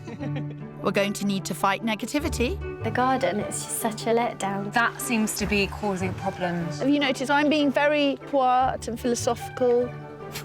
No. Though if we harness the power of positive thinking, I sense with my special skills. We might just come up smelling of roses. Oh, thanks, Phil. That is a big tick. I like it when I can turn a negative into a positive.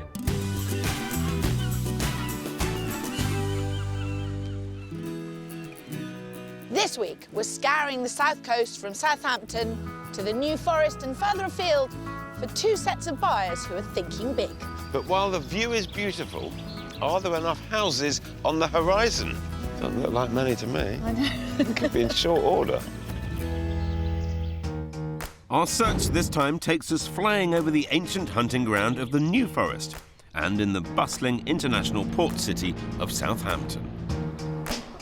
This area has beautiful market towns, a proud maritime history, and its very own indigenous horse, the New Forest pony.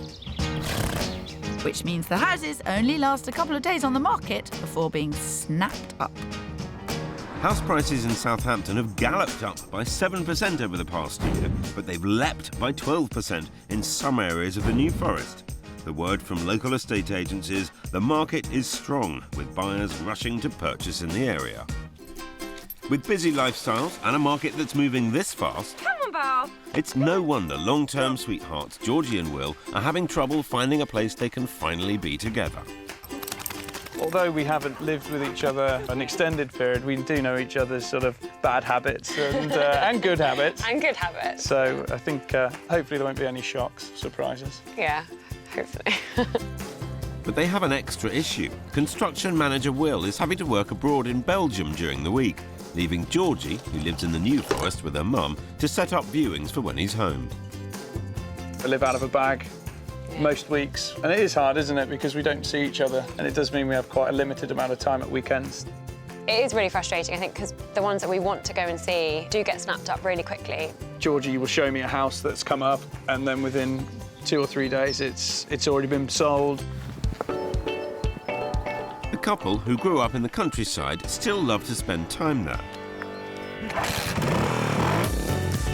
At the weekends, Will burns off the stresses of his working week on his off-road motorbike. And sailing fanatic Georgie has her perfect job as a yachting events coordinator. And this love of open space is informing their house hunt. I would like something that's big enough that I don't feel claustrophobic at all. Yeah. But I also have quite a big family. I'd love to be able to invite them all round for Christmas and have Christmas Day at our place. Yeah. With savings and some inheritance, these sociable first-time buyers have got a good deposit together. So they're looking at larger houses around the £415,000 mark. But there's fierce competition for properties in this price bracket. And I think because we have got that extra bit of money to spend, is that we can look for something bigger and we can stretch ourselves a bit. But it's no good having a budget that big if you've not got the time for viewings. Cue Pip. It sounds like a very busy time of life for you guys. Not much time spent house hunting. No. Sadly not, no. Because Will's away, I've been and seen 3 properties, but we've had a few viewings pulled out from underneath us. So. Well, I'm here to try and help you through that. It's not going to be a walk in the park, as you've found out, because the market is rapid. What's on the wish list? My key criterion is that we like a nice social space. I do a lot of cooking and Will does help, so... I do a lot of eating. So I think it's quite nice that if I was in the kitchen and we have friends over, that you're not sort of secluded from them. And talk to me about the outside. I'd like to have a garden out the back. I do like a bit of grass, so ultimately I'd like a ride-on lawnmower. Every man's dream. Every man's dream, exactly. It sounds to me like you guys have a pretty clear idea of what you want, where you want, what it's likely to cost. And helpfully in this fast-paced market, Will and Georgie have already got their finances organised, with a big deposit and mortgage adding up to a healthy £415,000. They're searching for a house with a minimum of 3 bedrooms. And location is important, as they want to stay somewhere close to the market town of Ringwood. They want a large, open-plan space for entertaining and a decent garden to fulfil Will's lawnmower dream. Well, Phil, they seem to know what they want, but you've only got a few days before Will has to leave the green grass of home and head back to Belgium. Sold, sold, sold and sold. The couple have been searching near the New Forest National Park, just west of Southampton. And I've definitely got my work cut out for me, as their top spot of Ringwood, on the edge of the national park, is one of the most popular market towns in the UK. So we're expanding our search to take in the nearby towns of Sway and Burwood. And I'm starting my search east of the New Forest in Southampton, where first-time buyers Tom and Jenny are keen to move out of their rental flat and get into a home of their own. In this property, we're not necessarily looking for a forever home at the moment. It's more of an investment at the moment because we are tired of renting and we'd like to get on the property ladder. So it'd be nice to have our own little bit of Britain, really, that we can start to call our own. Yeah. It's cheesy, isn't it? Tom and Jenny want a home with 3 bedrooms and a garden and are using a novel method to scour the streets. It'd been training for a half marathon recently, so there was lots of routes we had to take to try and make it a little bit more interesting. I get quite bored with running, so it's quite nice when Tom does a different route and we see a different street that perhaps we haven't done. I just have to map it first, turn left here, turn right there. So we can get a little bit lost. But no sooner do our keen runners hot-foot it past the perfect property... Look at that one. ...than it's sold. Oh, they're flying like hotcakes. They do seem to fly off the shelves, don't they? Quicker than we can get to view them, which is so frustrating, because we feel like we're missing out on what would be our perfect house, really. With the help of their joint savings, Tom and Jenny have secured a mortgage agreement of £250,000, but are only prepared to borrow the full amount for the right house. Jenny, lay out for me your top priorities. A garden. Yeah. A lovely airy kitchen with a window. OK. Don't show us something that is perfect with all the bells and whistles on it. We really want a project, close to town, but it has that community feel about it. Outdoors, lots of green. Right. We want the quiet life sort of thing. OK, I'm going to completely come out with it. If I had been given your notes and not your age, I would have thought that you were 55. And you wanted to buy a house which meant that when you lost the ability to drive, you wouldn't be totally cut off from a community. I was expecting a slaughtering, but just not that quickly. No, it's not a slaughtering. It's not a slaughtering. Just don't kill us. I won't kill you, I swear to God. I've yet to kill anyone. 17 years. I've never got actual blood on my hands. Look. You've come pretty close with me once or twice. Don't worry, Phil, everyone's safe. But these two need to think carefully about exactly what it is they want at this youthful stage in their life. So, with a budget of £250,000, Tom and Jenny are looking to invest in a home with 3 bedrooms so they can have family to stay. They want a project they can get their hands dirty with, and Jenny would love a bright, airy kitchen. And most importantly, they want to feel part of a close-knit community. So we're sprinting east of the New Forest to the suburbs of the port city of Southampton. And we'll be focusing our search on the popular fast-moving markets of Shirley and Hythe. So I must get my running spikes on and help my first-time buyers reach the finish line, a home of their own with a village feel in the city. And I need to find a home where the New Forest ponies roam for my couple.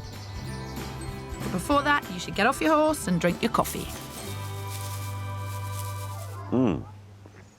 Calm before the storm, I think. Well, I may have caused the storm at the beginning. Why? She said, I knew you'd be tough. I didn't know you'd be this tough. Right. Well, all I said was, could have told them. I just thought to myself, are they terrified of me or the market? Have they been out looking? They've been looking for 4 months and like 2 things which they weren't able to get into. The market's moving very fast in Southampton. Isn't it? My couple talked about space. It's all about space. Will commutes to Belgium, so they haven't been able to go house hunting. There is a pressure on me to do the right thing this week, because if they don't find it this week, he's just going to go back to Belgium on Monday and house hunting becomes a nightmare again. It's a much faster moving market down here than I was expecting. Looks like we're both going to have to be fast out of the starting gate to keep up with the pace houses are moving around here. I'm chomping at the bit. If it's size they want, I've found the perfect place, just over 5 miles northwest of their #1 spot of Ringwood, in the small town of Verwood. Verwood offers what Will and Georgie are looking for in a town. Popular shops, restaurants and bars, but with easy access to the open countryside. They want lots of space to socialise, and as Verwood is less expensive than their preferred area of Ringwood, their budget will buy them considerably more. But with low stock and high demand in the New Forest, there have already been 3 viewings and 1 offer on the first property I'm showing them. It looks lovely. Are you familiar with Verwood? It wasn't part of our search area. If that house was in Ringwood, it would be £100,000 more. Yeah, Absolutely, yeah. So it's a question of, is it... House location, yeah. That old adage. Oh, yeah. I'm not going to say it. Well, fingers crossed, this 4-bedroom house has the space that they need to entertain friends. Downstairs, the spacious lounge flows through to a large dining room and a sociable open kitchen diner. Perfect for that big family Christmas. And outside, the pristine garden has plenty of space for when Will and Georgie's fun spills out through the patio doors. It's bang on their budget of £415,000, but with the alarming pace of the New Forest market, they'll have to act quickly to get it. So it's a really well-balanced house. It'd be good for entertaining you. It's got the social space in it, yeah. You can see it already, can't you? It would be interesting to see if you could knock down that wall, make it open completely, rather than having the separate living areas. Yeah. Come on, let's see some more. First room, and they're already renovating. It's a good start. So dining room and then through to the kitchen. It's bright, it's clean, it's easy to live in. This already has a social space in the kitchen, ready to go. You can have drinks while exactly. cooking. I like it. Now, the garden is south-facing. I'm afraid it doesn't come with any grass. Yeah. I don't think you can mow this. Yeah, I think the AstroTurf is a little bit too far away from what I like. No trampolining? That would come out, I'm afraid. Well, it is all fixable, but the garden's not actually making them jump for joy. However, there's plenty more upstairs. Wow. That's enormous. That's a very big room. Big en suite. Well, it does seem to be going really well. They're certainly impressed with all the space. Wow. Good-sized bathroom, yeah. Huge en suite. But you know what? I've been doing this job too long to think that my work is done. What do you reckon, then?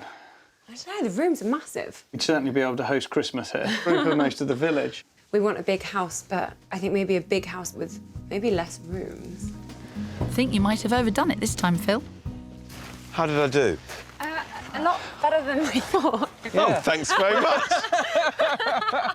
I think it's just enormous. It's huge. This is a family home ready to go, just had children. Yeah, I think this is just too big for us. Fine. And how about the garden? I wouldn't want to go any smaller. No. Smaller house, bigger garden. Well, yeah. Closer to Ringwood. See, I like it when I can turn a negative into a positive. It's a positive, yeah. Come on. Well, Phil, Will and Georgie asked for room, and you gave them room. And they've given me room for improvement. The real challenge is going to be finding them a big house with less space. This week, I'm chasing around Southampton with my pair Tom and Jenny, who want that ever-elusive village feel in a city. And I'm trekking around the countryside with Georgie and Will, who are discovering that bigger isn't always better. You know that village thing, Phil? Yes. I just think if you want a village feel... Live in a village. Live in a village. Will and Georgie are yearning for their first home together. They said they wanted a large house, but the first property I showed them was too big. It's huge. It was very long. I really wasn't expecting this much space. And my keen runners, Tom and Jenny, want to stop wasting money on rent and find a 3-bedroomed home with open views and a community feel. Basically, the countryside in the heart of the city. But I'm going to have to coach them for a sprint, not a marathon, in this runaway Hampshire housing market. We've come to Shirley.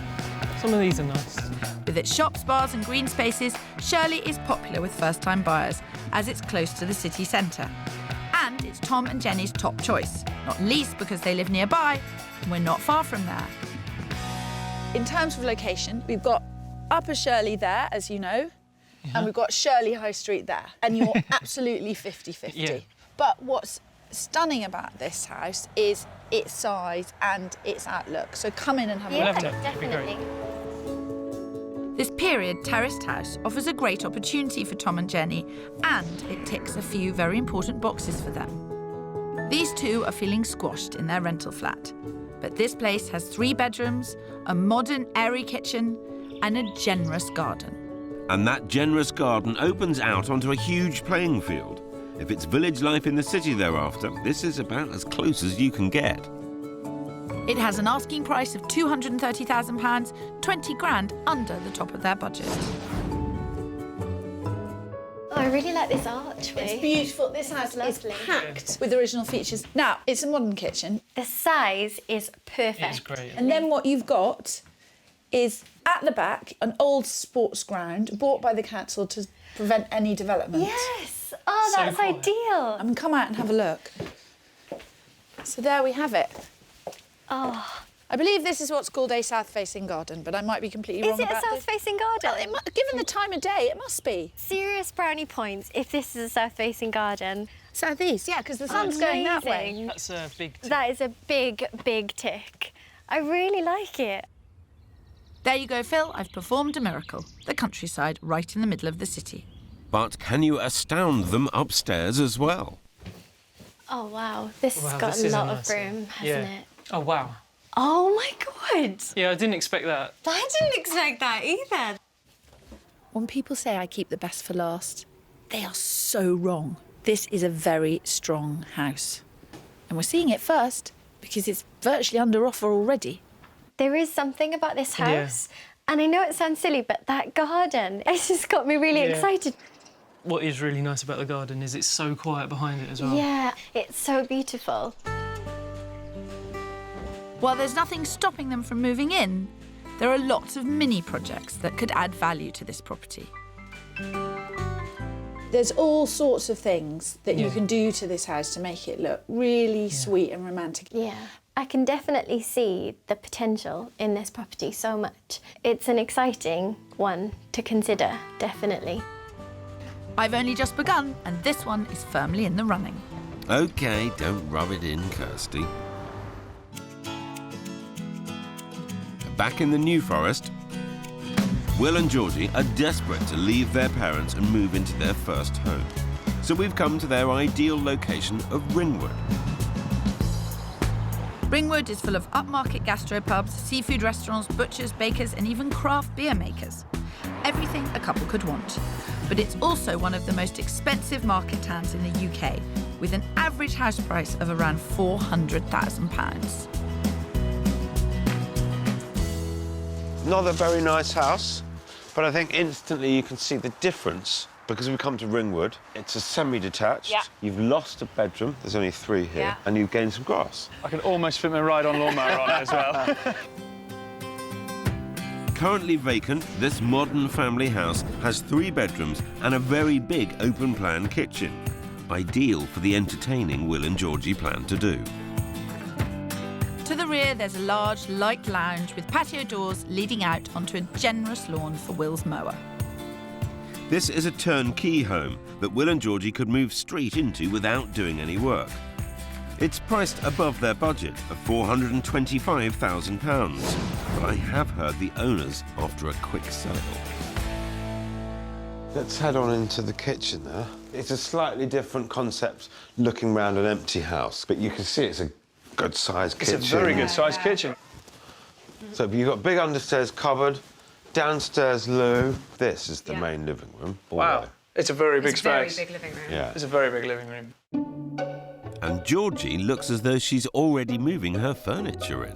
You'd have bed there, you'd have bedside, look, you can even see bedside table, and then you have that space to have chest of drawers. Well, it's not very often that somebody spending the top end of their budget says to me that they'd be happy with something smaller. But these guys have got their heads screwed on. They know where they want to be. They've got a reasonable sense of what it's going to cost them to be there. This house is medal-winning, Phil, but I think you may be awarded the consolation prize for the garden. Yeah, I'm not quite sure how I feel about having a neighbour's garage in our garden. No, I to be don't. honest. It's quite imposing, isn't it, into the area? Kind of encroaches in. And you talking about the garden? Yeah. That seems to be causing a bit of a problem. No matter how you look at it, it's someone else's building in your garden. But in essence, you're happy enough with the size of the house, which is great. Very much so. Upstairs is perfect. The market's moving quickly. Let's keep this in the forefront of minds, but see what else is out there in a similar size. Great. Uh-oh, I do hope the loss of a couple of feet in the garden isn't going to take this house out of the running.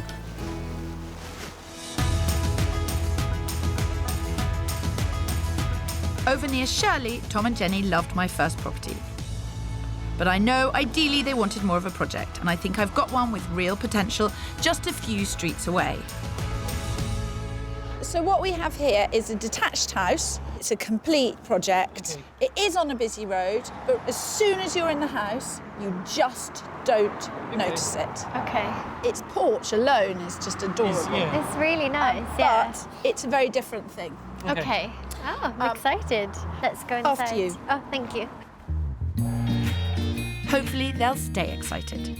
This detached 1930s family home does need a lot of updating, but it's light and roomy with generous living space. Upstairs, there are 3 bedrooms and a family bathroom. And at the rear, there's a small garden.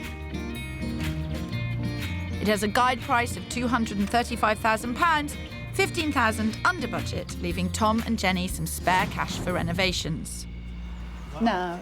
Wow, it's a big landing. It's a big landing, isn't it? I really like this. And then this would be your front room. Wow. It is so big. And if these two are serious about a project, there's an opportunity to create modern open-plan living at the back of the house. What you've got to do is you've got to stand here, OK? Like this.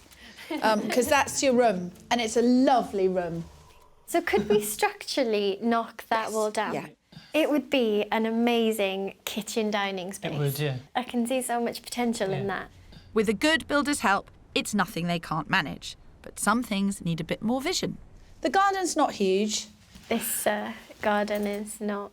It's not a patch on the other one. It's such a shame. The front of the house, really lovely, and then the garden, it's just such a letdown, really. I think Jenny needs to dream bigger. This house is a complete project inside and out. It looks like there's even an office for Tom. I'll say it out loud. I think every home should have an outside loo. Yeah. And every man should go and spend some time in the outside loo and not pollute the house. Yeah. Feel free to spend as much time in that outside loo as you want to. I think my mum would agree with that. We've both been spoilt growing up with our gardens, but at least we get sun here. Like, it is an outside space. Compared to what we've got at the moment, we can get outside. It's great that Tom is seeing the potential here. With hard work, this place could be an amazing home and a great investment. It's a strong house, and it's what they wanted. And that is my job, to find people what they want. Finally, Kirstie, you've read the job description. Yes, and I'm afraid that includes humouring you, Phil. This looks like it's the master bedroom. It's really, really nice. Such a big Lovely bay window. I genuinely think it has a lot of There's a lot potential. You could fit a dining table in this hall. What are you feeling now? There's so much work to do, there's no denying that, but you can see so much potential. As far as this is concerned, there's no rush. As far as the other one is concerned, there is. OK. We're not in a rush for this one, so we just need to think about the other one. Definitely. Way up against this one. Yeah. Okie dokie. Right. Good to have two to choose from at the end of the day. Yeah. 2 already, Kirstie? I'm way behind you, but I think the next place may just sway my couple in the right direction. In fact, it's to the village of Sway that we're heading. Outdoor space comes at a premium in their ideal location of Ringwood, but this village, 10 miles southeast, offers that all-important garden. It's also nearer to Georgie's mum. Much closer to your mum? Yes. What do you reckon we'd be, 10 minutes? Yeah, well, not even that. I'd say 5 Really? minutes, maybe. Oh, brilliant. With just a few shops and country pubs, the tiny village of Sway is the most rural of our destinations, and it's the only one that's actually in the New Forest National Park. Well, coming to Sway, you can get yourself a 4-bed detached house. OK, Fantastic. I chose it for a couple of reasons. Nice and close to your mum. Yeah. And the fact that this house has a lovely garden. And I could tell yesterday that the garden was a bit of a make or break. It seemed to be quite a lot more important than we thought it would be. With just a short walk to open forest, this detached 4-bedroomed house sits in a quiet cul-de-sac close to the village centre. Inside, an open-plan kitchen diner leads into a spacious living room that's perfect for socialising. And outside, there's a fantastic raised decking area for barbecues, overlooking a lawn for Will.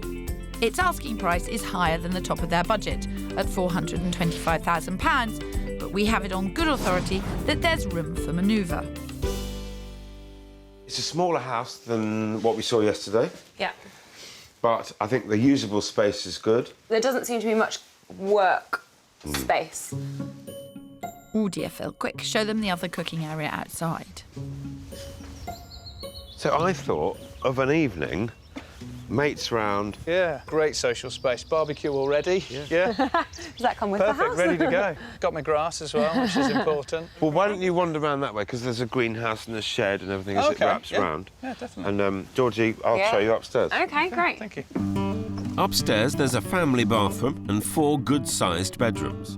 But before we go any further, I need to know how Georgie feels about Sway. Obviously, you felt that Verwood, the first house, was too far away. Yeah. Is it better to be closer to Mum here or closer to Ringwood? It is nice being close to Mum because when Will's going to be away, I can go and say hello. But it is nice being close to the Ringwood because it's got a lot going on. Will must desperately want a home and cool base. That's something he's really looking forward to. And I'm looking forward to sharing it as well. It's a bit bland, isn't it? It's kind of like the rest of the house, unfortunately. What are your thoughts? It's not ticking many boxes. I really don't think it would work for us. I know this isn't their first choice location, but it does offer the outside space they wanted. They know that that is a fantastic garden, but I think they're going to decline the house anyway, which actually leads me to conclude that house number 2 has got to be very much still in the running. Well, there we have it. That was house number 3. Yeah. Is it the one for you? I don't think so. Don't think so. No. I'd kind of guessed as much. I wondered whether coming here, recognising the fact it's got a fantastic garden, but declining the house anyway, may help in some weird way crystallise your thoughts on house number 2, where you loved the house, but had questions about the garden. Yeah, I think it's safe to say it has done. Well, look, let's head back towards Ringwood. I've got one other thing to show you, and Kirstie's coming. Whether that'll be any help or not, I can't promise, but she's coming anyway. You'd be lost without me, Phil. Maybe. But I do think I've found where they want to be, on my own. I'm in Hampshire, where it looks like it could be plain sailing for me, as my couple know exactly which direction they're heading.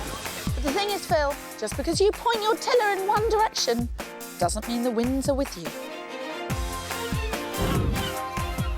The good ship Spencer doesn't need wind in its sails, Kirstie.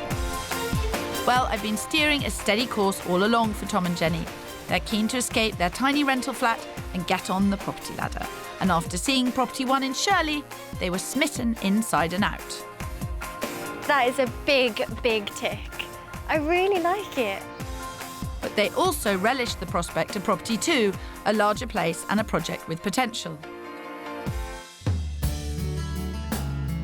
And over with Will and Georgie, we have one property in the running in their favourite location of Ringwood, and my last house is here too. Now, we are about a minute, maybe a minute and a half, round the corner from property number 2. Yes. This one needs some vision, but to live in this spot, that might be what it takes. I kid you not, there are only 2 houses in Ringwood that could potentially match your criteria. Yeah. This has got loads of space, it's well within budget. The thing about this house is you don't go in thinking, I might want to change a few things. You go in thinking, we're going to completely update this house. Right, OK. This Georgian-style townhouse on a corner plot just half a mile from Ringwood town centre and 2 miles from open forest ticks a lot of Will and Georgie's boxes. It's the most open plan of all the houses, with a wrap-around kitchen diner. Upstairs, there are 3 double bedrooms, an ensuite and a family shower room for guests. But at the back, there's a possible problem for Will. No grass. It's 30 grand under their budget at £385,000, leaving money for the work. Straight into the living room. So it's been immaculately looked after. OK. But you've got good open space, which is what we've been talking about. Yeah. Is that archway You could, removable? I would think you could get rid of that archway very easily, yeah. Let's have a look at the kitchen. Great. Phil's in charge. Phil's always in charge. Note that's greeted with laughter. And through to the kitchen, which wraps around. It is a big kitchen. You could make this one big space. But you would have the budget to redo the kitchen, because this is on the market for $385,000. OK. Really? Yeah. OK, So bit cheaper. Even at a price that low, I'd still have to get them a deal because they'll need to call in the cavalry out the back too. Paving slabs. Yeah. Lots of paving slabs. It's a good-sized garden, but I do like something to mow. I'll turf it for you. You turf it for me, OK, brilliant. We'll hire you in. A novel way to save a couple of quid, Phil. It must be kind of exciting but slightly nervous time, because you're desperate to set up home with Georgie and actually have a permanent home yourself for the first time in a very, very long time. Yeah, we're very much looking forward to it. She's lived without me the last few years, so I think it'd be nice to actually spend a bit of time in our own place together. This house is great downstairs, but upstairs you slightly feel that there was a bit of an architectural blip going on. And the Artex ceiling. The Artex ceiling, yeah. But the reason I don't think any of this is a problem is because I sense, with my special skills, that this has actually fixed you on house number 2. Yeah. And we're just not ready for a project.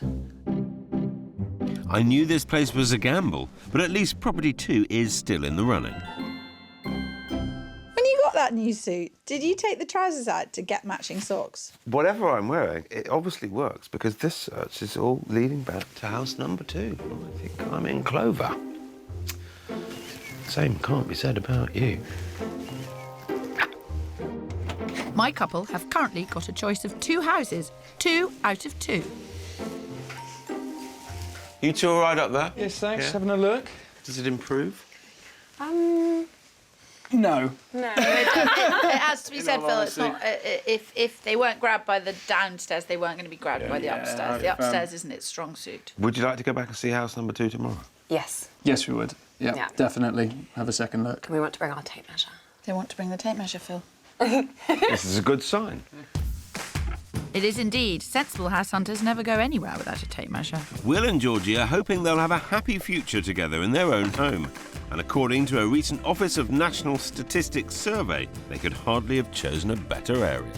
The New Forest is one of the most contented regions in the country, with 79% of locals revealing they were satisfied with their lives. If they were to move near Sherwood Forest and Nottingham, that falls slightly to 75%, who are merry with their lot.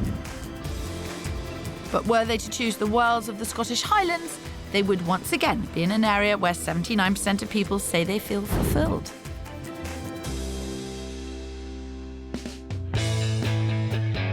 And back on the edge of the New Forest, I've shown Tom and Jenny 2 properties that they liked. But in this fast-moving market, you can't stop and think for too long. There are already offers on property 1, and they could lose it if they don't act fast. I need to talk to you about yesterday. We were mulling things over last night over some dinner, and yeah, we really like property 1. I think we're in quite a good place to put an offer in. It's an unusual step, but they don't want to lose property 1. It has an asking price of £230,000, but I've learned that there are offers on the table, at least one of which is over the asking price. They will accept that offer this morning unless we make a higher offer. I've got a limit that I don't want us to go above. And what is that limit? At all, that is 2375. Are you happy with that? Yeah. It's just so difficult that we haven't even viewed property 3 yet. I have had a long chat with my clients and they have said that they can afford to go to 237,500. And I'm going to absolutely cross my fingers and hope for the best. The offer is in, but there are no guarantees. So it's best to have another option. And I think property 3 in the nearby town of Hythe could be it. With wonderful views, a marina, an old-fashioned high street and weekly markets, Hythe has that community feel that Tom and Jenny said they wanted, and only a 20-minute ferry ride from the city. The house I'm going to show them is on a quiet street not far from the marina, and who could be waiting for us? Morning, guys. Oh, look, Phil's got a flower. I've got you a flower to cheer you up. Oh, thanks, Phil. Oh, Phil, you're all charm when you want to be. Almost as charming as this little place. It looks really sweet, doesn't it? Yeah, really quiet. I can imagine knowing every neighbour. Hello. This 1960s semi-detached family house has 3 bedrooms and a large, light lounge diner. A conservatory leads to a garden with a paved patio and a small lawn for Tom and Jenny's essential outdoor space. It needs a little updating, but with an asking price of £225,000, it has great potential. And we're the first to see it, giving us an advantage in this merciless market. I just love how sunny it is. Lots of opportunity to add to it. Yeah. If you take everything out and just see it as a blank canvas, it's got loads of room. I mean, I know you're after a villagey setting in town, but this is a village. Yeah, it does feel very oldie, woldy. And that's why we brought them here, for that old-fashioned community feel. But Jenny doesn't seem dazzled by it. I'm so neutral to this property, and perhaps it's just because we've made that offer, or maybe it's the property itself. I'm not sure. Sounds like Kirstie's work is done. Kirstie has done a really good job. I thot we'd do that. You don't have to say things like that. Let people speak their minds, Pip, and I sense from the way our tour is going that Tom is about to speak his. This is a bit boxy. The characters may be lacking a little bit once you've taken everything out. It's not very sexy, is it, Tom? It doesn't really. No. Well, there's no pussyfooting around the matter. I suspect the decision has already been made. I do think if you'd shown them this first, they might react very differently. But I understand they've seen something they like. They're kind of emotionally after that, and therefore it's a bit difficult to be objective about this. This is a lovely, lovely, lovely little house. Yeah. It really, really is. But it's little. It's littler than the house that they put an offer in for. So I'm being very, have you noticed, quite quiet and philosophical? No. Clearly, philosophy is wasted on you, Phil. But if this place is out of the running, it means everything hangs on the offer Tom and Jenny made on property 1. We put the offer forward and everything, and afterwards I thought, I'm not sure he sounded chipper enough. Now, do you think 237,500 is going to be rejected? I don't know. If Dan does come back, can we just kind of ooze something out of him? Let's wait and see. Yes. As Phil leaves for the New Forest, I need to call the estate agent to find out whether Tom and Jenny's offer has been accepted. What is meant to be is meant to be. Okay, rip the I'm going to parcel. hold you to that. Okay. I am fine, slightly on tenterhooks. Right. So everyone's gone quite significantly above the asking price, and we are the lowest. Okay, thanks, Claire. Bye. Your offer of 237,500 was the lowest of the top offers. You probably have about an hour or so to think about it. I think I fell in love with it. Yeah, and it's not lost yet, is it? No, not yet. They need to decide if they're going to up their offer, and the clock is ticking. In Southampton, Tom and Jenny's dream of having a home of their own is within sight. They now need to decide whether to stretch to the top of their budget to secure the first property they saw. And while Tom and Jenny are thinking, Will and Georgie are close to deciding on a home they can finally be together in. So we're heading back to property 2, where the only downside was an unwelcome intruder in the garden. We've sort of come to peace a little bit with the idea of it. I can make it look pretty, that's fine. You get a lawnmower. I'll get me a lawnmower certainly on this bit here. It needs it. I'm so proud of these two. They've just tackled the whole process in such a grown-up and level-headed way. I think they're going to go for it. But we're not home and dry yet, because I'm still going to have to get it at the right price.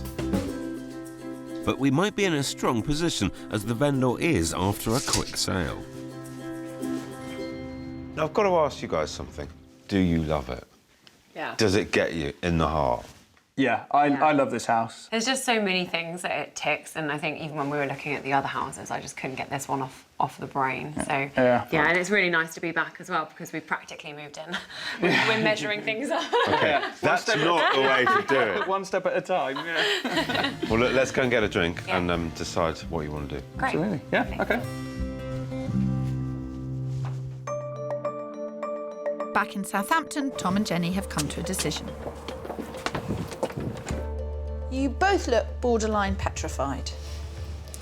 Yeah, we're a little bit tense. Yeah. We know that 237,500 was the lowest of the offers. So what do you want to pay for property 1? We've spoke about this quite a bit. The figure is 245. Right, OK. Hey, Claire. We have had quite a lot of agonising going on around here. Our final figure is 245,000, which is quite elite. So as you can see, it really is the last-ditch attempt. Thanks. Bye. She said, hold on to your seat and give me a moment. But right now, a moment feels a very long time for these two. On the outskirts of the New Forest, Will and Georgie are ready to make a decision about the 3-bedroom house in Ringwood. It's on the market for £425,000, 10 grand over budget. But from speaking with local agents, I sense there may be room for some negotiation. I think we both want to go ahead and put in an offer. Excellent, excellent news. is it possible to go lower and move up to more like the 405, 407? I mean, in our head, we were looking around that as top, you know. Yeah. Let's do that. Let's go in at 400 and say, if you'll shut the door, no more viewings, we'll offer 405. Yeah. Happy to go for it? Yes. Because we need to get this phone call in before the Fingers crossed. solicitors all go home. Nick, very good afternoon. It's Phil Spencer here. I'm pleased to say that the buyers are very happy with it. They love it. The offer that they wished me to put forward to you was for £400,000. However, if your client would take it off the market, they would pay a further £5,000. But offers are being handled by the vendor's solicitor, and unfortunately, the agent can't reach them. Solicitors are good at this, aren't they? 5:15 and they've gone home. A bit of an anticlimax. 2 days to get to this point. OK, well, fingers crossed. Yeah, have to wait and see. Meanwhile... Cheers. Cheers. Thank you. Pleasure. Don't relax too much, Phil. Your work doesn't end today. And in Southampton, we're having an equally tense wait. Right. Claire. Hello. Yes. Right. Great. Thank you very much. Okay, bye.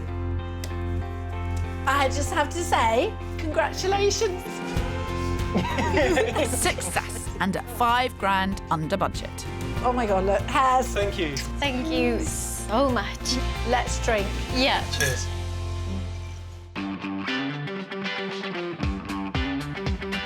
Seven weeks on, my athletic pair have almost reached the finishing line. Great news. After their survey, they were able to negotiate a slightly cheaper deal. We're in a really much better position, and it allows us to do all the types of things on the property that we always wanted to do, so... That's really exciting us about getting in there as well. Yeah. This canny couple are champing at the bit to put their stamp on their first home. I've got my scrapbook ready with all my pictures. I'm going to make it my own, definitely. What I am looking forward to is being able to have the French doors open, Jen inside doing the salad and stuff, and I'm outside doing the barbecue. Yeah, probably mow the lawn. Righto, I'll be straight over with a bottle of fizz. With exchange of contracts imminent, there'll be sizzling sausages over hot coals within weeks. On the edge of the New Forest, Georgie and Will's initial offer was rejected, so they decided to up their bid and we carried on with negotiations. It was an anxious 4-week wait. We thought we hadn't got anything, and then suddenly we got this offer accepted. We sealed the deal at £418,000, £7,000 under the asking price. I cried. You did, yeah. It was very, well, it was a really ecstatic moment, wasn't it? They've only just got the keys, and now this pair are getting down to the serious business of homemaking. It's been great to be able to get in and get going. I've got somewhere for all my things now. I've got my lawnmower. So, yeah, couldn't be happier, really. And Will's wasted no time in giving the front and back some stripes. With Phil's help, we've kind of hit the jackpot with it, really. It's all worked out very perfectly, yeah. Happy days. I think it did all work out rather beautifully. Seems everyone's a winner this week.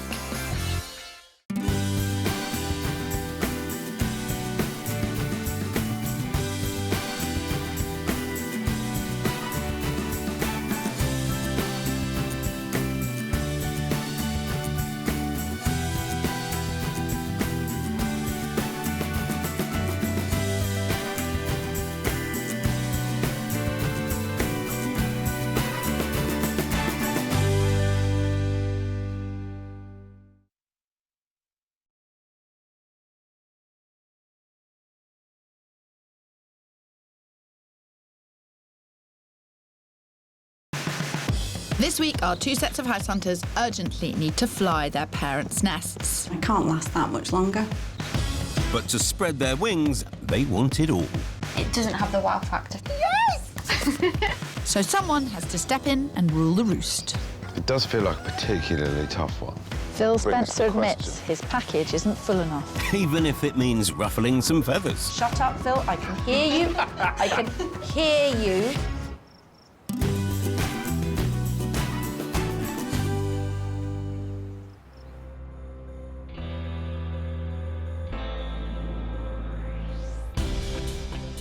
This week we're uphill and down Dale in West Yorkshire. I'm with a mum and son who want to find the perfect pad with added lad appeal. And I'm with a couple of first-time buyers that are looking for a rural idyll with wow factor.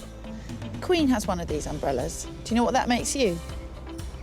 Prince Philip. The Prince of property, at least. West Yorkshire's wealth of villages within easy reach of the bigger towns and cities means commuters can have their rural cake and eat it. Last year, house prices rose by 6%. Despite that, the average property in West Yorkshire is cheaper than most of the region and the national average. Thanks to its affordability and lack of housing stock as we search, the competition for character properties in idyllic rural spots is strong. So we'll need to get all our property ducks in a row if we're to help first-time buyers Andrea and James. These young lovebirds met 2.5 years ago whilst working at the same law firm and soon began looking for their first home. But 29-year-old Andrea has been planning this move a little while longer. I've been saving since I was about 16 for a house. So then when I met James, we sorted our money out and started saving together. I love to organise. So I'm very budgeted. We budget everything. We have weekend fund, petrol fund, house fund, spontaneous money to have fun. Doesn't sound that spontaneous. After seeing around 20 properties, their search has become an obsession. I check every 5 or 6 times a day on the internet just to see what's up within the last couple of hours, so it's getting a bit frustrating. They're currently living at Andrea's 4-bed family home in the village of Bolster Moor, with 2 living rooms, a conservatory and a garden with Pennine views. Andrea and James want their own little piece of this good life. So much so, they've even created their own vision board to help them imagine it. So on the vision board, there's maps, pictures of houses we don't like. We've listed absolutely everything that you can imagine in a house. But as both Andrea's father and sister Joanne are disabled, accessibility and space are key for family visits. So Andrea and James need to factor that into their search criteria. My family are really, really important to me. I'm really close with them. I help care for my sister at the moment. Absolutely loved her. She's amazing.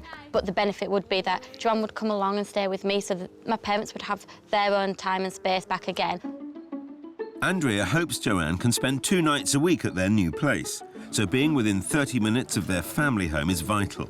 But they haven't found anything for their 250 grand budget in 2 years. Time for Prince Pip to find out why. Who's living where at the moment? We pretty much both live at Andrea's home. There's plenty of room, so we've got our own space. Sounds quite comfortable, though. Very comfortable. I really want us our own space to obviously take our relationship further and to start a family of our own, really. It'll be good for you to help us be realistic in what we want as well. We've thought we've done it along the way, but we don't know whether we're still being realistic. Everyone always thinks that they're being realistic. Yeah, we are. And it's... Can you just give me the bullet points of what the things that you're looking for? The dream house to me would be a 2-bedroom, but room to extend. Stone built with character. Stone built with character. Yeah. Garden, good size, wheelchair access. Ideally 2 living rooms. Kitchen. Ideally 2 living rooms or 2 living rooms? For me, it's ideally. 2, definitely 2. I've always had in my homes 2 living rooms. One has always been the adults' room, and one's been where kids can, if you get pen on something, it can wipe off and there's not a panic. It sounds a little bit like, if you forgive me for saying, you're looking to replicate your existing home. Yes. Just a miniature version. Absolutely. That's probably why you haven't done it in 2 years. But I need to pull something out of the hat in just a few days. These 2 first-time buyers have saved hard. Combine that with a mortgage, and they have £250,000 to spend on their dream home. Which needs at least 2 double bedrooms, room to extend and 2 living rooms. Plus a decent garden and an accessible ground floor. They'd quite like a view too. As Andrea wants to stay within 30 minutes of her family in Bolster Moor, my search will cover the rural yet well-connected towns and villages around Huddersfield. I'm looking close to Huddersfield as well, helping single mum Anne and her teenage son Vinny, who are also living at home with her parents. They moved in whilst they were looking for a new house after selling their last place, but that was 8 months ago. It's hard, obviously, being back home with your parents because you've been in your own house for such a long time, and then trying to share with parents again is quite difficult. But Vinny's more than happy with the setup. Vinny loves living with his grandparents because he's got somebody who can go to who says yes all the time. And Vinny's hoping Anne will say yes to something on his wish list. Vinny's top requirements is a cinema room. His ideal space would be up in the loft. My priorities is space. I want to get back into having the girls round. So a nice kitchen would be great, you know, a nice size lounge and hopefully a dining room.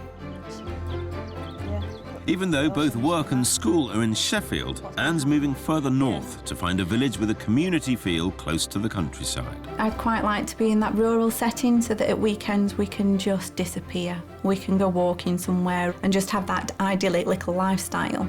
Surely that can't be too much to ask. But with her £150,000 budget and nearly 30 houses viewed, only one house has even come close. The problem I'm finding is my budget is massively smaller than my expectations. What I'd like and what I can afford are two totally different things. Well, at least that saves me telling her that. We can move straight on to the C word. What are the 3 things you really feel you can't compromise on? Location. Yeah. Size of the property. Yeah. And then hopefully the potential to go up into the loft. What are the priorities for the location? Ideally, I'd like that view to wake up to in the morning, but then I've got to think more about Vinny and the fact that he needs a train station nearby because he's got to somehow get home from school. Are you looking for perfect? No, not at all. I do want a project over something that's already done. Now, at the moment, you're living at home with your mum and dad. Yes.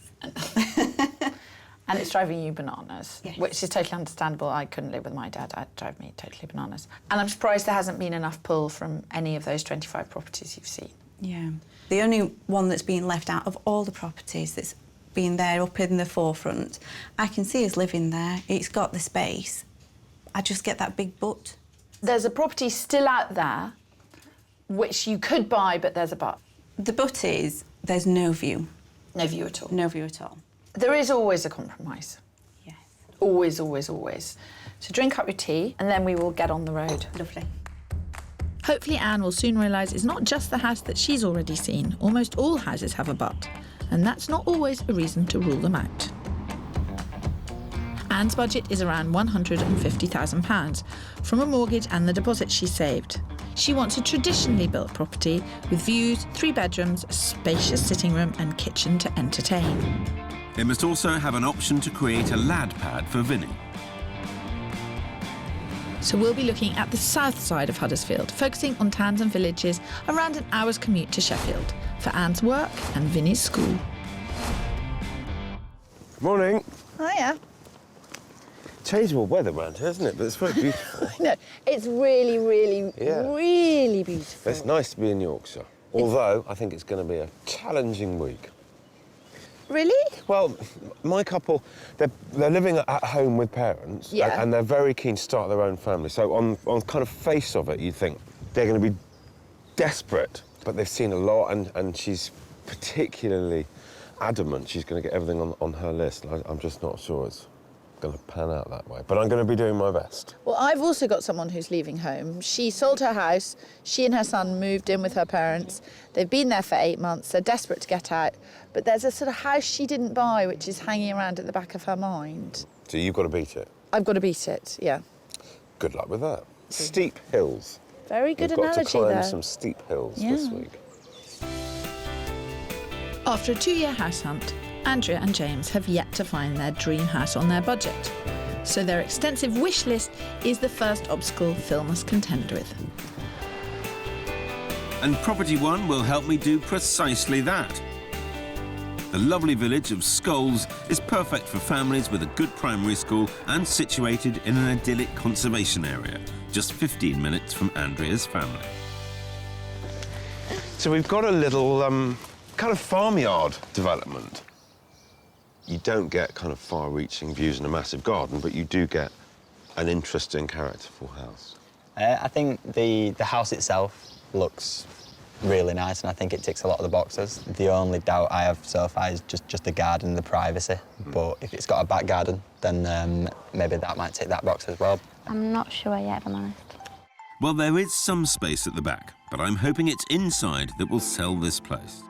This charming character cottage may not have room to extend, but offers everything they want, including 2 living rooms to match up to Andrea's parents' house, plus a sunroom, giving them a 3rd reception space, and there's a fabulous kitchen diner.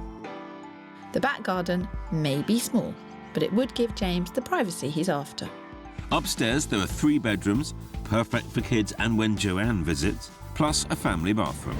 Having been on the market for 4 months, it's recently been reduced by 10 grand to right on budget at 250,000.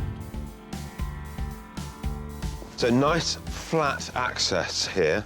We've got all on one level, 2 living rooms, and the kitchen that way. This is a lovely room. Nice little snug area. Yeah, I like this room. Yes, if it were used as a snug, I'd like it. Yeah. For the main living room, no, I don't like it. Oh dear, Pip. Do you want to have a quick look in there? Yeah. Just pop your heads in there and come back. This is the main living room. It's not as snug. And character properties with 2 living rooms are pretty hard to find within their budget. What do you reckon?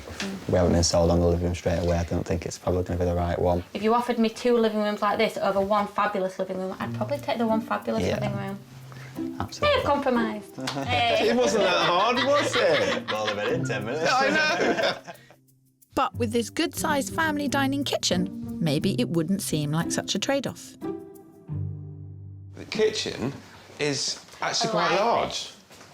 Yeah, this is lovely. This is really nice. Yeah. Really nice. There may be hope for this place yet. This is nice, but it just feels a bit dark and close, cold. Yeah, it's similar to downstairs, until you definitely want to lighten it up a little bit more. I couldn't see us in these rooms. I think they're quite small, and I can't imagine Joanne in them. There's some pretty serious conflict in terms of what it is that they're after. They wanted a character old stone cottage. Those don't come with big living rooms. Not in their budget, anyway. The entire house feels a bit enclosed. It's a nice house, but not for us. Better luck next time, Phil. Well then, team, how did we do? What did we learn? You've given us quite a lot of the things we've asked for, but it just doesn't feel right. Yeah, I think if the house had more privacy and maybe a bigger garden, either front or back, then it would be more to think about. Let me work with that. If you're going to get these 2 to settle for anything less than perfect, I'd say you've got your work cut out, mate. This week we're in West Yorkshire on 2 searches that are haunted by previous properties. I'm helping Andrea and James, a couple who can see into their property future. Whilst I'm helping Anne find a rural idyll that will make a break with the past. Andrea and James are after a miniature version of her parents' house on a starter home budget. And my first place was more miss than hit. It just doesn't feel right. Yeah. We're on the edge of the Peak District with single mum Anne, who's desperate to move back out of her parents' home, where she and 13-year-old son Vinny have been staying since selling their last place 8 months ago. Trying to share with parents again is quite difficult. I'm taking her to the small, delightful town of Meltham, which has a bustling centre in the most stunning area, just a stone's throw from the Peak District National Park. What do you think of the look of it? It's nice. It's got the nice stonework. I like the features around the windows and the doors. Let's go and have a look. Yeah. This 1,200 square foot stone-built end of terraced house offers a lovely spacious living room and entertaining kitchen, plus a utility room and cellar. There are 4 well-proportioned bedrooms and a bathroom, giving Anne the chance to put her stamp on the place and create a cinema room for Vinny on the first floor. and a room with a view for herself in the loft. It's priced slightly over her £150 budget, but I've been assured that an offer within Anne's price bracket would be considered. You wanted a project, but a series of small things could make an immense difference to this house. Yeah. It's nice and bright, and big. It's all right. I'm not sure Anne's with me quite yet, but I think this place scores more points upstairs. So, Anne, what I thought was that if you sealed that door and put in double doors here, you could create a fantastic space for Vincent, which was both bedroom and activity room. Yeah. And that means you can go upstairs. And what do you get upstairs? Peace and quiet. And a view. A view. Yes! A loft conversion might not have as much space as a master bedroom, but this place does have a lot to offer. It's just whether Anne can see the appeal. Is this enough for you? Potentially not. The lounge is still slightly too small. The top floor for me wasn't quite right. I don't get that buy me, this is home type feeling. Right? Sorry. No, don't apologise. We have to find you a house that you like. Can't make you buy a house you don't like. No. If only life were that simple, eh, Kirstles? Back with Andrea and James on the edge of the Holme Valley, and they won't settle for anything other than a miniature version of her parents' place on a starter home budget. Go back, follow James. Follow. The first house didn't quite fit the bill, so I'm taking them to the rural village of South Crossland, an attractive, sought-after location with incredible views, just 15 minutes to Andrea's parents, the heart of their search. And with its good school, South Crossland's perfect for young families. So it's a much more kind of open outlook, particularly at the back there. OK. This mid-19th century character cottage has been rented out, so needs some TLC, giving them plenty of potential to add their stamp. Andrea's dad, Brian, and sister Joanne need wheelchair access to visit, which this place has. There's a large living room and a great-sized kitchen diner, plus an option for Andrea's second living room in the basement. The first floor has 3 bedrooms, vital space to allow Joanne to stay over, and a family bathroom. To the back is a lovely private garden, complete with views like Andrea's parents and room to extend to the side. The guide price is just under their budget. And into the kitchen. Yeah, nice kitchen. It is a nice kitchen. Yeah, this is a good size. I like the location. I think as we were coming up, I was excited because it's closer to home. That's more like it, Phil. Through to the living room. It's got much stronger proportions than where we've come from. Yes. Yes. Yeah. I like this room, I like the size of it, and I like that you look out onto that. That's really nice. It's still got the character with these exposed beams. Yeah, I like it. But I've only just begun. And I think our Pip's feeling playful. Now, you wanted 2 reception rooms, didn't you? There's one hidden. There is one hidden. There is one hidden. Where? Why don't you have a look? See if you can find it. Let's see. They wanted 2 reception rooms, I will provide. They wanted privacy, I will provide. Whether it'll be enough is a different matter entirely. Oh, wow. Oh, my gosh. Oh. How unusual. It may currently be a dining room, but if Andrea's adamant on 2 living areas, it has potential. That could be our little corner. I like that it's quirky, but we've seen nicer houses. Yeah. I'm only just getting to know them, but it feels a little bit like she's worried about leaving the family home. It's just the garden, and that's it. Everything else, the view, the surroundings, the location, it's the size of the garden with that. It feels like she's putting up barriers. She's kind of seeing things that she likes and then backtracking, going, oh, no, I don't like it. Oh, very perceptive, Phil. That course is paying off. What do you make of it as a package? I think you're definitely getting closer. So what are the bad points about it? We'd still like a little bit more of a bigger garden. That cottage feel makes you feel quite enclosed. I like the cottage feel. We need 2 houses now, please. You're staying at home. You're not coming. With the 2-year-old search, methinks a few words of wisdom are needed. What I'd ask from you is that you view houses on what I call on the front foot. Yeah. You walk in with, how can we make this work? Yeah. Rather than, oh, what's wrong with this? Yeah, you're right in what you said. for once. Kirstie's not the only feisty lady I have to put up with. Oi. Now, not only do I have to grapple their demanding wish list, but also their differing desires. But that's the second time the garden has been a downside, so finding the perfect outside space may be key, a factor important to an increasing number of 20-somethings, with nearly 2/3 of first-time buyers willing to pay extra for a well-presented garden. Us Brits spend around £3.3 billion a year perfecting our plots, from plants and ornaments to tools and decking. But the amount we fork out varies across the country. Londoners spend an average of £1,000 each year, followed by the North East, shelling out just over 600.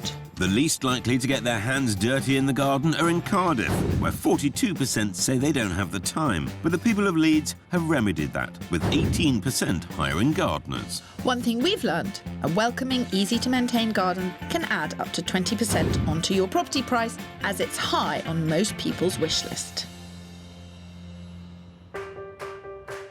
Outside space, in fact any space, is also on Anne's list, as she's been living with her parents and son since selling up 8 months ago. She's clinging onto a house she's seen that's still on the market, but comes with a big but. So I'm hoping that my next place will kick that one's butt. And I'm tagging along. We've brought her to another smashing little village called Brockholes. Out in the countryside again, a train links to Sheffield for Vinny's school. There we are. Yeah. There's something in there, I can tell. You're going to wheedle it out, and Phil's not in the mood, I tell you. So you spit it out. It's just working out what type of a street it is. That is a very neatly trimmed hedge there. People looking after their front gardens. Let's concentrate on the house for now. Beautiful countryside surrounding it. Yeah. And the train station Brockholes is a walking distance. Fantastic. This ex-local authority terrace could give Anne everything, including the project she's looking for. There's a large sitting room and kitchen diner, a great entertaining space for getting the girls around. Upstairs, there are 3 good-sized bedrooms and a family bathroom. There's no option for Vinny's lad pad inside, but there's potential to create a teenage den outside. And there's money to play with, as this place is 25 grand under budget at £125,000. So you've got a front room, and then you've got lovely big kitchen with a fireplace. It's a nicely proportioned house. Mm. I think for that kind of money, it's pretty good. It needs cosmetic tidying up. There are good sized rooms. I still haven't got that pull yet. Do you think you were put off by the street? Yeah. Do you think that's it, first impression's gone, house done? Possibly. It's not just the street that's the issue. It's the big 3-bed house still on the market that's holding her back. She has got this property in her mind, but there is a but. See, I was thinking about that, and what sprung to mind was sort of like the family's opinion. Your parents were anti the house. Yeah, mum's anti the house, dad's so, yes, you know, if it's what you want. One brother, no. One brother, yes. Who's paying the mortgage? It sounds like a house search by committee, and in my experience, that rarely works. You go upstairs, you two, and I'll sit and sulk. Off to you. Thank you. I'm not holding out much hope, but Phil can work in mysterious ways. This is the bigger of the bedrooms. Yeah. Looking out up the garden. Yeah. You're not feeling it. No. How much longer do you think you can face being at home? You've been there a while. I can't last that much longer. Definitely not another Christmas. You have to do something. You're determined to do something. Versus, you want to hold out for the perfect house. Yes. I know. And what I dread is that I'll get closer to the end of the year and I'll just go for anything. Yeah, it's not easy. No. Time to deliver the bad news. What happened? Nah. OK, dead loss. Are we losing our touch or what? No. It does feel like a particularly tough one. Yeah, it's a tough week. But one way or another, I'm determined to help Anne move on. Anne, this house isn't for you, is it? No. And the last house wasn't for you? No. But there is a house that was for you? Yes. But not for your family? No, that's right. Right, I want to see that house. I will look around it with you, and I will not give you any opinion unless you ask for it. Shut up, Phil, I can hear you. I can hear you. She's going to struggle with that. No, it'd be nice to have your opinion on it. Either way, I'm quite sure you're going to hear it. Here in West Yorkshire, I'm with a pair of first-time buyers who are looking to skip the starter home and go straight for the dream one. And I'm with a house hunter whose previous property experience is preventing her finding the perfect pad. After selling up their last home, Anne and son Vinny moved in with her folks while they looked for their next place. But 8 months on, Anne's had enough. I can't last that much longer. And with Andrea and James, finding a smaller version of Andrea's parents' house is key, especially as it needs wheelchair access for her sister and Dad's needs. Despite looking for 2 years and gathering their thoughts on their vision board, they're no further forward. But I think I've found the perfect option in the tranquil community of Armitage Bridge. This upmarket village is dominated by the former woolen mill by the River Home, less than 20 minutes from Andrea's parents. What I wanted to try and understand a bit better today is the balance between the sort of oldie-worldy character cottage versus some of the kind of more modern, practical layouts. Yeah, it looks quirky. Yeah, I it's like that. Beautiful looking house. Yeah. What this mid-century home offers is a happy medium between a traditional cottage for James and a modern finish for Andrea. Great for now, with scope for the future. There's a lounge diner with added character. The kitchen is bright and beautifully done, and it's fully accessible for family visits. Upstairs, there are 3 decent bedrooms for any children and Joanne when she stays, plus a lovely family bathroom, while still coming in 20 grand under budget.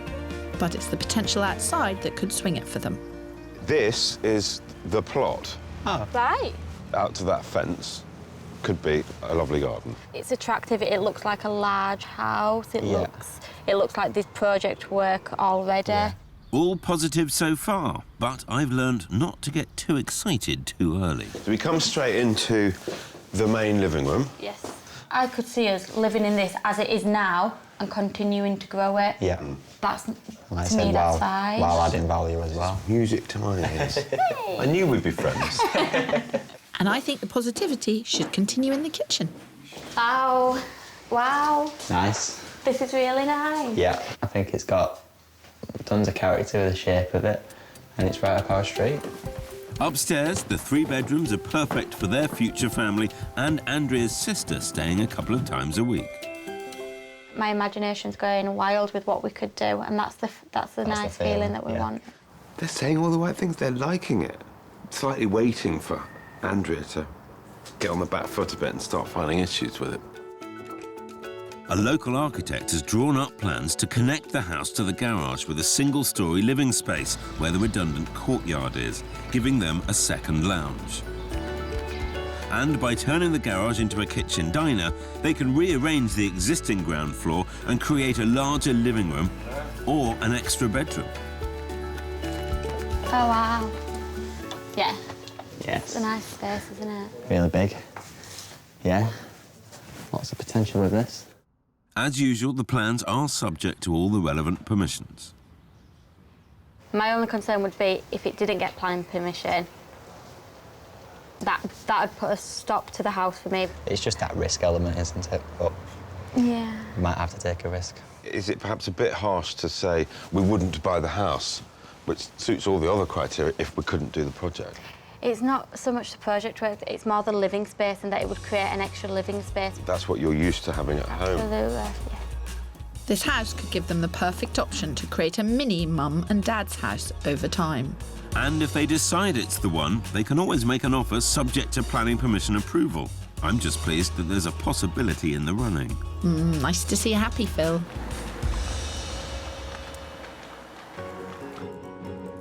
Back with Anne now, further towards Huddersfield than my last place in Brockholes, I'm having one last try before I check out this house she already likes but she's unsure of. The splendid semi-rural village of Taylor Hill offers great views of the Home Valley and local amenities, including a train station for Vinny to get to school. You're looking smilier than you have done. Yeah, this is better. Yeah. Definitely better. Great. Inside, this attractive stone-fronted semi has been beautifully decorated, from its kitchen, diner and sitting room right through to the conservatory, creating the perfect entertaining pad. There are 3 bedrooms on the second floor, plus a cleverly laid out loft room above, a great bedroom or cinema room for Vinny. Outside, there are gardens to both the front and back. It's been on the market 3 months, so Anne may well be able to do a deal below its £158,000 asking price. Now, I know that you wanted a project. It's not Ready done. It's ready done. We've walked into 2 houses which have had a no. Looking at this, does it feel right? It's nice. It's very nice. I think this is the best option on the market for Anne and should give her everything she wants without the hassle of renovation. You know when you picture where you can put your furniture, if it was a bit wider, then I think I'd have been, you know, jumping up and down on the spot. You've been looking for 8 months. It can't just be the furniture in the lounge, because that would be something you'd say, oh, well, that's a compromise, but, you know. I think it's that whole feeling of space. Go and have a look upstairs. Where Anne will find 2 bedrooms for herself and Vinny, plus a box room for guests. And clever space-saver stairs with alternating treads lead to a loft room, the ideal option for Vinny. Meanwhile, I'm having a moment. She's living at home with her mum and dad. I mean, Gordon Bennett, you'd move almost anywhere to prevent that going on much longer, wouldn't you? You'd think, but maybe Anne's sliding over that. I can't tell whether you're thrilled or disappointed. I'm mixed. Downstairs is more impressive than upstairs. It's a great one for thinking about. It's not a no, but it's not a yes. Yeah. And maybe is better than 2 no's. Yes. And just a bit further from Huddersfield, I too have a maybe, from Andrea and James. But their need for planning permission makes it complicated.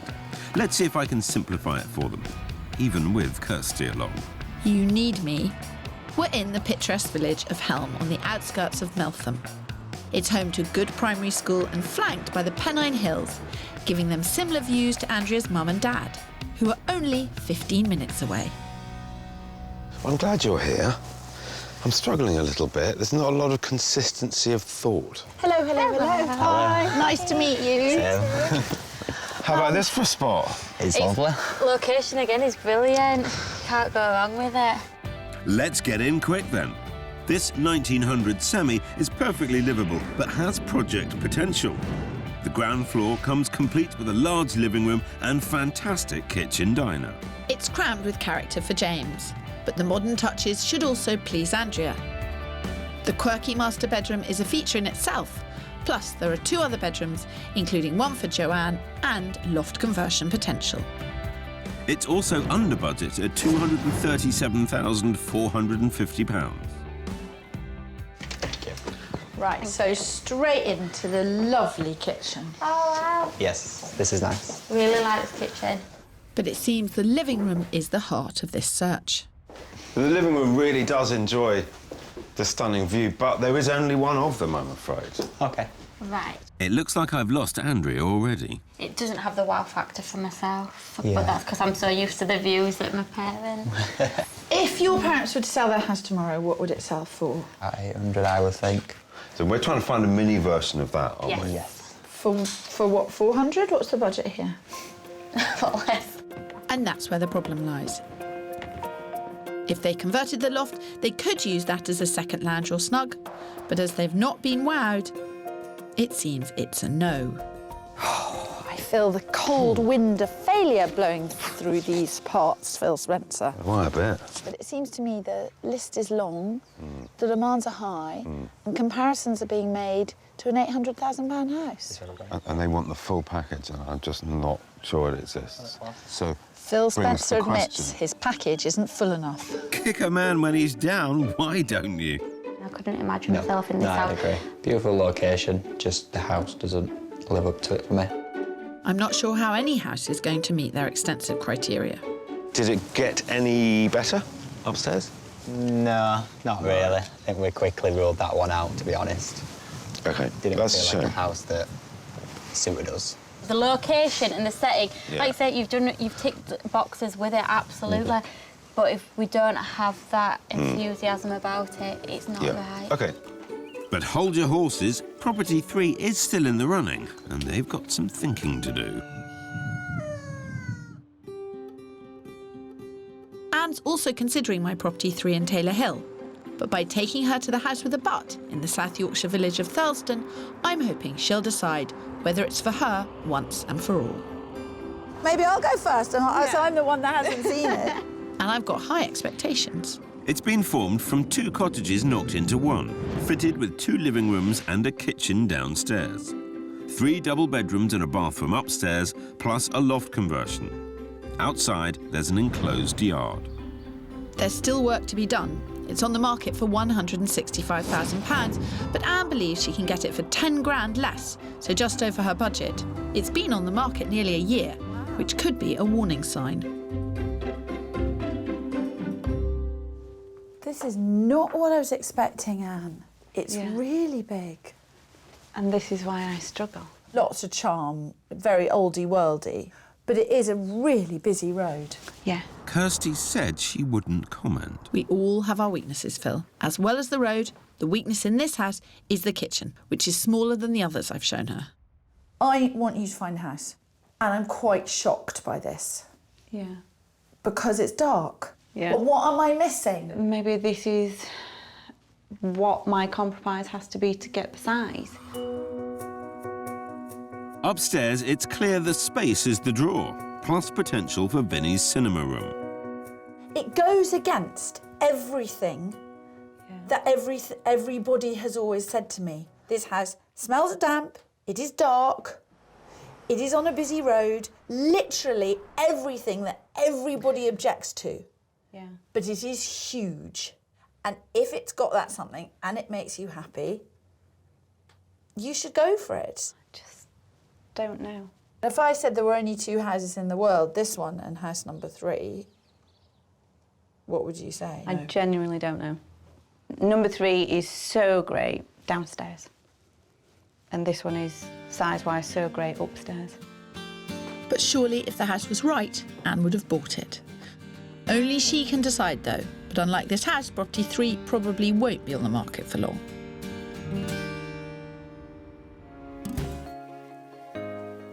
In West Yorkshire, my 3rd property in Taylor Hill is still in the running. But the upstairs space didn't meet up to that of Anne's house with a butt.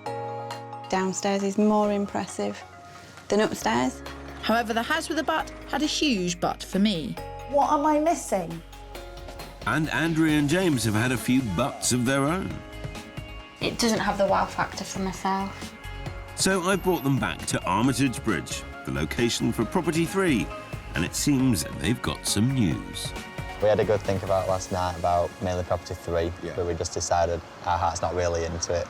I think it'd be a house that if we were to move into, we'd sort of be keeping an eye out what's coming up further down the line. That would be a shame. Yeah. Just when I'd hoped we were making progress. I'm afraid after 2 years looking on their own and 4 viewings with me, these 2 need to be told their search isn't working. What I can absolutely tell you is that I've shown you the best 4 properties on the market at the moment in your budget. Yes. Could you put any more money in the pot? Yes, Andrew's got a new job coming up and it could potentially open up new doors in terms of a bigger budget. Well, that may be what it's going to take. There is a property nearby, 25 grand over their budget. But if they can up their money, they can definitely up the space. I think as the search have gone on, particularly you, Andrea, have thought maybe a modern property would give you the flow and the space that you're after. And I would agree in terms of the look of the house, it's attractive. This one is aimed at Andrea, as this modern stone-built home is all about space. With a living room, dining room, kitchen and conservatory on the ground floor, giving her not just 2, but 3 reception options. Upstairs, there are 4 bedrooms, so plenty of space for a young family and Joanne when she stays, plus an ensuite and a bathroom. And outside, the garden continues the spacious theme. It's on the market at £25,000 over their current budget. We've got an L-shaped living room, still with the odd beam. Yeah. A dining room. Yes. So that's the second reception, but actually come through here. This is nice. A third reception room, really. I mean, some conservatories aren't great, but this one is. It's got underfloor heating. All right. Got aircon, garden, outlook, nice and private. I like the garden. I like the garden, that's really nice. Is the package giving you any sense of a feeling? No. For me, it doesn't have the feeling that I'd want to live here. I still like the older, more traditional cottages and lots more character. I know you do. I do, yeah. I know you do, but they don't come with the reception space that you're after. And even at a higher budget, it doesn't exist in this market. It's spacious, really spacious. It's just got no personality. I played every card that I could possibly think of, but I don't think it's going to make any difference. If that's the case, there is no more you can do, my love. Any change of heart upstairs? It's opened our eyes to broaden our search a little bit wider, maybe to a bit more modern property, because it does offer us that space that you really like. And I don't think it's quirky enough for us.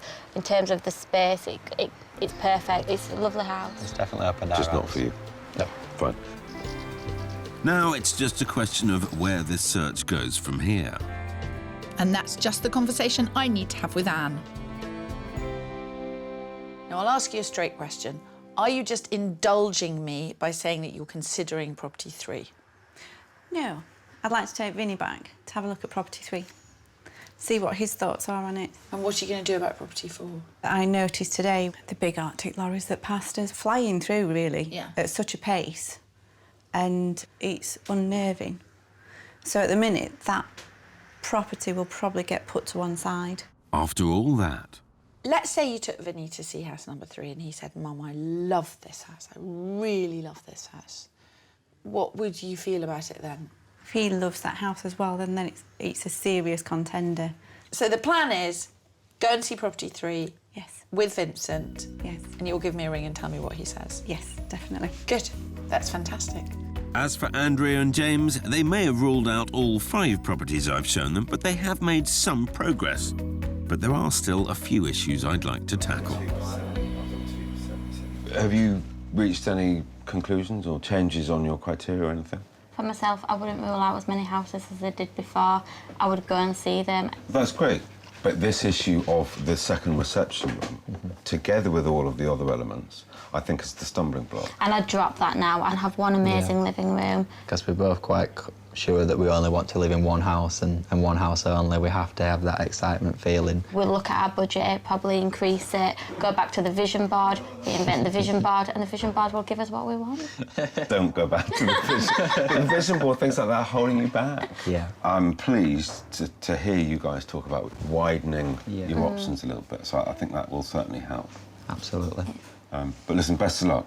Thank you. Cheers. I think you might need a stiff drink after this week. 2 months later, and we've breathed new life into both house hunts. Andrea and James have adapted their search thanks to a new bigger salary for Andrea and heeding some much-needed advice. Since we were with Phil, obviously we've took all his advice on board and got rid of the vision board because that was limiting our expectations and what we'd compromise on. So that's gave us a wider range of properties that we can look at. And I also took my pointers about looking for the positives in every property. Before we'd go in there thinking, oh, I don't like that, I'm instantly off it. So that advice was absolutely vital. Now we've put that into practice and gone into properties and think, oh, that's not right, but can we extend? So it has really, like I said, opened our eyes to see what we can do to get the potential property of our dreams.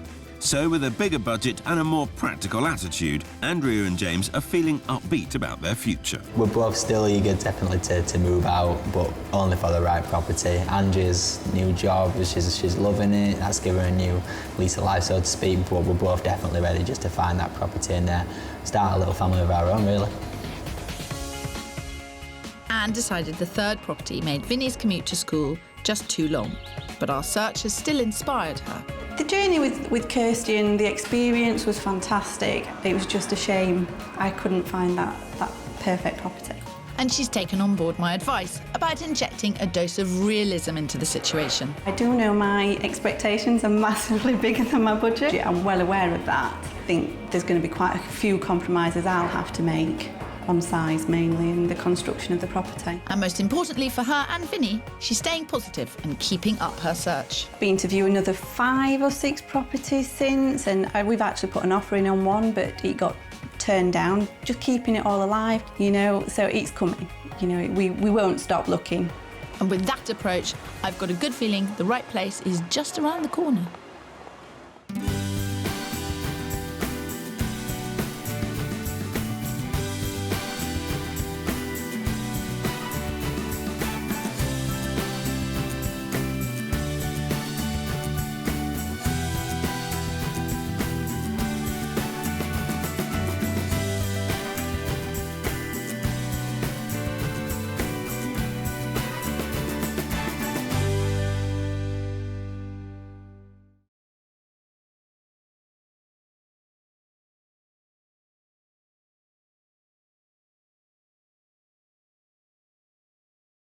This week we're in Essex with 2 sets of house hunters struggling to decide.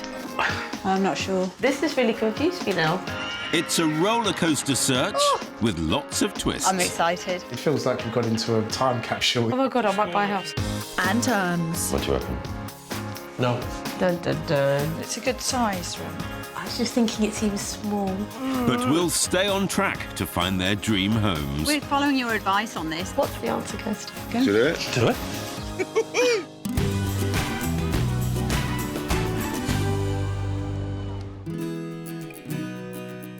This week we're house hunting in Essex, in Chelmsford and Southend. My couple are returning expats, desperate to get back on the UK housing ladder. My couple have a foot on the UK housing ladder, but they're struggling with the second step. That's not a bad second step. I know. Second home, do nicely, wouldn't it? Essex is beautiful. The county of Essex is home to picturesque villages, lush green countryside, fun seaside towns and the thriving city of Chelmsford. And all of this within easy reach of London, making it one of the most popular places to live in the commuter belt. A true all-rounder, Essex attracts families and couples seeking more affordable homes, excellent schools and a better quality of life, plus those direct rail links to London. As we search, competition is fierce. Last year saw a 12% rise in property prices here. And with average houses costing nearly half of those in London, Essex is now becoming one of the fastest selling locations in the UK. Police Officer Jay and Senior Analyst Charlene are parents to 1-year-old Kai. But juggling a baby and full-time jobs has taken its toll on their search. And a year down the line, they're still looking. It's very difficult looking for properties in our current situation. It's just difficult to find that time to sort of go and do viewings, isn't it? We don't have spare time anymore. We really don't. Time is of the essence for this family. Currently living in Romford, they want to move to Chelmsford, to where Charlene works, and for good train links for Jay's daily commute to London. Throw in a nursery drop and you can understand their concern. Currently we're about an hour away and we have had calls from the nursery that he's fallen over or he's not feeling too well or something. And then there's kind of like the mad panic trying to get back as quickly as possible to get him. But there is another hurdle to this house hunt. Charlene is struggling to find properties that match up to their current home, which they refurbished from scratch. It's very difficult to want to move where we've got the house just how we want it and we don't need that 3rd, 4th bedroom right now. So I think he looks so disappointed. I know. I am disappointed. Soon. We've outgrown this house. As family gets bigger and probably How is it bigger? He said it, not me. In the later future, obviously not so much now. Sounds like more bedrooms could definitely become a necessity. However, they have very different approaches to house hunting. I think you're probably more nervous than I am because I'm very much a spontaneous a person. Go-getter, doer. And I'm very you're cautious. Thinker. I would stay here forever. And I would go tomorrow. And yeah, So, but I think between the two of us, we'll probably end up with the right house. you're my yin and I'm your yang. Yeah, or whichever way around it goes. Way around, yeah. Just like us, eh, Kirstie? I'm not sure I'd agree with that, Phil. My point exactly. On paper, you do not look like super fussy punters. You haven't met my wife. No. Your desire is to be in Chelmsford, which will reduce your commute massively, which means you spend more time with Kai. We'd like him to be in a nursery that's sort of getting used to a community. Your budget, remind me? 425 is our upper budget. And 4 bedrooms. Yes. Yeah. I don't want to take your requirement for 4 bedrooms and just chuck it away.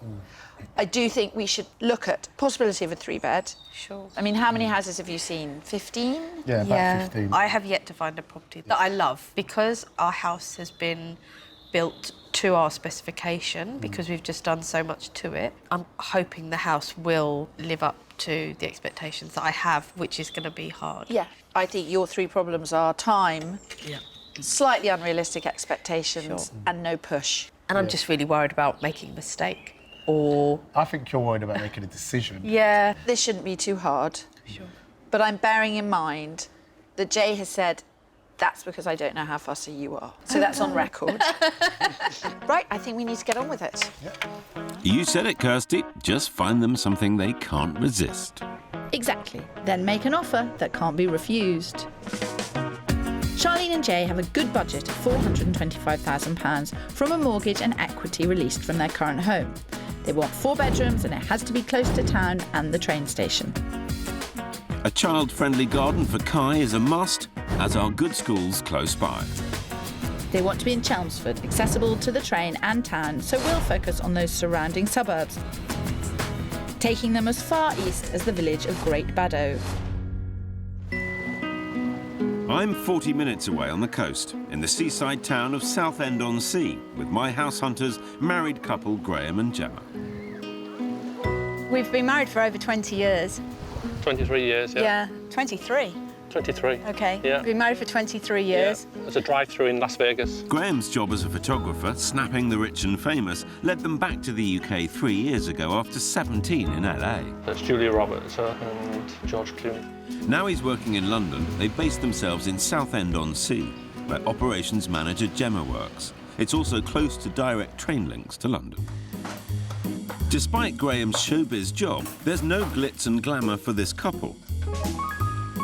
They enjoy life's simple pleasures, whilst they've saved every penny they have in order to buy a house in the UK, mortgage-free. Gemma and I have been saving up for 10, 15 years now. All of our emotions are in saving the money up to actually buy a property. I'm very, very good at saving money. We're happy and satisfied with riding our bike to somewhere nice and eating food that we've made ourselves at home. It's great. But it hasn't been easy finding a home, and they've now been renting the same space above a charity shop for the last 3 years. We have never moved into it emotionally, probably. We don't have light shades. It looks like we have actually just moved in or are just moving out, which is hopefully what's going to happen now. Let's hope so. But saving for so long, added to fears of wasting money, is really holding them back. Am I a bit more cautious than you? Yes, just a bit. Purchasing a property does fill us with trepidation. We are nervous about it. If Phil tells me that the property has a good value and it's a property that we like, I will buy it. Feeling the weight of expectation, Phil? You know I thrive under pressure, Kirstie.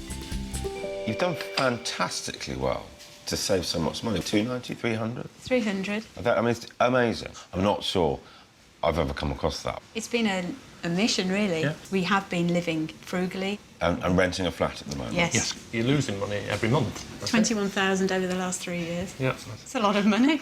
Let's talk about the requirements. If we can create a living space that has sunshine coming into it in the evenings. So it's got to have a southwest-facing garden. That would be one of my top things on my list. Would you do work? I'd be happy to knock down walls. If the price fits in up to 300,000, then we would do that, yeah. How far to the train? Probably 15 minutes walk, 20 minutes walk. How's your own property search been going? I really thought it was easier if one person did this. I'll go ahead first and look at them. Then Gemma comes along for a second viewing. I've looked at about 40 in person. 40? Crikey. Since January. Okay. We have faced some challenges from competition of other people trying to purchase the same property. We might need help with that. Yes. We can move quickly. We're ready. though. The money's there. We're ready. Okay, let's get started. We'll drink up and get going. Great. Help you spend all this money. That's a big pile of cash, Phil. Think you can handle it? Of course I can, but I might need a bigger wallet. Graham and Gemma have a cash budget of £300,000. They want a house that feels open and airy and is efficient to run, with a minimum of 2 bedrooms. It has to have a southwest-facing garden for Gemma, and for Graham, be no more than 20 minutes walk to a station. Southend-on-Sea is home to the longest pier in the UK, and we're starting not far from there, concentrating our search right in the busy town centre, in the streets as close to train stations as possible. My, what smart shoes you're wearing today. Look at those, they're fantastic. Thank you very much. This is going to be a really interesting week. Not exactly a well-trodden path, LA to Southend. No, you're kidding me. They never wanted to have a mortgage. They've saved up £300,000 in cash. Oh, my God. Now, actually spending it's quite scary.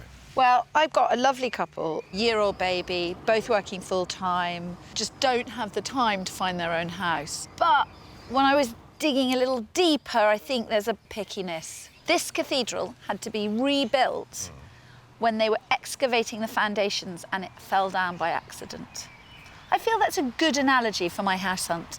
I may have to rebuild their house hunt on different foundations. OK.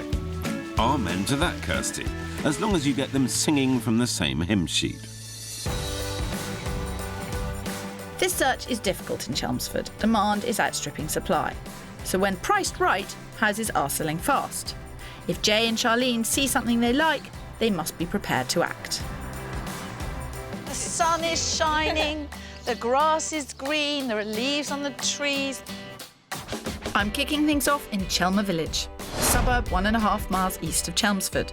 It's got the good schools they want and excellent transport links to town for Jay. This is the house. Okay. For me, I'm not too keen on the brickwork. It's not got the wow factor. Do you see that house down there, which is clad with wood? Okay. That's a very nice look. Yeah, I think it looks quite nice, actually, if it was to be done like that. Right, you ready? Keen to see inside? OK, good, that's a good sign. Keen to see inside is a good sign. Let's hope the inside makes up for the missing curb appeal. Large and detached, this house is almost double the size of their current home. Downstairs, there's a well-equipped kitchen and an open-plan living dining area that leads onto a lovely child-friendly garden. Upstairs, there's a family bathroom and 4 good-sized bedrooms. Plenty of space for a growing family. But it pushes their budget to the limit, on at a guide price of between £425,000 and £440,000. So, what we've got here is your sitting room and then dining room at the end there. Oh, I see. It's a good size room.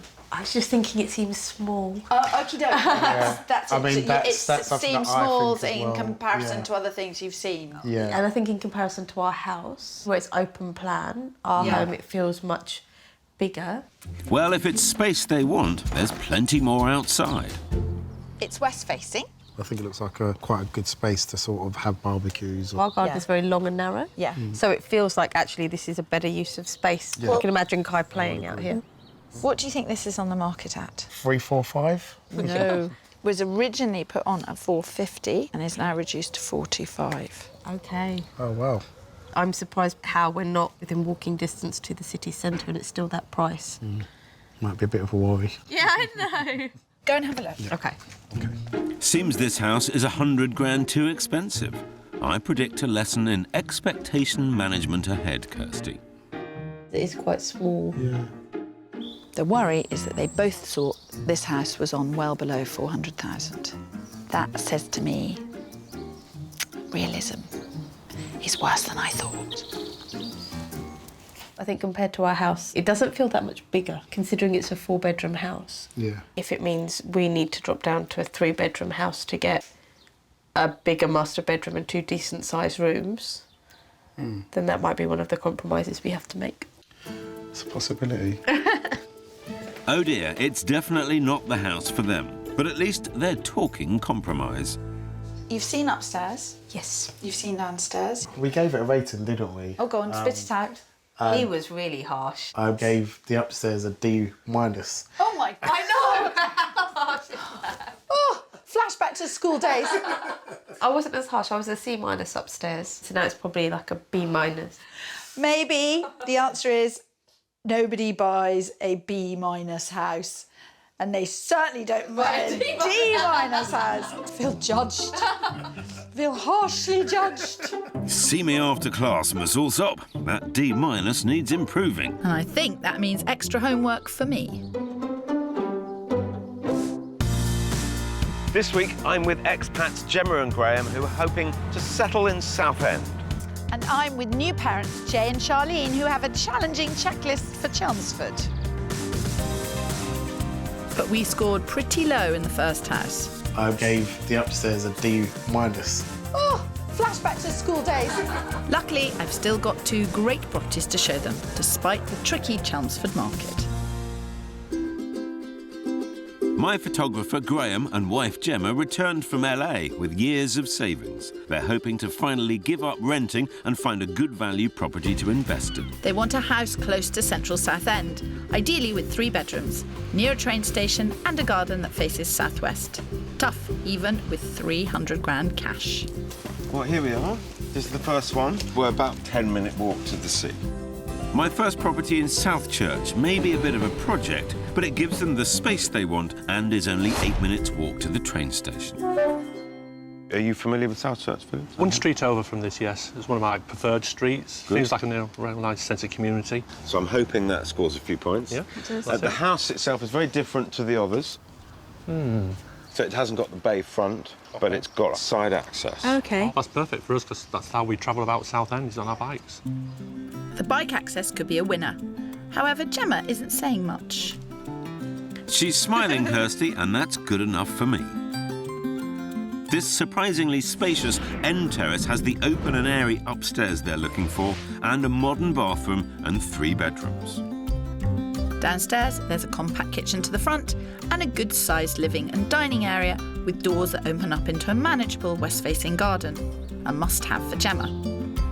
It's a great all-rounder, and at £245,000, it's 55 grand under budget, leaving cash for improvements. Nice wide hallway, kitchen at the front. Come on through. This could all be opened up. So the downstairs space would just be one. Be one. Is what you're planning, yeah. Yeah, with the west-facing garden. Okay. Right. In terms of the running of the house, it is already double-glazed. I imagine you want to run this house as efficiently as possible. I definitely do. Definitely. That would be a key, to try to do that with any property that I bought. Ticks the boxes, definitely does. It's not exciting, as it is. Right now, it seems quite narrow. We should see some more. Let's head upstairs. OK. Off to you.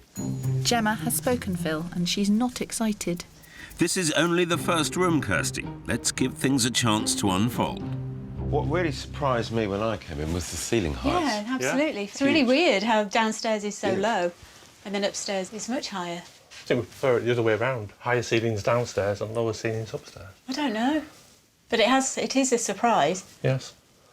It's a good surprise. Good stuff. Well, why don't you have a look in the other bedrooms and bathrooms? I'll leave you to it. OK. Right. It seems the upstairs has produced some positives. It might be in with a chance after all. It's so different up here. Yeah.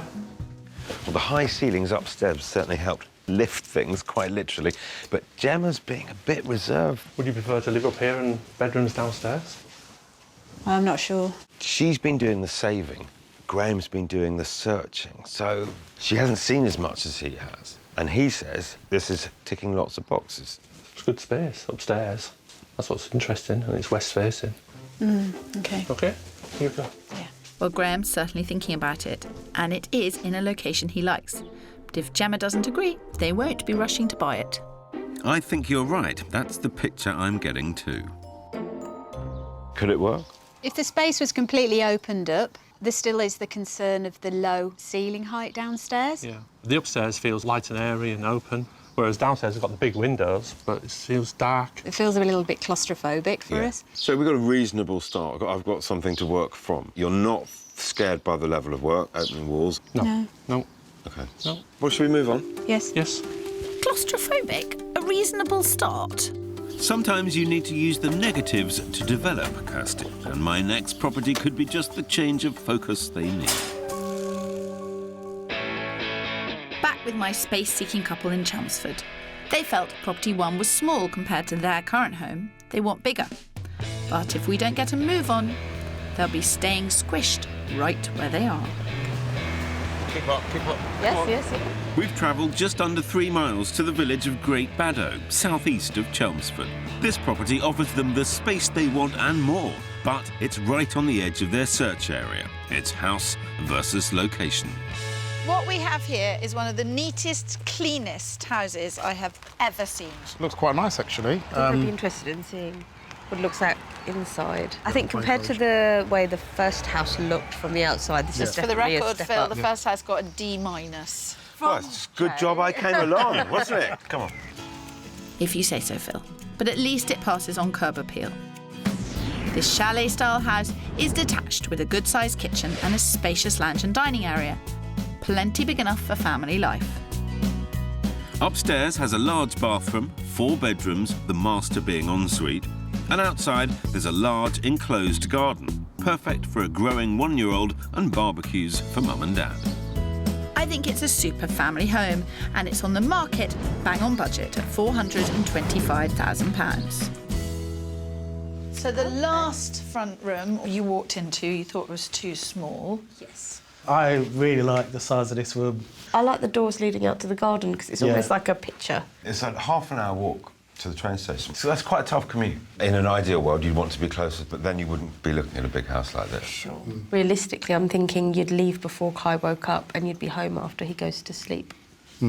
But in terms of longevity, it does feel like a family home, doesn't it? You know, which is quite important for us. The question is, does Jay have the appetite for that commute to the station? Well, perhaps the lure of a big family home will prove irresistible. Time to find out, woman to man. We've got 4 bedrooms up here. OK. All a reasonably decent size.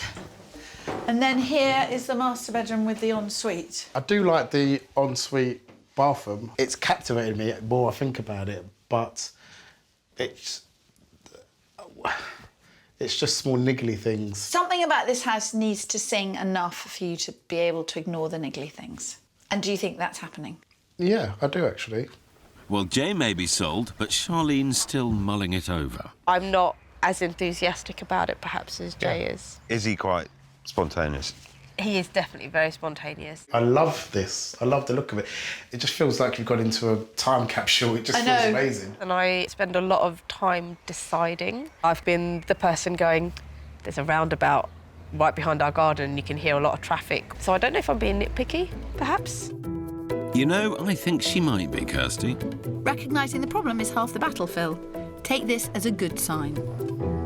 Jay has got some time for this house. How did it go with Charlene? Charlene is a lot more cautious than Jay is. She's the kind of thinker. It's a shame about that beam running through the house, especially in our bedroom. Our bedroom? Our bedroom. Okay. When we move in. Well, it's a very sensible house. And they're a very sensible couple. So I'm sure they'll do the right thing with a bit of encouragement. Are you encouraging me to twist their arm? If all you did was twist their arm, would be nice, but instead of battering them over the head with a sledgehammer. Tools of the trade, Phil. How'd you get on up there? Much happier than the first property we saw. The location isn't so great, but the house is nice. My concern might be that it seems like a very sensible choice. When you're buying houses, boring is good, dull is good, keep it safe. Really, keep it safe. solid, keep it safe. That's why I married her. No, am I boring and solid and safe? That's terrible. We're ending the day at a better place than when we started. Well, I hope Jay doesn't pay for that comment later. As long as they both agree on my next location, I'm sure all will be forgiven. Back in Southend with Graham and Gemma, my first house felt claustrophobic. So, knowing they like a bargain and are up for a project, my next property offers them the potential to create the open space they crave. The weather always like this in Southend. Yes, it is. It's the driest town in England. I brought them to the desirable Southend suburb of Westcliff-on-Sea. We're bang in town and it's only 9 minutes walk to the train station. So this is where I'm going to show you next. Okay. I've taken a bit of a leap of faith with this one, knowing that you like a deal and knowing that you've got creativity and vision. Okay, perfect. Yeah. Let's go. Let's get on in. Great. Happy faces. Now here's the rub. This is actually a flat, but I think it offers them a great footprint in a prime spot with scope for a fabulous extension. And as cash buyers, they're ideally placed to turn it around quickly. Currently, the lounge is being used as a second bedroom to the front. With high ceilings and character features, the living and kitchen space to the back spills out into a south-facing sunroom and garden. Not on the market yet, it'll be a whopping 115 grand under budget when it is. At £185,000, it could be just enough to tempt my bargain hunters. Now, what we've got here, as it stands, is a 2-bedroom flat. Okay. However, it owns the freehold of the whole building. Right. Yes. There's a flat upstairs with a relatively short lease. At some point, that will be extended. OK. As the leaseholder pays the freeholder when they extend the lease, Gemma and Graham would be due a windfall of 10 or 20 grand in only a few years. It's a win-win, isn't it? What do you reckon? No. No.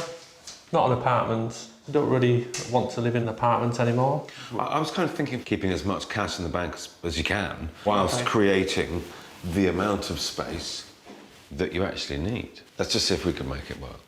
Graham's dead against it, Phil. You'd need to be a magician to make this one work. Just as well, I've got this idea for an extension up my sleeve then, isn't it? By adding a side return and redoing the conservatory, this could all open up to become one big creative living area. And now we know energy efficiency is the magic ingredient for Gemma. Here she can build to her exact spec. What would you spend doing it? 25, 30 grand. It's quite a big job. Yes. There's a temptation you could get carried away. Mm-hmm. Probably not. eBay has very good kitchens. Sorry. Probably not indeed. Probably not. I can see definitely why you have brought us here. But I'm not sure if that's the kind of investment opportunity that we are looking for. We're looking for somewhere to live. This is going to be our home. OK, we're in the wrong spot. Let's move on. OK, thank you.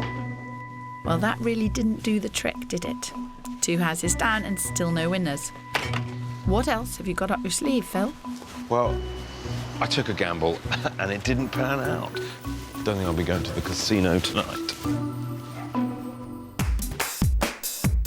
I'm trying to find a South End property that persuades sensible savers Gemma and Graham to part with their hard-earned cash. And I'm with new parents, Jay and Charlene, who have run out of room in Romford and want a family-friendly house in Chelmsford. So far, neither of my properties have been good enough for Gemma and Graham to part with their cash. No, not an apartment. It's not exciting, as it is. And in Chelmsford, after initial positive reactions from Charlene and Jay in property 2, I really like the size of this room. they have decided it's too far from town and have discounted it. Location isn't so great. The search for the perfect family home continues. So, it's clear that it's all about location. And I think my next property has it. We've come to Old Molsham, one of Charlene and Jay's favourite areas, close to great schools and only 20 minutes walk to the station. Well, here we are, Old Molsham. OK. Excellent. The stumbling block here, this house only has 3 bedrooms. Worry not, Kirstie. I'm coming along for backup. Again. I feel better already. A really interesting house. Much closer to town. Yes. We did sort of realise as we were driving up here, it seems much more walkable. Yeah. Okie dokie. Come have a look. In a great location, this 1920s semi may only have 3 bedrooms, but there are also 3 reception rooms, one of which has its own ensuite and is currently used as an office. Ideal for senior analyst Charlene to work at home, or a future bolt hole for a teenager. This house also has a huge enclosed garden, and on at a guide price of £400,000 to £450,000, there's plenty of room to negotiate. This is really nice. Oh, this is lovely, isn't it? So this is your family room. Got the fireplace. That's fantastic for me to have a fireplace. I always wanted a fireplace, so... Can I ask what's going on with that floor over there? I think there are a number of bits as you go around that would need sorting out. It will need a bit of tidying up. TLC. Yeah. Fair enough. OK, so some cosmetic niggles to deal with, but I'd say Jay's really warming to the place. The garden is huge. I really, really do like the garden. I can see Kai kicking the football around. Yeah. It's in the catchment of an outstanding school. The Vendor's children go to a really, really good school. Brilliant. Right now, having seen what this house has to offer, what are you feeling? This is my favourite of the houses we've seen. As far as Charlene's concerned, it's a winner. Wow. It's not every day you hear a wow. Well done, Kirstie. This is my worried face. This is my, oh my God, I might buy a house. Yes, that's the face we want to see from you, Charlene. Phil, that's a face I often get from my buyers. This must be the master bedroom. It's got fitted storage, which is good. I like the space, actually. It's a really, really good space, isn't it? Positive vibes coming from upstairs. Really? I'm worried Charlene notices the little things. It's a sweet room. I mean, it's quite small, though. I think she has to be careful about being too picky. No house is going to measure up. Her need to buy isn't strong enough. That's a good space. Yesterday, Jay was very spontaneous and excited. I think Jay's been quieter here, and she's actually been the one that's liking it more. I like the Phil Spencer take on things. Kai's nursery would be just down that street towards Molsham. I think location's very important for us, isn't it? The office space downstairs is really brilliant. So it's probably more that and the location that would tip this house. Yeah. With testimony like that, I'm hopeful for a very favourable verdict. What do you make of it all? Does it make you feel... I think it's a definite contender, isn't it, for us? I would agree with that. Neither of the houses yesterday are houses you want to go back and see. No. No. Let's park this house and go and see a fourth house. Oh, OK. The more you see, the more you can know where your compromise lies. Let's go and see it. Well navigated, Kirstie. You're running a tight ship. Let's hope my next property's that simple. So that's a bit of a project, as are a few of our properties this week. Not a problem for Charlene and Jay, who renovated their entire house themselves in Romford, and they're not alone. Roughly 50% of Brits will take on a DIY project each year. Kitchen refits and new bathrooms top the list of more ambitious home improvements, followed by garden makeovers and extensions. And with reports suggesting almost £6 billion being spent on home improvements across the UK this year, it seems the British passion for a project is stronger than ever. Can we fix it? Yes, we can. Back in Southend, where the market's waiting for no one, it's clear I need a radical solution. With my first two properties falling flat, I need something that'll really knock their socks off.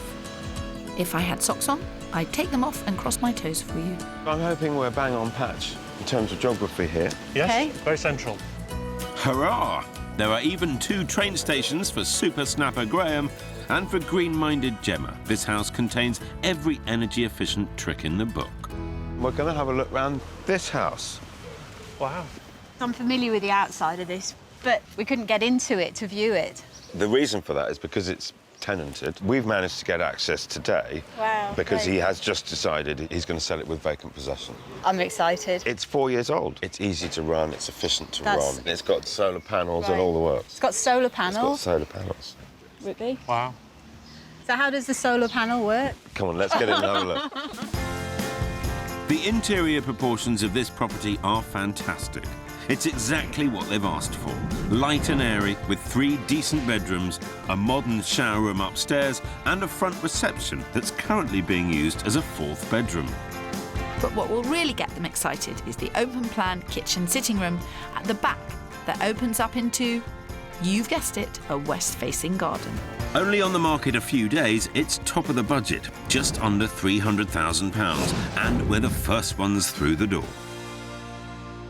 I want you to see this, because I did listen to you yesterday. Yes. Brightness, light, west-facing garden. Very little money to spend on it. Very little money to spend living in it, because it's modern and efficient. Good.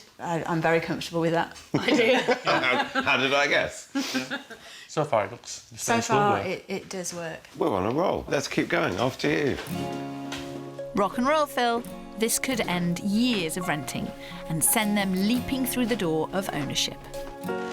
Let's hope so, Kirstie, because buyers are queuing up here. If they want this, they better be ready to jump. I think one of the attractions for you, and indeed for the owner, he's looking for a quick deal because he wants to go to New Zealand and he wants cash. Yes. We've got cash. That makes it even more interesting. Yes.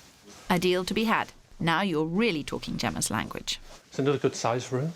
Yeah, it's great. You seem to feel a lot happier about this property than the property yesterday. Yeah, definitely. More confident going forward? Well, I feel comfortable in here. Yesterday, I took a bit of a gamble. It didn't pan out, but today, I mean, Gemma's come in here and she's completely come alive. And it's insulated within an inch of its life and she can see what she's getting.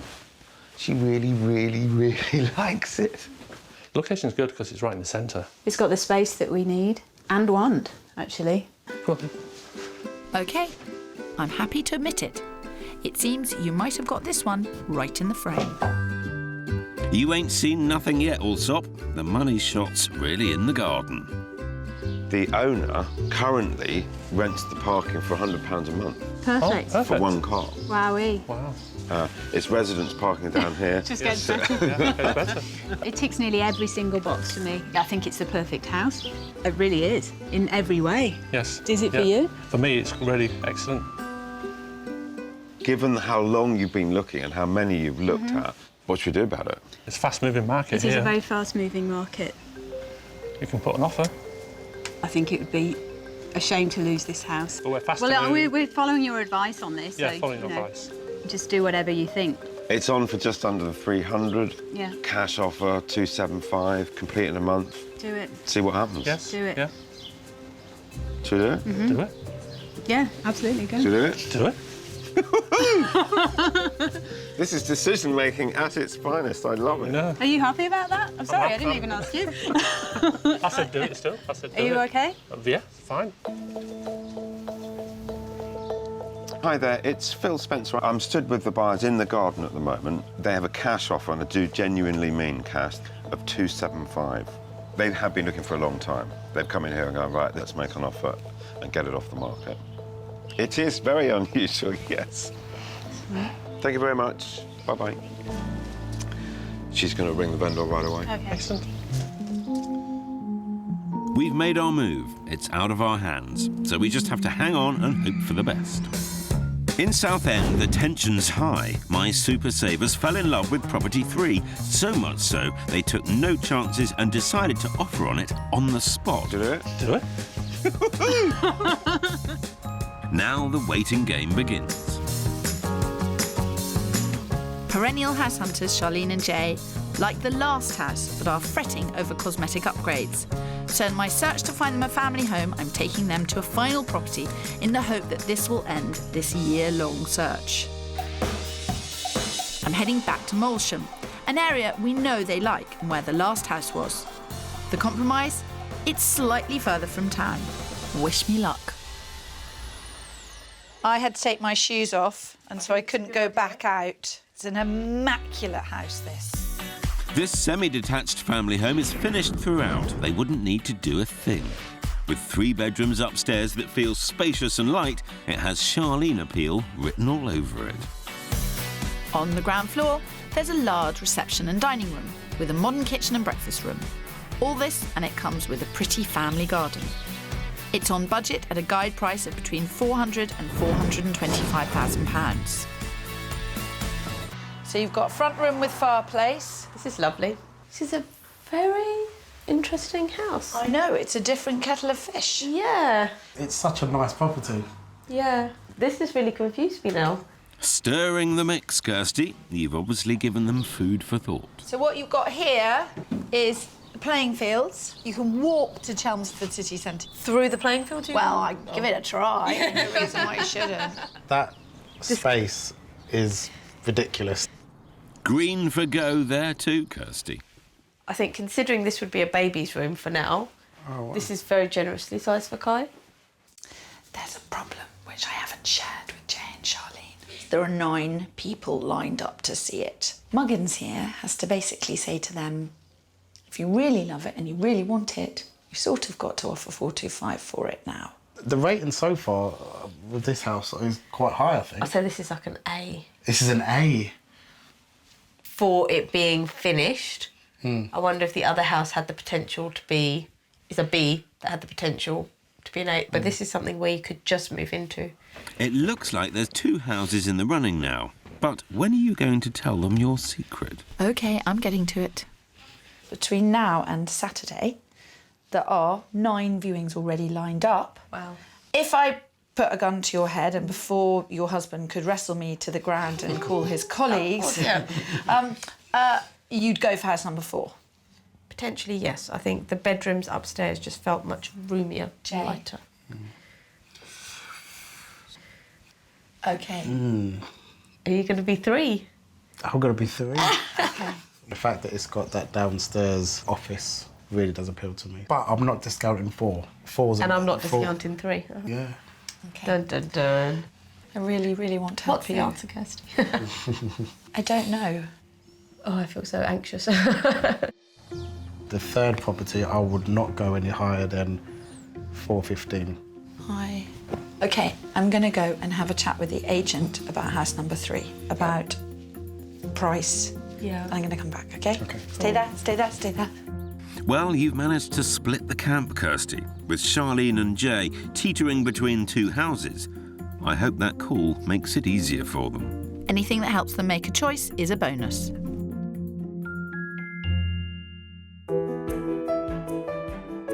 Back with Graham and Gemma, their first offer of £275,000 has been rejected.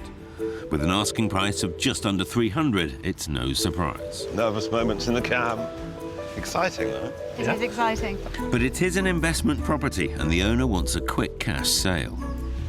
We know there are 2 people that are keen to see the one that we've just looked at. If you wish to buy it and remove it from the market today, you'll have to increase the offer. Yes.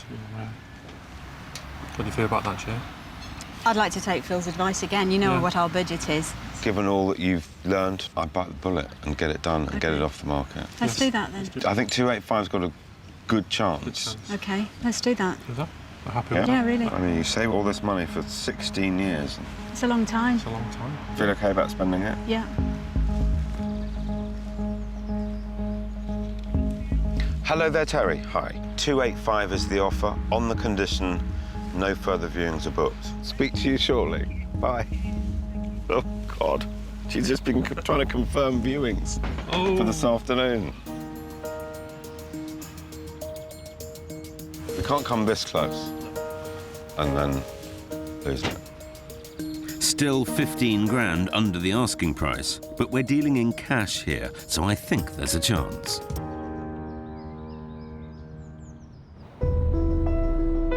Meanwhile, in Chelmsford, Charlene and Jay are finally on the brink of making a choice.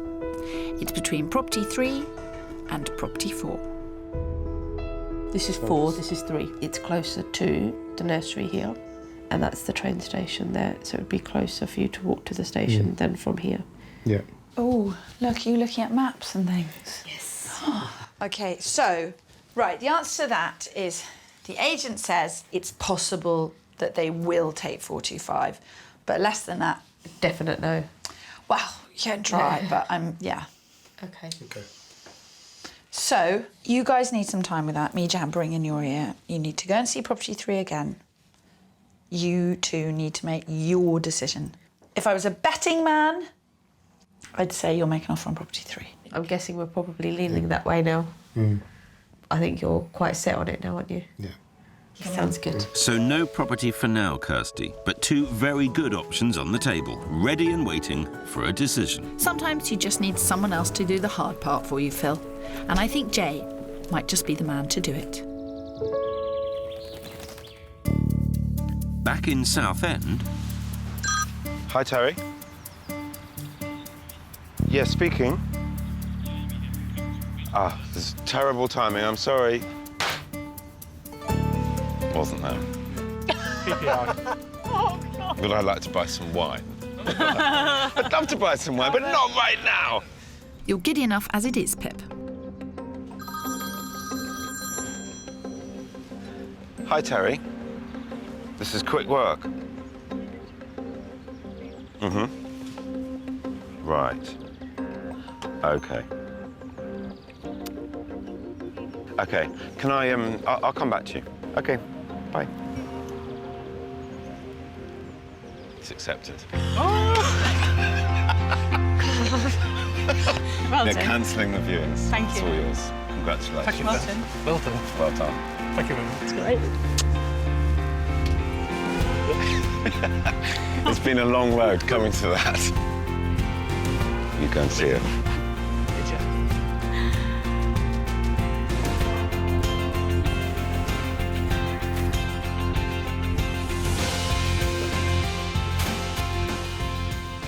What a wonderful result. You okay? And my Super Savers saved a decent 15 grand. How does that feel, making the decision? It's definitely the right one for us. Yes. It's perfect. It's, yeah, I couldn't say more. Yeah. Yes. Great. Congratulations. Thank you. Thank you. Now it's time for that wine. Make that champagne.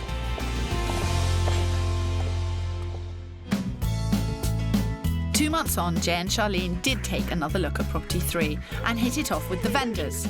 So despite the agent saying $425,000 was the bottom line, they got it for the figure Jay wanted.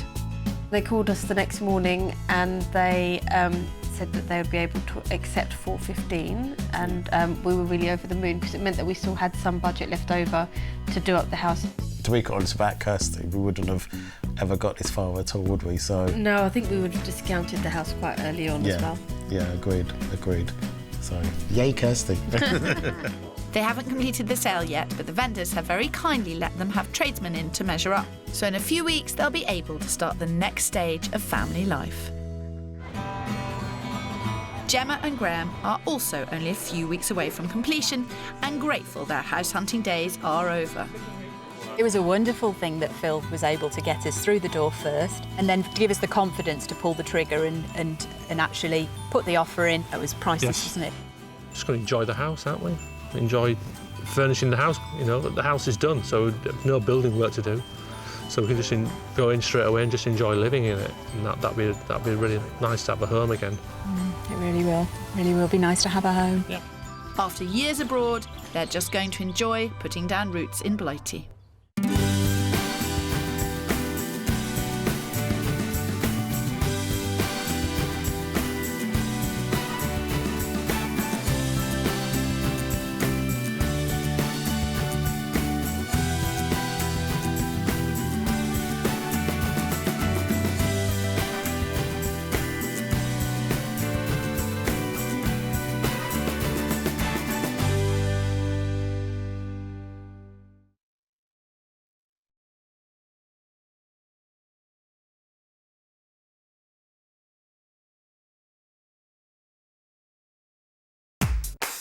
This week, we're in London.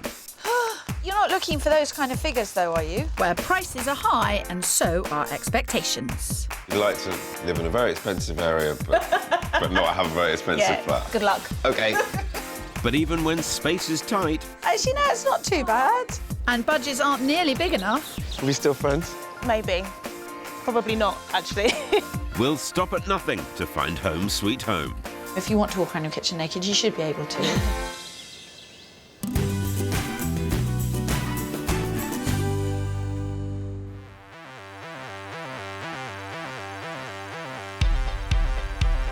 This week, I'm steaming along with single sisters Ruth and Anna, who are doing it for themselves. While I'm motoring ahead, sourcing City Lawyer ABBA, a pad that doesn't steer her too far from the action.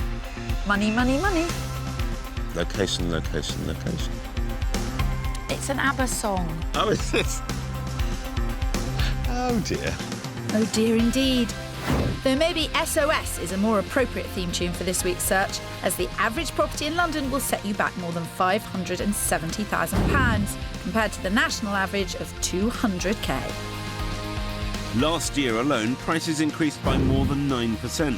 And in March just gone, they were going up by a staggering 900 quid a day. But what's making our job even more challenging? We're house hunting in the week after Britain voted to leave the EU, putting the housing market very much on edge.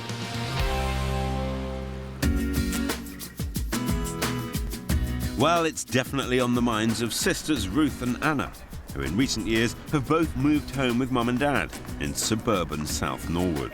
Life at home is busy and it's a bit mad. There's lots of people, there's a lot of sharing of everything. And making things even more hectic, Ruth shares a room with her 3-year-old son, Sam. We just really love to have our own space, really. Just a bit of independence, like moving home makes you feel like you're just a child again, and I'm behaving like I'm a child again because I'm back at home, so...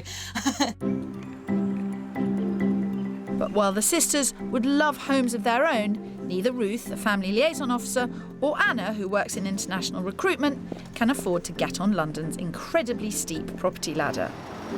When I first moved home, I was thinking, oh, maybe I can live at home for a bit and save and buy by myself. And then we thought about it, it's like, oh, I'll live at home for 10 years, 15 years. So they've decided to join forces, buying a flat together, which can be both their home and an investment in their future. I didn't see another way out, to be honest, until Anna came home, saved me. Their plan is to add value if possible and then sell in around 3 years' time, giving both Ruth and Anna enough equity to buy homes of their own. Since Brexit, I particularly have had a panic because of the uncertainty. The level of risk has suddenly changed. Is the market going to have a big crash and are we just going to end up losing money? So despite pooling their resources, Ruth and Anna feel the odds of finding the right property within budget are stacked against them. But they do have one thing very much in their favour, and that's Kirstie Allsopp in their corner. So here we are. On a Monday, the first working day since the UK voted to leave the EU, which will change any house hunt. Tell me a bit about what you've seen so far. OK, you haven't seen anything. I saw 3 properties while Anna was abroad and kind of ruled out all of them quite quickly. And then, and we haven't seen anything else since. Your budget is? 345. And you need 3 bedrooms? Yes, we do. What are the specifics for the location? I work in King's Cross and I really don't want to be stretching much beyond an hour. Right. Commute is hellish. Commute is hellish. Absolutely. 100%. And I need to be within a 20-minute drive of everything in my life, which is work, my mum and dad, and Sam's nursery. When you walk into 3-bed flats in these areas at 345, they are not going to look like houses in magazines. No. If you can be the ones that can see beyond that, see through those properties which are going to look very cluttered and very tired, then that will put you ahead of the game. Wise words, Kirstie. And with Ruth providing the deposit, together they've secured a mortgage, giving them £345,000 for a home that has 3 bedrooms and enough living space for a family. It also needs to be less than an hour's commute for Anna, but within a 20-minute radius of Sam's nursery and grandparents. Though just as importantly, Ruth and Anna are also looking for investment potential. As for location, their hometown of South Norwood is at the centre of this search, which means the likes of Crystal Palace, Beckenham and Dulwich are very much on my radar. I'll also be house hunting in southeast London, helping Abba, a city-loving lawyer, though it won't be easy to match the lifestyle she currently enjoys renting a flat on Bermondsey High Street. There's lots of restaurants and bars very close to the flat. There's a real sense of community, and I realise that I'm lucky to have that. Not everybody in London has that. Trouble is, buying in this neighbourhood requires a shed load of cash. So right now, I think 1 bed in Bermondsey, you're probably looking at about £450,000, £500,000, which I don't have. But determined to live somewhere in southeast London, Abba's been scrimping and saving. Well, most of the time. My friends often say that I have champagne taste and lemonade money, which is basically, I'm living beyond my means, but I like the finer things in life, even though I can't necessarily afford them. Well, champagne taste can be hard to satisfy in one of the world's most expensive cities. But if anyone can put some fizz into the search, it's our Mr. Spencer. But tell me about your own search, because you've been looking for a little while now. I have, yeah. I've been looking for about 6 months. What's been going wrong? What's been going wrong? I don't know. I'm looking for somewhere that's within a 40-minute commute of work, which is in the city, in St Paul's. Yeah. And I want to stay in South East London. My max budget is 315,000. Right. The dream would be to have a period conversion, and outside space would be a plus, but not a deal breaker. Okay. Inside space? Be a plus? Yeah. Some inside space, not just one room, maybe 2 or 3. I would like to be in somewhere that has like a villagey feel. Lots of independent cafes, restaurants, that kind of thing. So you'd like to live in a very expensive area, but not have a very expensive flat? Good luck. OK. So the moon on a stick it is.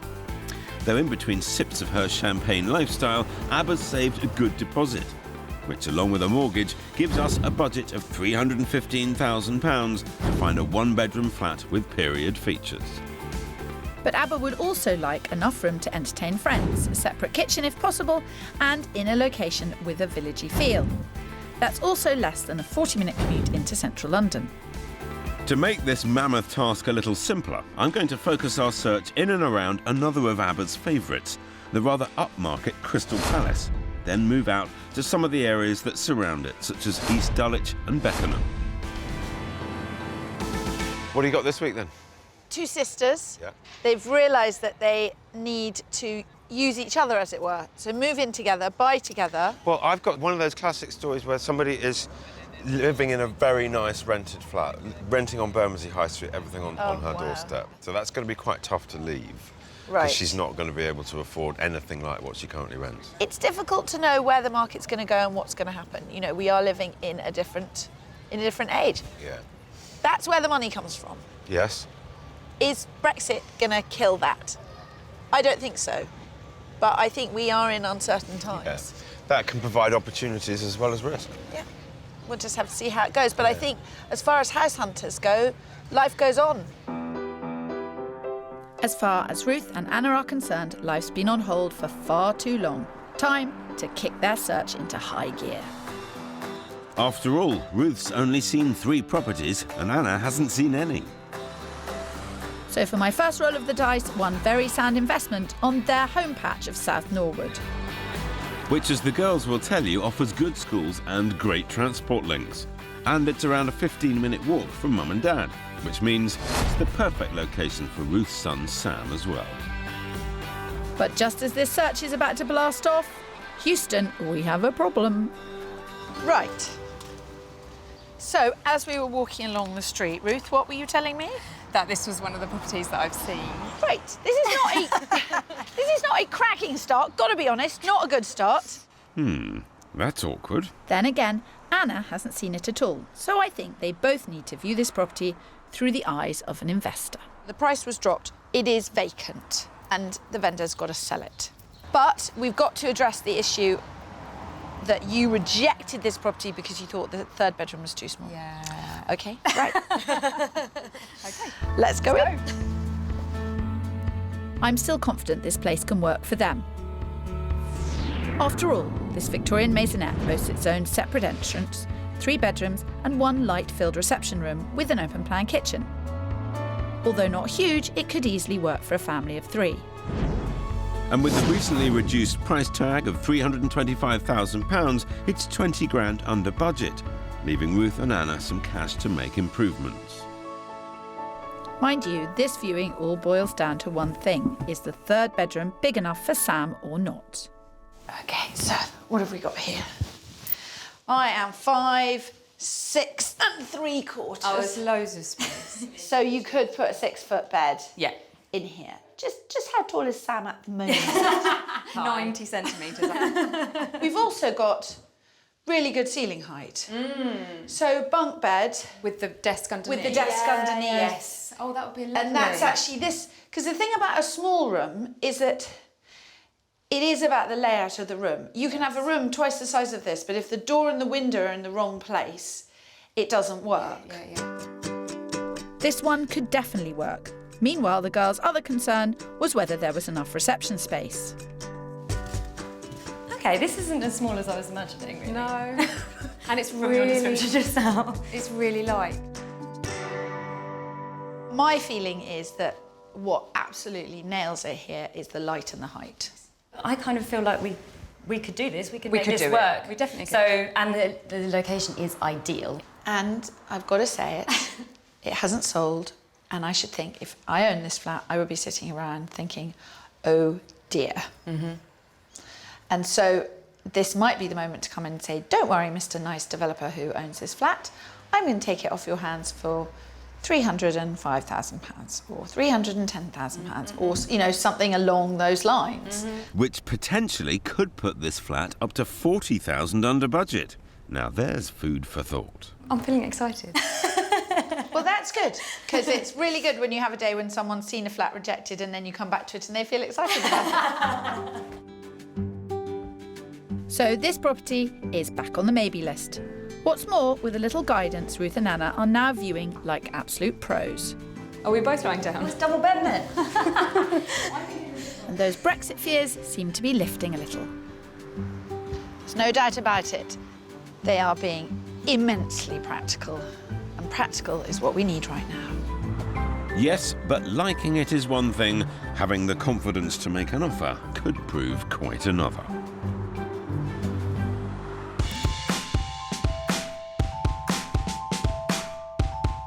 This week, we're dodging and weaving as we wage war on the capital. We're scouring the streets south of the river to secure some space for 3 independent women. And despite house hunting in the uncertain market after Britain's decision to leave the EU, I have Ruth and Anna seeing definite potential. I'm feeling excited. Well, that's good, because it's really good when you have a day when someone's seen a flat rejected and then you come back to it and they feel excited about it.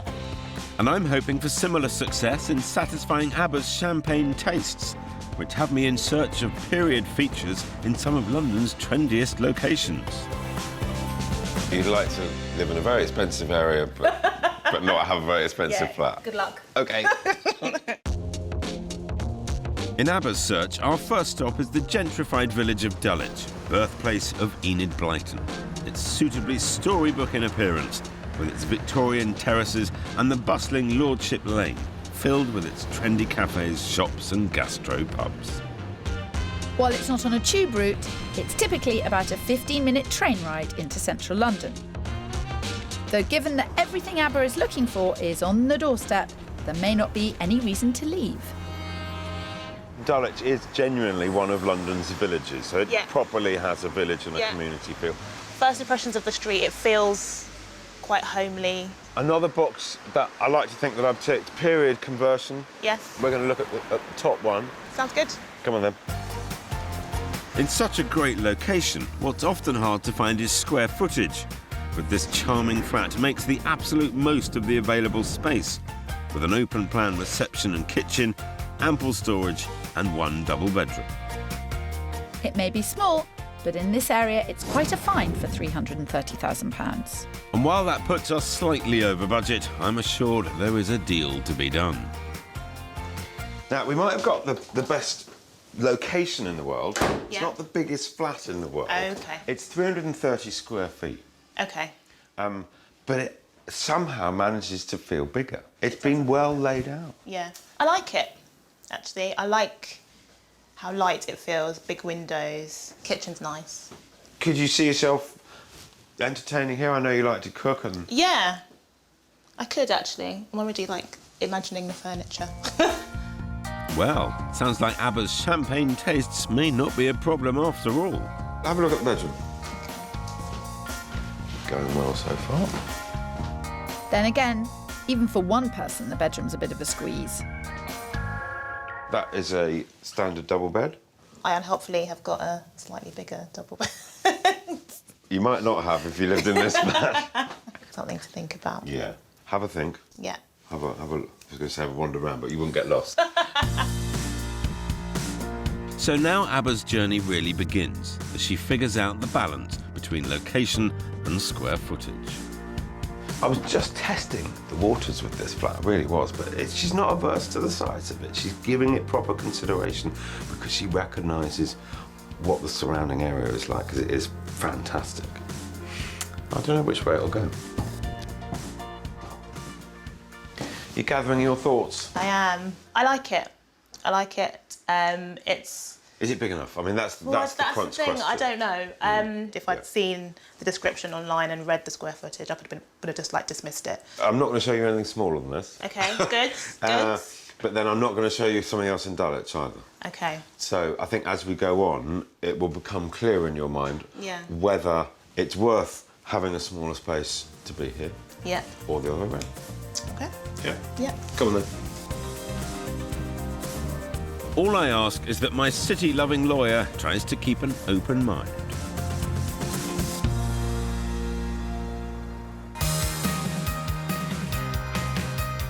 As for Ruth and Anna's search, we're just down the road in leafy Sydenham Hill, a fashionable address since the 19th century, when the woods were cleared to create housing for the well-heeled.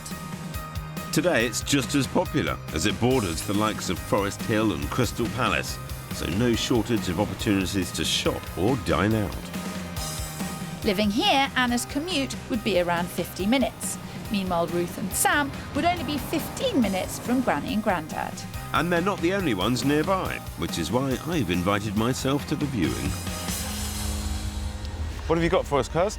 Well, this is something very, very, very different from the last flat. Okay. So darker, lower ceilings, cluttered, totally different. Okay.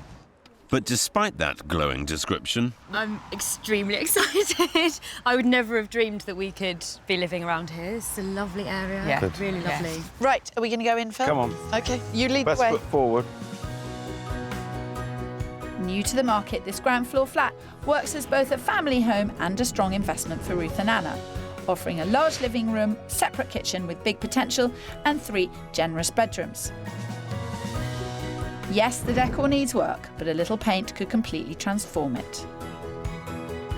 on the market for £325,000, that would leave our young investors £20,000 in the coffers for improvements. So, we have a 3-bed flat that's a little bit tired. Yeah, but fine. Yeah, but oh, don't you love them? You see, this is the attitude. All that's required, Phil, is a little imagination, as this flat is most definitely a good investment. Slight sting in the tail is the service charge, which Yes. is $2,800 a year. But this is a maintained block, and as you see, with extensive gardens, and what you get for the $2,800 is all your hot water, all your heating. Great. OK. Should we see some more? Yes, okie dokie. As for adding value, the best strategy is to attack the decidedly dated bathroom and kitchen. Contemporary kitchen design, you utilise the window. So there is no reason not to have a little table and 2 chairs in here. Okay. Obviously, you can see the road, but I'd put the opaque sheet on the window just to here, you know, so that, you know, if you want to walk around your kitchen naked, you should be able to. Is that what you do? That's why you've got the opaque things on your kitchen window! You absolutely know. OK, we know. Don't believe it. Phil, Never knew that. people who don't have pants on in glass houses should not throw stones. That is all I'm saying to you.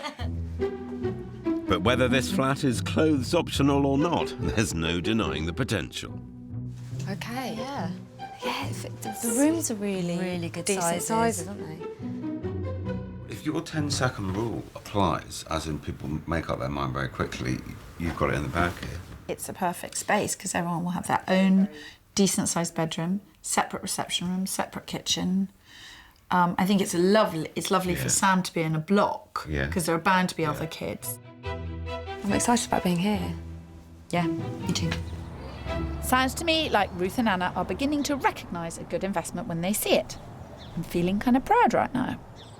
We can do some work, we can add a bit of value. Yes. The one thing that's a factor for us that we're thinking about is the service charge. We just need to be careful that we're not stretching ourselves too far. Yeah. But otherwise, really Really excited about it. Right, well, we better let Phil go.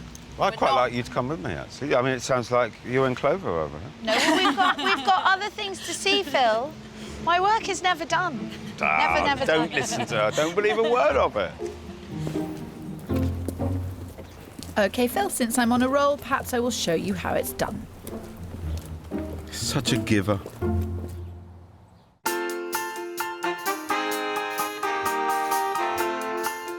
To give city-loving ABBA what she wants, namely more space, and the cosmopolitan surrounds she's used to, I too have brought my search to Sydenham in order to explore its wealth of period properties. It's also a very sociable neighbourhood, with a lively high street and Crystal Palace just 10 minutes away. Even better. ABBA's commute would be around 40 minutes door to door. And what I found is another period property. Well done you. In its present incarnation, it's a bit scruffy, but lovely, lovely flat. Let's get in. Okie doke. So, on this beautifully leafy street, I've found a raised ground floor flat that's bursting with potential. And despite being a conversion, many of its original features are still intact, offering open-plan living and a generous double bedroom. While the decor and layout need updating, there's no denying this flat could be perfect for ABBA. Though it offers between $300,000 and $325,000, it is at the top of her budget, so any work might just have to wait. So you've got bedroom, bathroom, but come through the back here, because you've got, I think, it's what's quite a grand room. You've got ceiling height, you've got fireplace. Love the chandelier. It's the proportions of the room that I particularly liked. You could entertain on quite a reasonable scale. Yeah. If I had seen it online, I think I would have dismissed it. Why? Just because it feels like I'm sitting in the kitchen. Something that's very easily fixed. A very simple plan would make this a galley kitchen. Yeah. Yeah. I mean, easy to do a morning's work. Yeah. But Kirstie does have a plan, as she always does, to flip things round the other way. But I'll leave you in her capable hands. Stand back, Phil, as I think it's possible to improve the layout even further. That is the bathroom currently. Oh, wow. And you can see this is a false wall. Okay. Now, if you knock down this wall and put a kitchen across the whole of the back wall, this could be your reception room. Meanwhile, the existing reception would become an amazing master bedroom and bathroom. But ABBA would really need to love it to tackle all that work. The thing is, if you're redoing the bathroom and the kitchen, doing this configuration makes no difference. You've got the plumbing here, you've got the plumbing for the kitchen there. Food for thought. I know. Well, I try. Come join me. You're just sitting out in the sun. I know, I'm enjoying it. Well, you were doing my job for me. I thought I'd take... Well, I wasn't really doing your job for you. I was just being more forward-thinking and imaginative than you. You say that in such a polite tone, with such a degree of sarcasm bolted into the end of it. Still, at least ABBA seems to be smiling. The plan? I liked it a lot. Very interesting, and I can see that happening maybe a few years in the future, but it's definitely livable now. It's the kind of place that I would want to live anyway. Right. Happy days, all Good going vibes. well. Good Excellent. Well done, Phil. Thank you very much. I'm feeling quite chipper about things now. Right. But I'm going to go on and beat it. I'm going to Okay. show you something bigger. Wow. Further out, presumably. I couldn't possibly say. I don't want to give trade secrets away. Though what's not such a secret is ABBA's fear of the suburbs. Best of luck, Pip.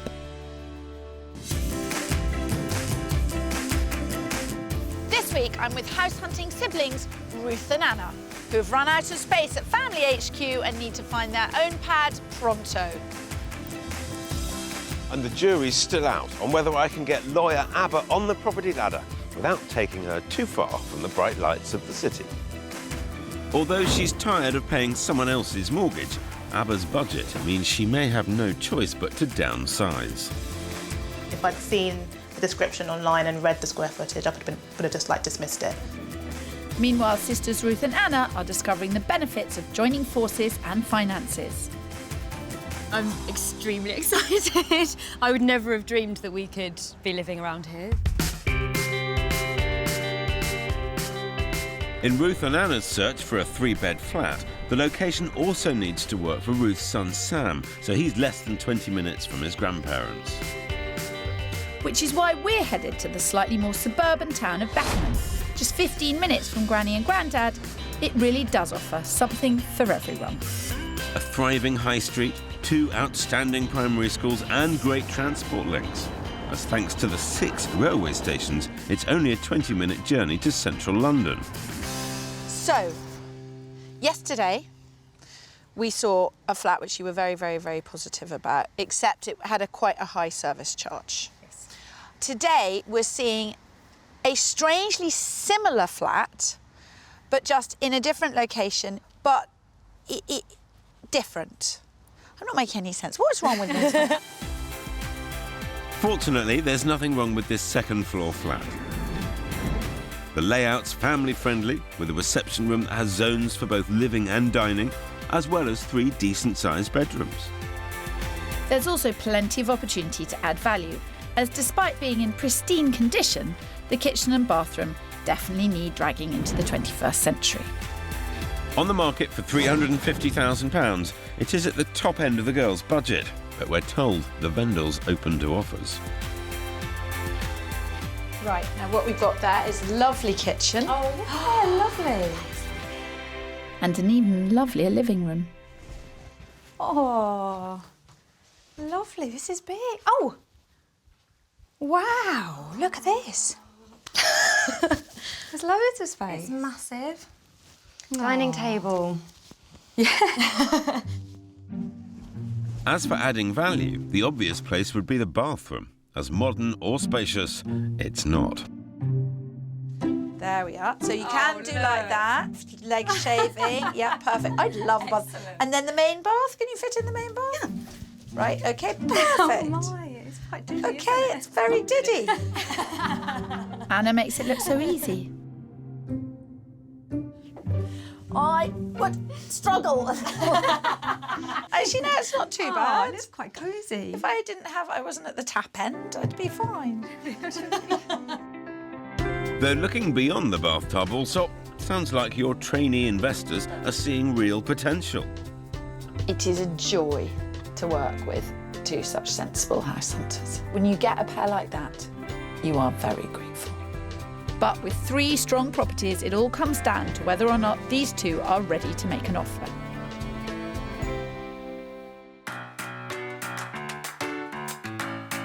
Back with ABBA, I'm also exploring suburban Beckenham. Though while this location definitely gives my inner city lawyer more bang for her buck, will she find the slightly quieter surrounds up to her cosmopolitan standards? Are we still friends? Maybe. Probably not, actually. What's up? What's the matter? Too far. It's too far. I feel very out of my comfort zone. It doesn't feel like I'm in London. Geographically, it is further out, but the commute is much easier. Right. That puts you straight into London Bridge in 28 minutes. OK. But there's nothing going on. We've lost the village vibe. Yeah. That's the compromise here, but the trade-off is you get double the size of the first flat. Come on, let's go and have a look. Despite Abbott's unbridled enthusiasm, at more than 600 square feet, this first-floor conversion really is twice the size of the flat we looked at in Dulwich. What's more, the open-plan kitchen and living delivers plenty of space to entertain in. Even more exciting, in this neighbourhood, ABBA doesn't just get 1 bedroom, she gets 2. Which means greater flexibility when it comes to the layout. And with a guide price of £315,000, it's also bang on budget. Come on in. Let's go this way to a 22-foot room. So big. It's so big. Lots of scope to put a wall in and separate and have a designated kitchen. And you sounded like Kirstie now. Reconfiguration. Don't say things like that, please. We thought we were getting along well. Actually, I'm pretty sure that's a compliment, Phil. Though if your design skills aren't impressing ABBA, maybe stick to the square footage. Come and have a look at this. So that's a bathroom with its own lovely window. Yeah. But look, we have 2 bedrooms. It's a question of whether you're prepared to trade the villagey vibe right on the doorstep for a great big flat, or not. No. We're in the wrong spot. But we have to come and explore these things Yeah. in order to make confident decisions at the end. Though right now, Abba's most definitely decided she's not moving to the suburbs. Like Abba, many house hunters are prepared to pay a premium for having everything on the doorstep. In fact, the average Brit spends £4,000 a year on dining out. That's a fifth of the average take-home wage. As for the least expensive city for foodies, that would be Liverpool, where a three-course meal in a mid-range restaurant costs around £20. We're also big fans of grabbing a takeaway, with take-out curries costing the average family over £1,300 a year. And in London, we eat more fish and chips per person than anywhere else in Britain. Though our favourite haunt seems to be the coffee shop, where in 2015 we spent a staggering £7.9 billion. Mind you, a cuppa might just help Ruth and Anna, who are currently debating the ground floor flat in Sydenham versus property 3 in the more family-orientated town of Buckingham. And of course, there's still Brexit to consider. Whatever the turmoil that's going on now, it is going to settle. It is going to take us 2 years to extricate ourselves from Europe, and you don't want to live at home for another 2 years. I came round to that way of thinking at the weekend. Yeah. But it did take me a while. Yeah, I bet it did. But given the uncertain climate, the smart move is going for the area that's most popular with potential buyers, and that would be Sydenham. Definitely suits you better.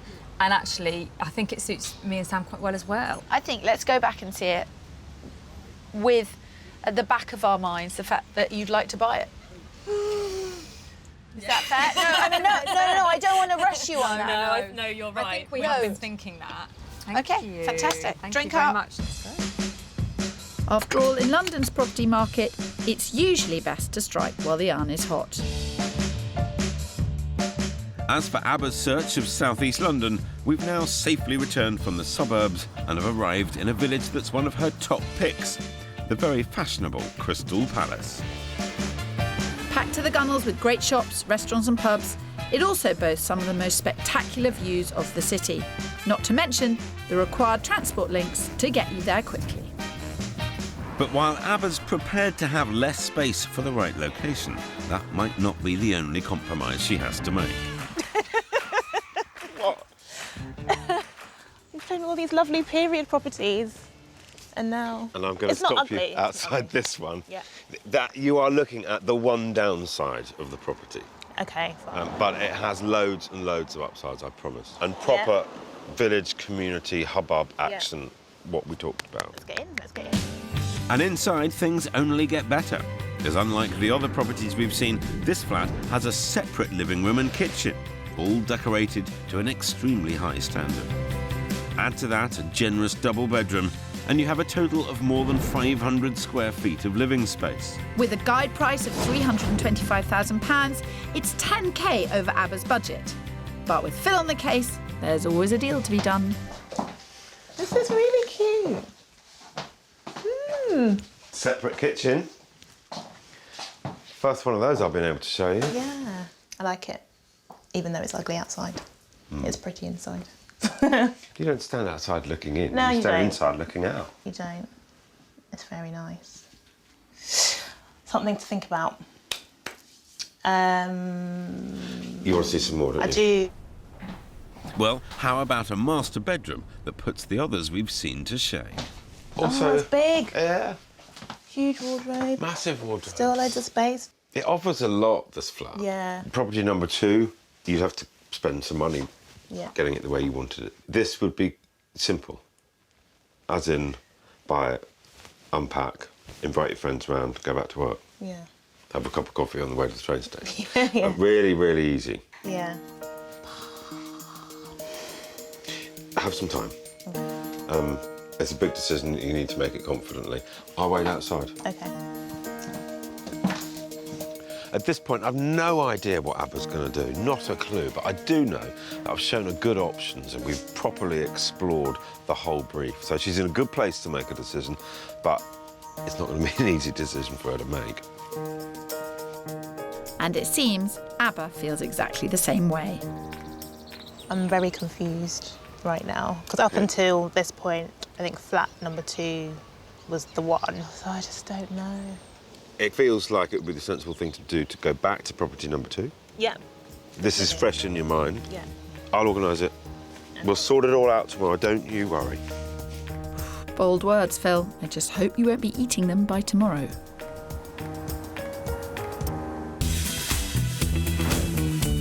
We're in southeast London, where both of us have house hunters torn between two properties. I'm very confused. So I'm taking sisters Ruth and Anna back to the ground floor flat in Sydenham Hill. I'm still excited. But their biggest concern can be summed up in just 2 words. Dark. Though rather than rule this property out, it's amazing the transformation even pulling back the curtains can make. It makes a big difference. It really does. Really big difference. Yeah. So it is light versus space at this point, really. Go and have another look at those bedrooms. They are a lot bigger than the Beckenham flat. After all, it's not just investment opportunity Ruth and Anna have to think about. There's loads of space in here. Absolutely loads. There's also Ruth's 3-year-old son, Sam. He can have all his toys in here. The bedrooms are big, the kitchen is separate. It's in a fantastic building, there's lots of place for Sam to play. And for Anna, it's close to super cool Forest Hill. So it seems to me that it's the flat that suits them equally. Are we thinking this one? Yeah, I am. Okay, good. And that can only mean one thing. Now it's just down to me to buy it. A few streets away, ABBA's debating character versus a village vibe. So at our second viewing of the flat in Sydenham, the casting votes going to her mum, Tina. You've done quite a lot of the viewings. We have. Together, haven't you? But you haven't liked any of the ones that I've Not seen? particularly. You are going to help us, aren't you? Oh, I'll try. I don't know. I'll try. We haven't done the wrong thing here, have we? I thought ABBA was hard to please, but I suspect I haven't seen anything yet. That's too much work.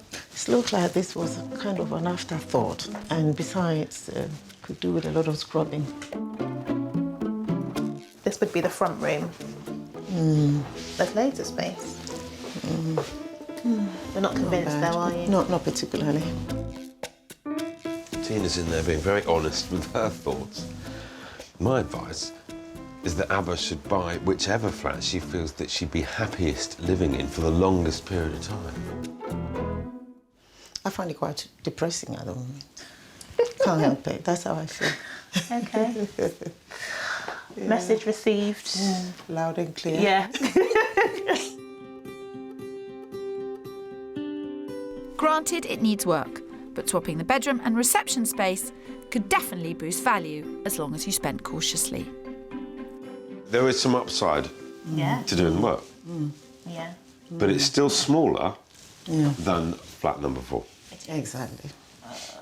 Listen, let's go and have a drink and a think and decide from there. Clearly, ABBA's more confused than ever. Property 2 offers character and money-making potential, while Property 4 puts her at the very heart of cosmopolitan Crystal Palace. I would normally always say to a first-time buyer, look for any opportunity to add value. But I can't get away from thinking Property 4 is where you would be happier for longer. Yeah.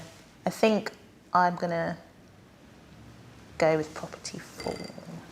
Great. Yeah. Good. I'm really pleased. The challenge now is bringing the asking price of $325,000 much closer to ABBA's budget of $315,000. Nathan, hi, it's Phil Spencer.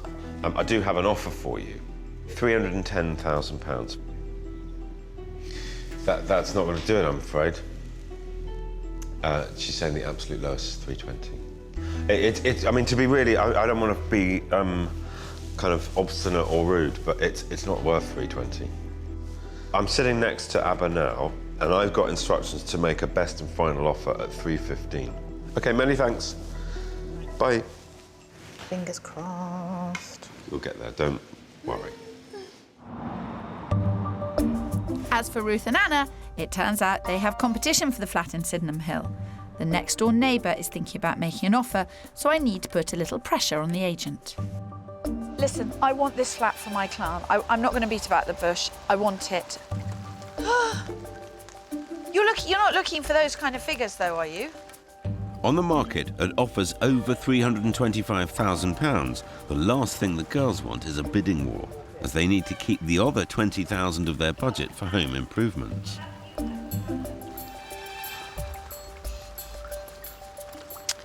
Right, entirely good news. Turns out a little competition from the next door neighbour isn't our only hurdle.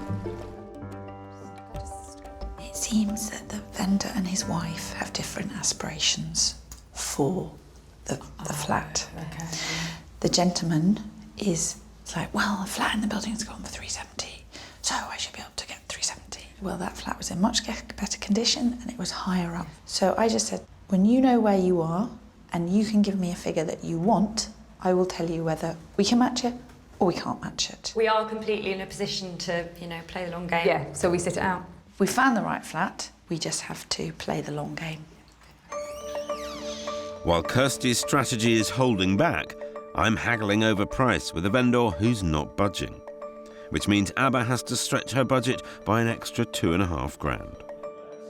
In the spirit of trying to get this done today, Abba would pay £317.5. But that's it. With our best and final offer on the table, now we wait. That was quick work. What news? We have a deal! Yes. Fantastic! Fantastic. Bye. Yes! Well done. Thank you so much. Great. Really, really pleased for you. Fantastic flat. Relief. It's a bit tense there for a moment. Brilliant. Cheers. Yeah. Happy days, house hunting. Thank you. A few weeks after her offer was accepted, Abba's delighted she managed to get the dream champagne flat on her lemonade budget. Ultimately, we got a good deal because it was a bit under the asking price. Part of the competitive side of me felt like, yes, I'd won. Hoping to complete in the next few weeks, it won't be long before she can celebrate in her first home. I think when I move in, I'll definitely be popping some Prosecco. I hope Abba's mum will be toasting her flat choice too. My mum's really happy and she likes the idea that I can just roll in with my suitcase and unpack. But Abba does want to inject her sense of style into her new home. Owning my own property is something that I've wanted for a number of years, and finally be able to put my own stamp on it. It's just really great. I'm just really excited to get in. Abba's future is looking bright. It's not been quite so straightforward for Ruth and Anna.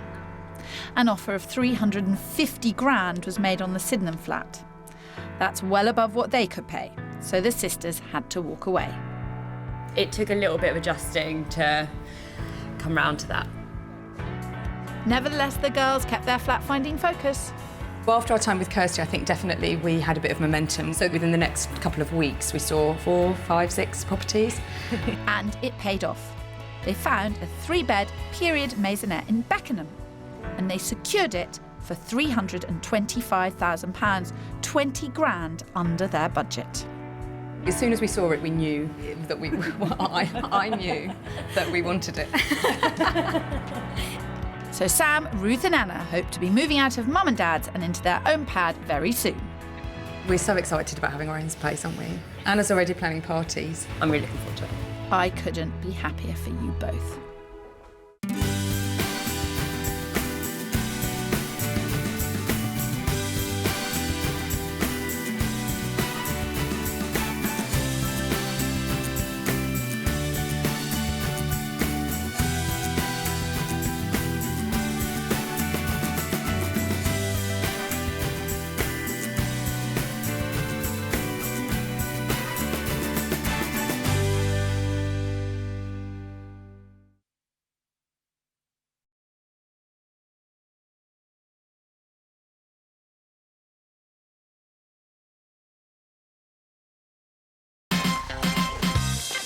We're back, catching up with 2 sets of house hunters from 2011 and 2015.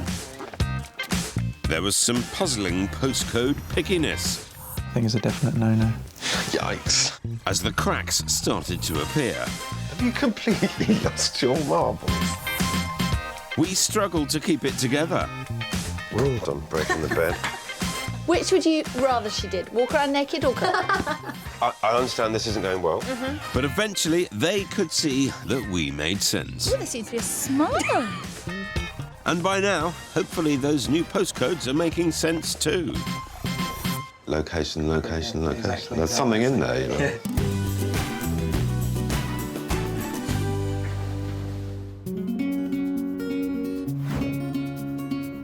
This week, we're back to catch up with two sets of house hunters who were struggling to step over the threshold of their first marital homes. With one pair already priced out of their preferred postcode, Kirstie and I had to work quickly in order to prevent the same fate befalling the others. Just over a year ago, Ellie and Paul were being pipped to the post on their favourite properties in Bristol. Very exciting. It is so exciting. And over 5 years ago, Sandeep and Rupreet had a touch of postcode prejudice, which was hindering their search. Both were working in financial services and living in London's Harrow. They met on a blind date in a coffee shop on the appropriately named Love Lane. And from there, it was just a hop and a skip to the temple and a life of wedded bliss. Don't you just love a fairy tale ending? You look stunning there. That's probably my favourite shot of you. Steady on, Prince Charming. The wedding was only the beginning. 18 months on, Rupreet and Sandeep are still struggling to take the next step across the threshold of their first family home together. We're living at the moment with my mum and dad and my brother and his wife because it's the tradition in Indian culture for the boys to stay with their parents at least for a year. Upholding family tradition has come with some sacrifices. Rupreet's cookbook collection is gathering dust as the most she gets to make in her mother-in-law's kitchen's a cup of tea. We're really ready to just start our lives together and just to be able to do the normal couple things. Sit on the sofa and watch TV and eat takeaway and do all the naughty things that you're not supposed to do. So all naughtiness is on hold. But there is one big advantage of living with the parents, and that's the whopping 100 grand deposit that they've been able to save. But after 7 years of careful saving and 7 months of looking, finding a house worth spending that deposit on is proving to be a struggle. For me, the search is about postcodes. I do want to live in areas that tend to be a bit more expensive because of the lifestyle they offer. So they're all no's. So some people might say I'm a bit of a postcode snob, which I guess to an extent I am. Well, they've worked hard for the money, so I'm going to work just as hard to find the right house. What are your top 3 most important criteria in order 1, 2, 3? Location, size, and the potential. Scope to, extend. Nobody ends up doing a house search with Phil and I if their requirements are easy. What do you think is holding you back? Okay, well, I have a map, actually, that might help. Convince you. And some highlighters as well. Gordon Bennett. Do you want to do good and I'll do bad? Like Pinner. That's where we really want to live. We like Eastcote. Is it the B472 that we can't cross? South Harrow? Is bad. Rayners Lane, that's a big no. This couple are super organised and super cautious. It's going to be tough. I think you should laminate that map, Kirstles. I'll laminate you in a minute, Phil. So everything that's south of Eastcote is no. This is a pink dotted line, which say we're not supposed to no. cross. Okay. Yeah. So North Harrow is a good North Harrow, North Harrow is if we have to. So North Harrow is this. Okay, 2. Oh. Half yellow, half pink. Yeah. Location is clearly a huge thing. What is the house that you reckon is going to be your first home? We did find one house that was perfect, as in it was within our budget. It was exactly in the state we wanted, and we got gazumped on that one. What, someone else came up with more? Yeah. And you didn't find them? We didn't, no. To me, that says that you didn't have the killer instinct, that you didn't want it enough. And what is worrying me is that you haven't got the push, that it's too nice living at home, and no house is that perfect. They've loved and lost out on a house. There'll be none of that on my watch. Sandeep and Rupreet have got £380,000, and for that they want a 3-bedroom property with the potential to extend within the right postcode. And for this pair, that was most preferably Pinner. So in 2011, Kirstie's challenge was based around London's ever-expensive Harrow. And my search in 2015 was in another hot property spot, Bristol, focusing on some of the city's sought-after areas.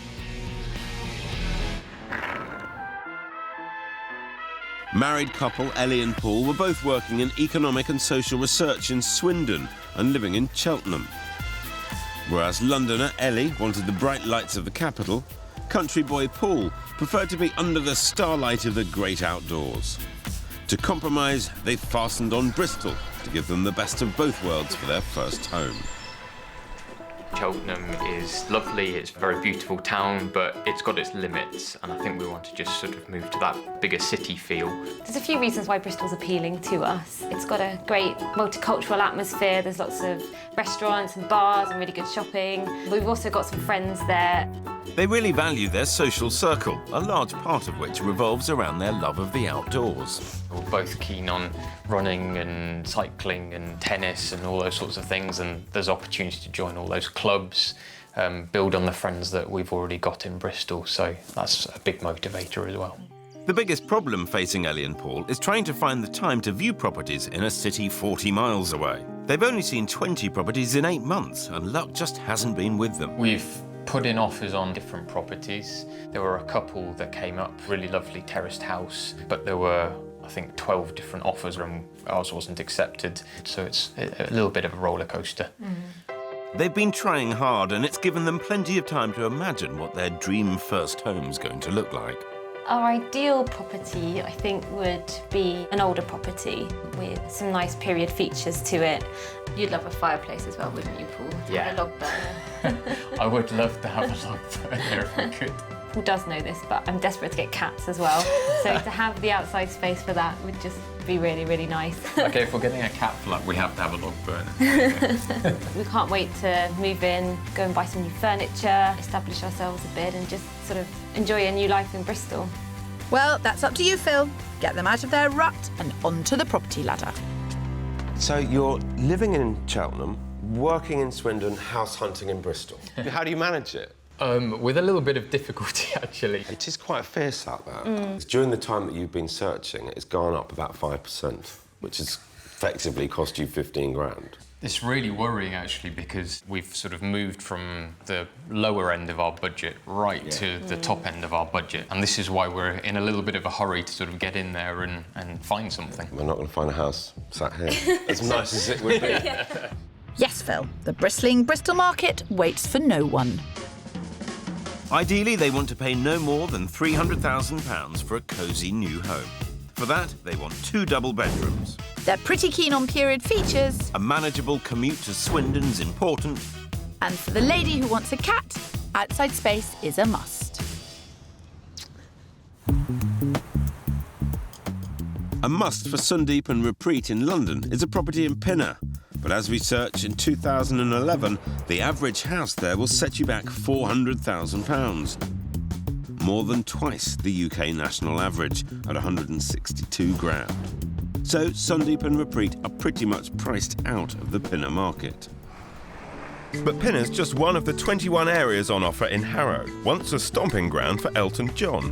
And all of these 21 districts have the typical hustle and bustle you'd expect from Greater London. Just under 2 miles away and east of Pinner is North Harrow. Wasn't North Harrow one of their borderline areas on that map, Kirstie? Back off, Phil, I know what I'm doing. They coloured this area in with pink and yellow highlighters, so this 1930s semi could go either way. It's only been on the market for 5 days and has already generated lots of interest. So if they like it, we're going to have to move quick. Oh, there seems to be a smile. It looks big from the outside. Its own driveway. Own driveway. Own garage. I'm positive about this.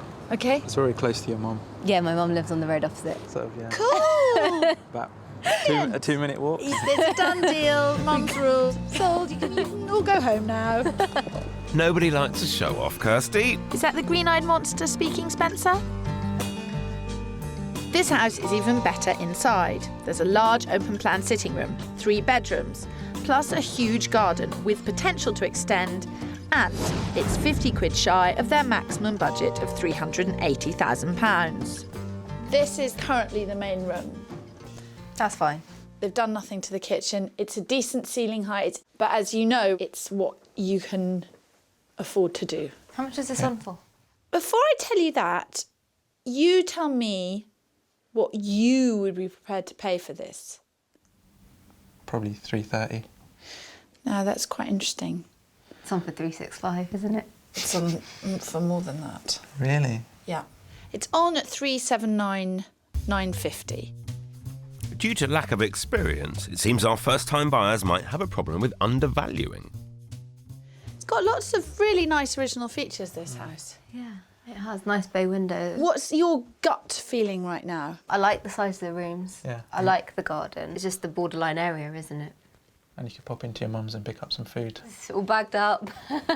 Would she really do that? Yeah, she would. She does I that thought now. you were moving out to, be more independent. Yeah, but independent's great. What you want to be able to is walk around with no clothes on in the middle of the night, not have to cook your own food. Which would you rather she did? Walk around naked or cook? Probably both. Cook naked. That's food for thought. 7 months of looking, and you might just have nailed it straight off. You knocked it into the single toilet. You could probably put a bath and a shower in here. Yeah, definitely. I'm not complaining, but I wasn't expecting our sensible couple to love the first thing I showed them. I'm positive about this. I mean, you've shown us exactly what we want. Like the size of the rooms, the hallway's big, Yeah. the landing's big. I think this is probably the best house you're going to show us. Sounds like Sundeep's thrown down the gauntlet there, Kirstie. Red rag to a bull, Phil. I will find them an even better house. I'm kicking off the Bristol search with luckless couple Paul and Ellie, who've already offered on 3 properties here without success. They both work in Swindon, so being close to Temple Meads train station is important for their commute. And here on Spike Island, we're only 1.5 miles from their transport hub. Come on in, keep up at the back. Quite a busy road, isn't it? It is a fairly Yeah. popular road. A popular road. Nice save, Phil. Thanks, but inside, I don't think this place needs any help. This 2-bed flat across 2 floors is great value for its size. Upstairs, the open-plan living space suits Paul and Ellie's entertaining needs perfectly. They're also after period features, which this place has in abundance. The show-stopping spiral staircase takes you downstairs to 2 decent-sized bedrooms and a nice bright bathroom. It's on at £290,000, so 10 grand under their ideal budget. Now, the reason I wanted to show you this one is simply because it's the biggest flat that I could get you that's the closest to the station. What it doesn't have, or to any great extent, is a garden. I was wondering where the garden was. That's the rub. Okay. I quite like the this sort of period feature, the spiral staircase going down, but the busyness of the road and the outside space, I think, is going to be an issue for me. There's limited space for the cats Ellie wants. But at £290,000, this close to the station, you can't have it all. Downstairs to 2 bedrooms and a bathroom. I think my immediate reaction walking in is how dark it was. A small window, and because it's low down, I guess, you're losing a lot of light. I understand this isn't going well. I can take that on the chin. But what I would just say is, OK, 960 square feet for 290 is value for money. If there's enough that's wrong with it for us, then it doesn't really matter sort of how good value it is. That's fine. Perfectly understandable. Whoops, I'm breaking the bed. Wasn't me, Gov. I'm doing well, aren't I? Yeah. Popular road, dark flat, but otherwise, Phil. Ooh, I've done it again. Phil seems to be losing his grip. Have a look at the other bedroom, and I'll see you upstairs. Okay, thank you. Not my strongest start. Yikes. It's gone spectacularly badly for a first viewing. I used to think I was quite good at this, but not today. I can take them to lots of other flats, but they're all going to get smaller and further away from the station, which were 2 of the key things that they absolutely wanted to get right. It's not really got the outside space that we were after, has it? No, a barbecue for 2 maybe. Yeah. Phil is playing the blues. Don't mind me, I'm just cheering myself up. It's beautiful. Look at the name on this. Oh, it says Spencer. It is Made beautiful. for you. Yes, it's meant to be. But clearly this flat wasn't quite meant to be, or not for you anyway. No, maybe not. We came, we saw, we moved on. You certainly didn't conquer Phil, that's for sure. Help! We're catching up with two married couples who were looking to get onto the property ladder. Ellie and Paul were living 40 miles away from their search area of Bristol, so making the time to find their dream first home was nigh on impossible. The first place I showed them in Spike Island was an absolute no-go. I was wondering where the garden was. And cautious first-time buyers Sundeep and Rupreet had their hearts set on living in London's pricey Pinner, so we needed to broaden their postcode horizons. They loved the first property they saw in Harrow, but they weren't alone. Other viewings had proved equally popular. To try and give them a fighting chance of securing it, Kirstie put in a call to the agent. If there's any kind of activity in the next 24 hours, whether you could keep us posted. Expressing interest means the agent's far more likely to keep you informed of any developments. If you like somewhere but are struggling to reach a decision, it's a useful way of gaining thinking time. But Rupreet and Sundeep had to keep their options open. And as two heads are better than one, I'm joining Kirstie to lend a hand this time round. We're in Northwood Hills, an area that's already had approval from postcode precious Rupreet. This 1930s semi is bigger and cheaper than Property 1, but it also needs more work. There are 3 good-sized bedrooms and a massive garden, which offers the perfect solution for updating and extending the small kitchen. At just under $350,000, it's well within budget. But is all this enough to supersede Property 1? What you've got here is a really nice-sized front room. What was going through your mind as we came up the road? I think I was concerned that it's quite a busy road. Every house has a compromise, but because you're opposite a playing field, not a house, the noise is not bounced into the house. This is on at just under 350. That's quite surprising. If it wasn't on the road, if it was on the street behind, it would be £30,000–40,000 more. This is what would be your dining area of your kitchen. Because you take down that wall, you'd have a kitchen diner across the back here. Should I take Sundeep upstairs? You do that, lucky man. Oh, Phil, you are so smutty. You just make it too easy for me, Kirstie. So, this is the larger of the 2 rooms. It's a good size. But it's not doing it for you, this house, is it? I'm not falling in love with it, no. This is the existing kitchen for a girl with 100 cookbooks, I understand. She needs a pretty special kitchen. You must be pretty keen to get that part of your life from marriage underway, isn't it? Yeah, it's the fun part. As in, you know, we did all the hard work, like finding him, getting to know him and marrying him, and now the kind of fun, enjoying our lives together bit needs to start. Ah, love's young dream. The master bedroom and the second bedroom is big. The kitchen's still okay, but I think it'd be too much work. Whereas the first house, we could probably get away with kind of knocking a wall down and putting the conservatory on. It's not a definite no, but definitely at the moment, house 1 is just, I think, gone up a notch. I'm heartened by the fact that I've come along, I've seen something that I think is fantastic, but Kirstie's found something that you prefer. So that's actually a great, great position to be in, and I can be comforted that she's performing okay. I'm comforted that you're comforted. But in the meantime, are we fiddling while Rome burns? Should we just get on and buy house number 1? Steady on. You do still have one last property to show them.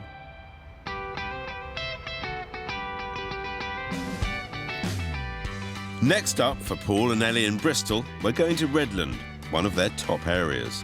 It's affluent, but also has a strong student contingent.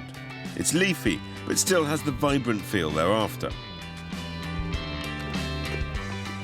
So, from the flat that had such a small garden, I thought we'd just start with this. That is gorgeous. It's not overlooked at all, really, is it? And is it a private garden just for this flat? It is indeed. Excellent. I suppose I'm just waiting for the catch. There does have to be. It's only fair. It's not the biggest flat in the world. OK. A little oasis. Come on in. The garden and off-street parking are 2 big selling points here, as the flat itself is small but perfectly formed. It's got the 2 bedrooms thereafter, a cosy living room with the fireplace they want. The downside is the dining kitchen doesn't lend itself to massive dinner parties. But then, that's what the garden's for. It's on at just under £300,000, so pretty much bang on their budget. Now, it's a pretty narrow kitchen, Okay. so there's not going to be any kind of evening soirees in here. I think it's workable. I think it depends what the rest of the house is like. Let's go and have a look. Okay. Workable's an improvement, Phil. Off the corridor are the 2 bedrooms. Excellent. Nice bathroom, although internal. And what I thought was a really quite cute living room. Oh, this is lovely. Very homely. It's got a fireplace that we were looking for. There is no obvious place for a group of sort of 4, 6 people to gather and have a dinner and that sort of thing. Why don't you guys have a look at the bedrooms, see what you think? That sounded quite close to a compromise. This is sweet, isn't it? Let's have a look. Yeah. Even though it's quite low, it feels quite light. It's got the original shutters as well. They're lovely. It's all going really well in there. When I first met them, I thought they're going to be really fussy and quite tricky to please. Took them to the first house, came out thinking they're going to be really tricky and extremely hard to please, but now brought them here to a flat which is very small. They're happy as Larry. All it would need is a bit of a lick of paint and it's ready. Yeah, yeah. That's the right attitude. I love the view from the kitchen. Really pretty. I think it's a fantastic place. You could have barbecues in the summer, all sorts, lots of entertaining. We just have to think about the space that's available in there, thinking boring stuff like storage space. But I mean, it definitely ticks quite a few boxes. Great. You like it enough to forgive me for the first one? Nearly. There we go, almost back on form. Oh, don't count any chickens. In London's Harrow, Sundeep and Rapreet's journey has been just as surprising. They fell in love with the first house we showed them, but they're not alone, so just in case events conspire against us, I found them another option. We're in Eastcote, a small leafy pocket of Harrow, to see this 1930s semi. It's less of a project than the house in Northwood Hills, yet bigger and cheaper than the first in North Harrow. So here's hoping it'll be just right. There are 5 bedrooms on offer, including one in the loft with an ensuite bathroom and a kitchen ripe for renovation.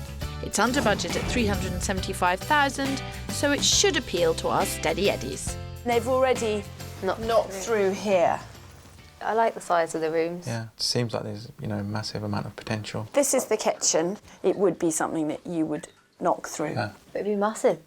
So first impressions, I think, are really good. Looks like we could have a winner. That's a good size too.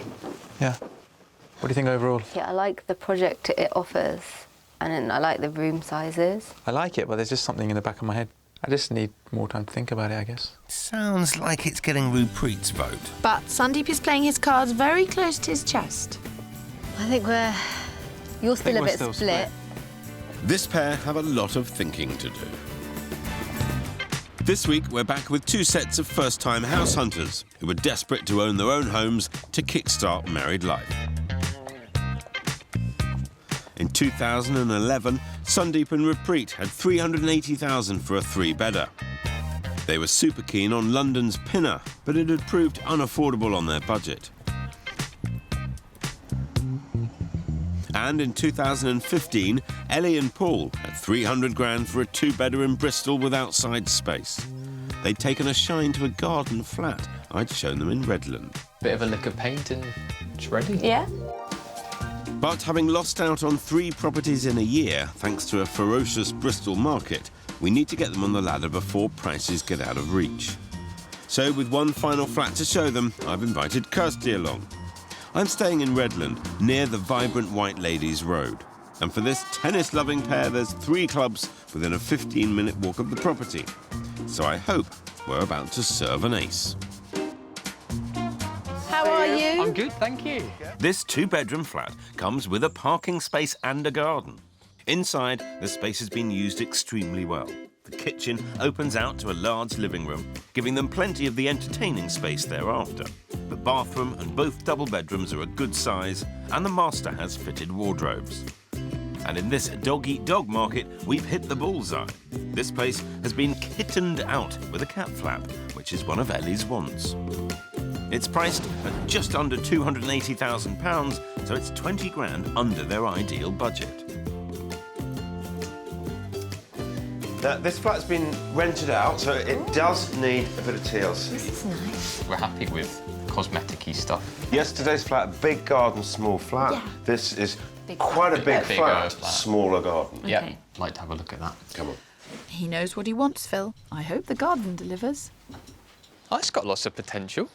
Good. Do you think Ellie will be liking this? She tends to wear her emotions on her sleeve, and from the instant reaction when she walked in, I think she quite likes this.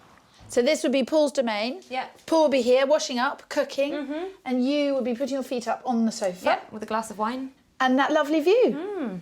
It's nice you can have a sociable kitchen, so you're not shut away cooking. No, I think it's fantastic. Out of 10, this flat, I won't tell Phil what you think. 8 at the moment.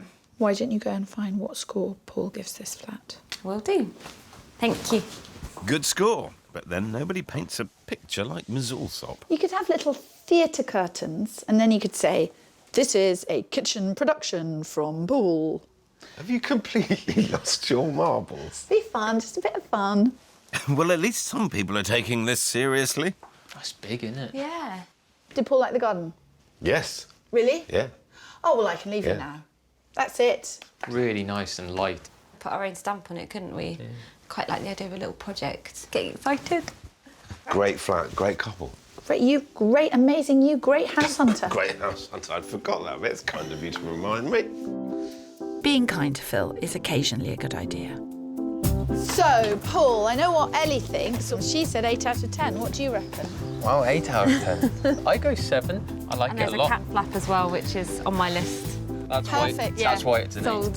8. Smiles on all faces. Let's hope those smiles turn into definite decisions for Paul and Ellie. If we keep waiting for the absolute perfect place, then we will be priced out completely of where we want to be. So we need to think about that as well. How do you both feel about the level of work, though? There's enough scope to put your stamp on it. Which leaves me asking the question, what would you like to do about it? I think that we're both convinced enough to put our offer in. Good. Put in as low as possible. Weirdly. At £279,950, this flat is already 20 grand under Paul and Ellie's budget. Have you got an idea? I'm thinking 270. But even if you bought that flat at the full asking price of 9 on 280 and spent 10 on it, I think for every pound you put into it, you get 2 back. Okay. It's got to be worth 300, if not more, having had 10 grand spent on it. Should we have a go? Let's have a go.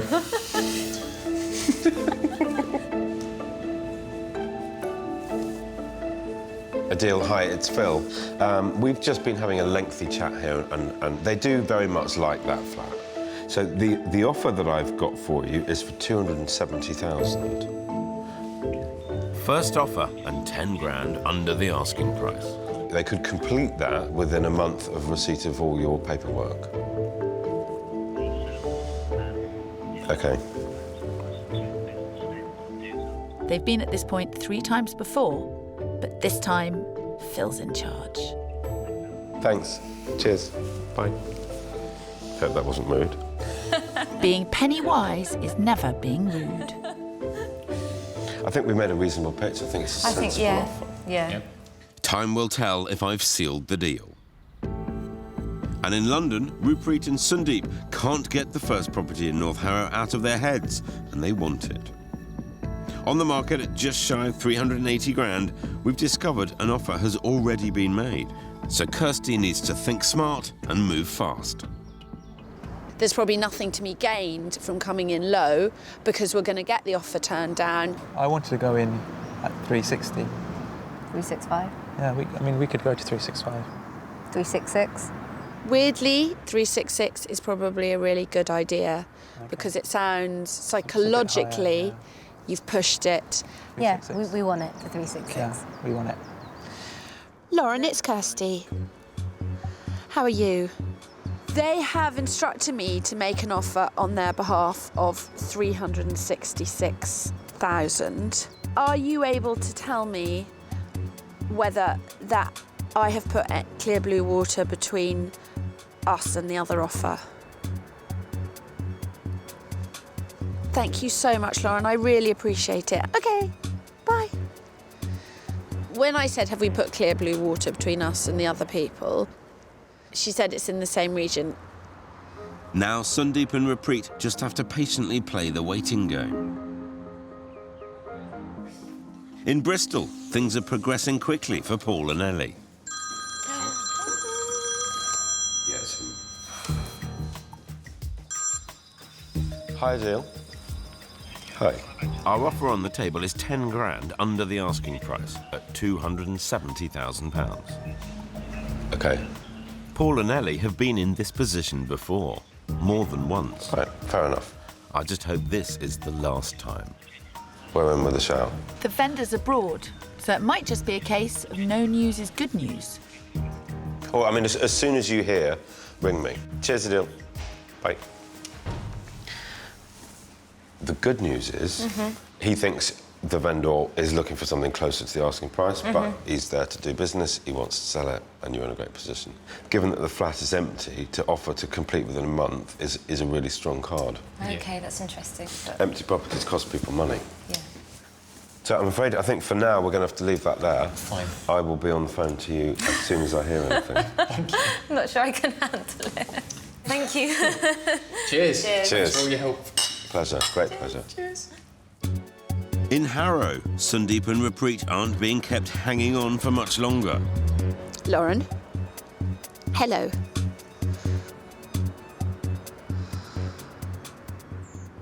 Yes! Thanks, Lauren. That's fantastic. Bye. Congratulations. I'm going to have to give you a kiss now. Oh, that is amazing. That is incredible. Thank you. Well done, Kirstles. 366 was clearly the magic number. And in Bristol, in 2015, it was ultimately good news for Paul and Ellie too. After some offers and counter-offers on the two-bed flat in Redland, we agreed the sale price at £275,000. And they've now been happy homeowners for almost a year. When we picked up our keys and we could walk in the door and it was our property for the first time, it was good. It's really nice, really nice. The pair wasted no time rolling up their sleeves and starting on the transformation from bland rental into welcoming home. It was a lot more of an undertaking than I think we were first imagining. The outside is considerably smarter. Having taken over the management of the whole building of 3 flats, Ellie and Paul had the entire property repainted, got new gutters, and new doors were put in. Inside's looking super smart too, the result of a lot of effort on their part. It didn't quite feel like home for the first couple of months because we're having so much done to the place. Ellie and Paul knew there was a bit of damp in the flat, but after a survey, realised that the whole place needed a damp-proof course, and they then had to replaster and redecorate throughout. You kind of don't want to spend your money on boring stuff like that. You want to buy nice furniture and pictures, but we knew it would be worth doing. Not just that, they've also redone all the windows, got new curtains and carpets, and they've revamped the bathroom. Feels really, really nice and cosy. I just feel really comfortable here. Love being in the bedroom and looking out into the lovely garden and the birds are singing, there's lots of trees. The whole place was overhauled in under 2 months for about 17 grand, but the couple couldn't have done it alone. And we should say, definitely at this stage, thank you to lots of our friends and family for coming in and being an amazing help over that first 6-week period, because that was a huge, huge effort. And it was great to have that help. The pair were pretty insistent on having some outside space, so hopefully this little slice is living up to expectations. We've had it done up almost now. And it's been great, and we've had a couple of barbecues now out there. You can just sit after work, get back, have a gin and tonic on the decking. It's just really nice to be able to be outside at home. It's really nice and kind of peaceful and private. We use it definitely sort of on a weekly basis. After a gruelling 8-month search, Ellie and Paul are delighted their house hunt is finally over. It is a huge relief not to be doing property searching, and we can have our weekends and our evenings to actually just enjoy the place that we're living in, because Bristol has been fantastic. It's quite quiet as a property, as the street and the area of Bristol, but we're right in the heart of things. In fact, I'd say there's probably too many restaurants and pubs for us to try out. Life's very sweet. Life's good. Looks like they have it all. Well, almost. So, we haven't been able to get a cat yet, but I'm still working on Paul. You can keep trying, but it's not going to happen. Maybe one day, Ellie, but for now, Paul wants to save your pennies. Yeah, I think there's a real reality to moving into a property, particularly one that needs doing up a little bit. And you have to kind of budget, and that's probably something that's really hit me quite a lot, that you have to... Everything is more expensive than you budget for. So you just have to do it bit by bit. This go-getting pair took on a bigger project than they bargained for, and having hit the ground running with the work, now have a home to be utterly proud of. I don't think we would have found or gone for this place if it hadn't have been for Phil. I honestly don't. And he helped us negotiate. He did. That was really, really good as well. All part of the service. Ellie and Paul have certainly put their stamp on their new flat in Redland, and it's looking lovely.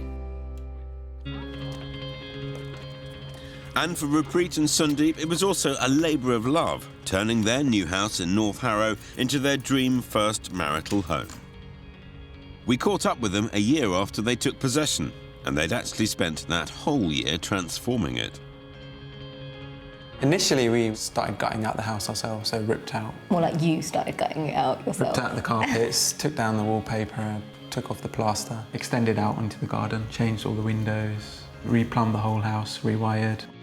The project took them twice as long as expected, but their attention to detail definitely paid off.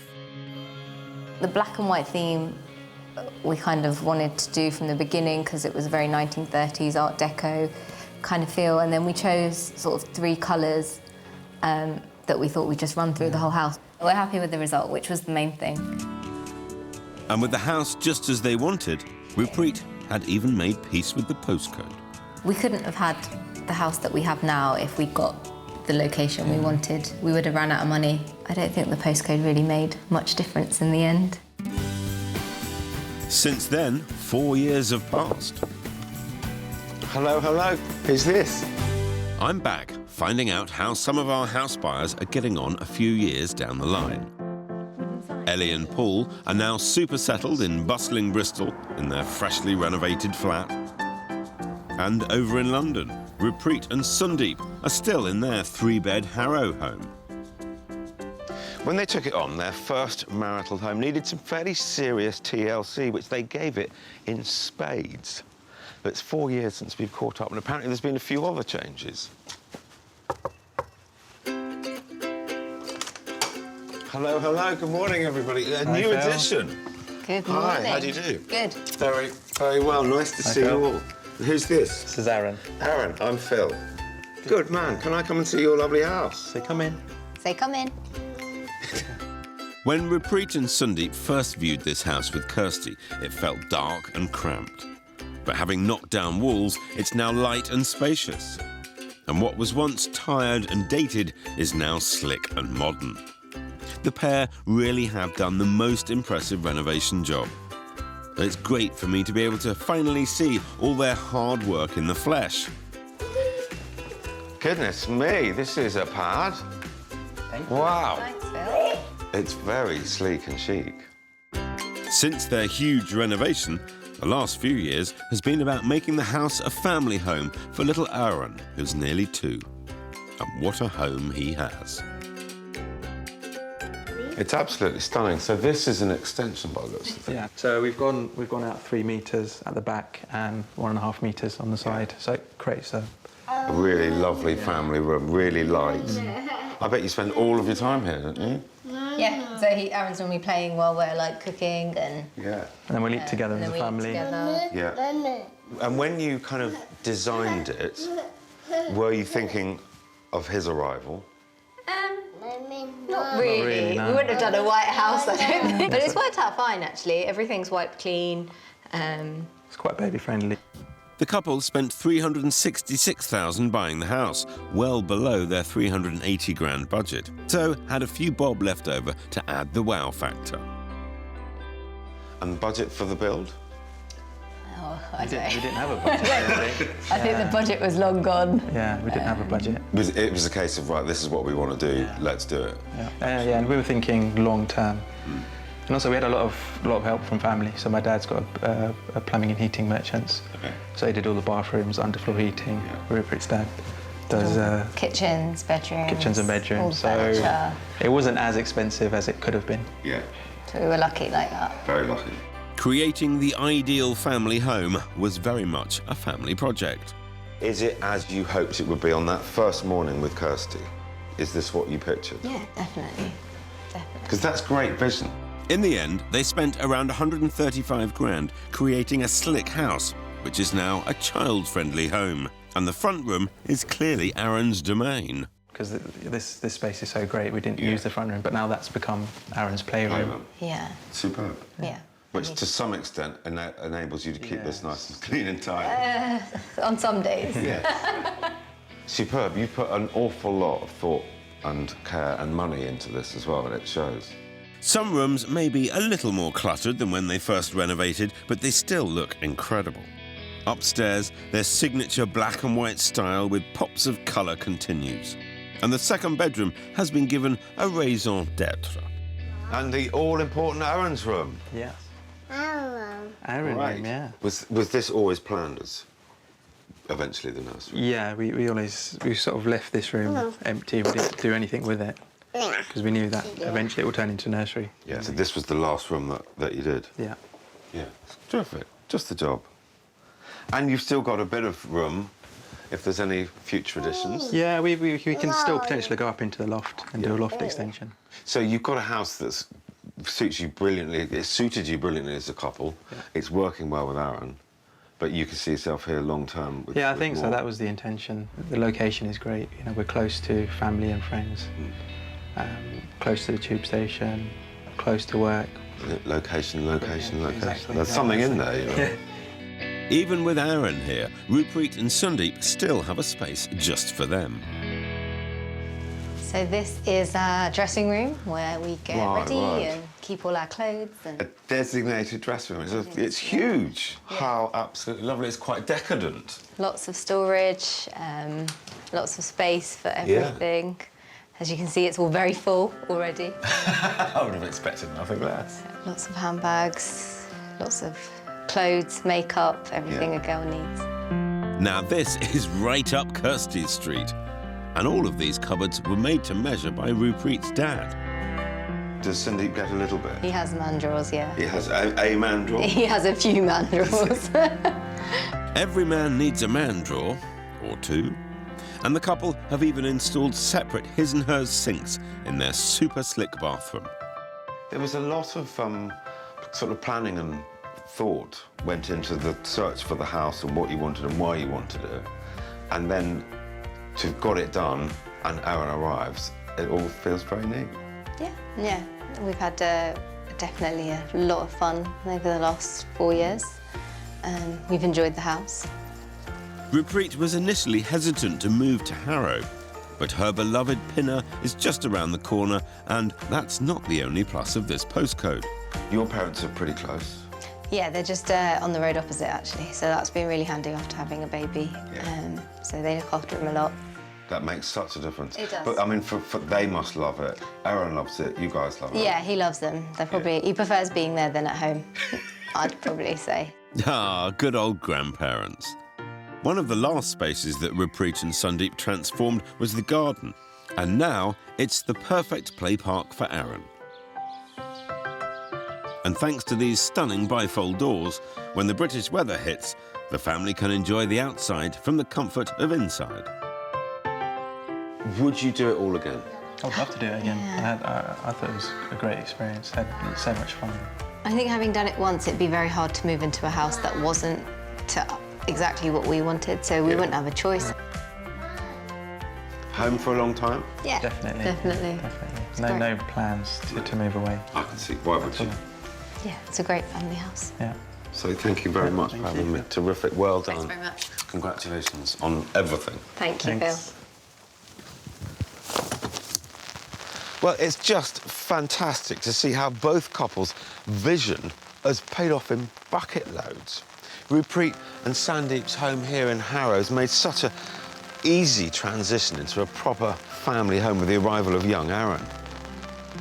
And Ellie and Paul, they're loving life in Bristol, and of course they've turned what was a fairly bland rental flat into a welcoming haven. And I'd say that is what home's all about.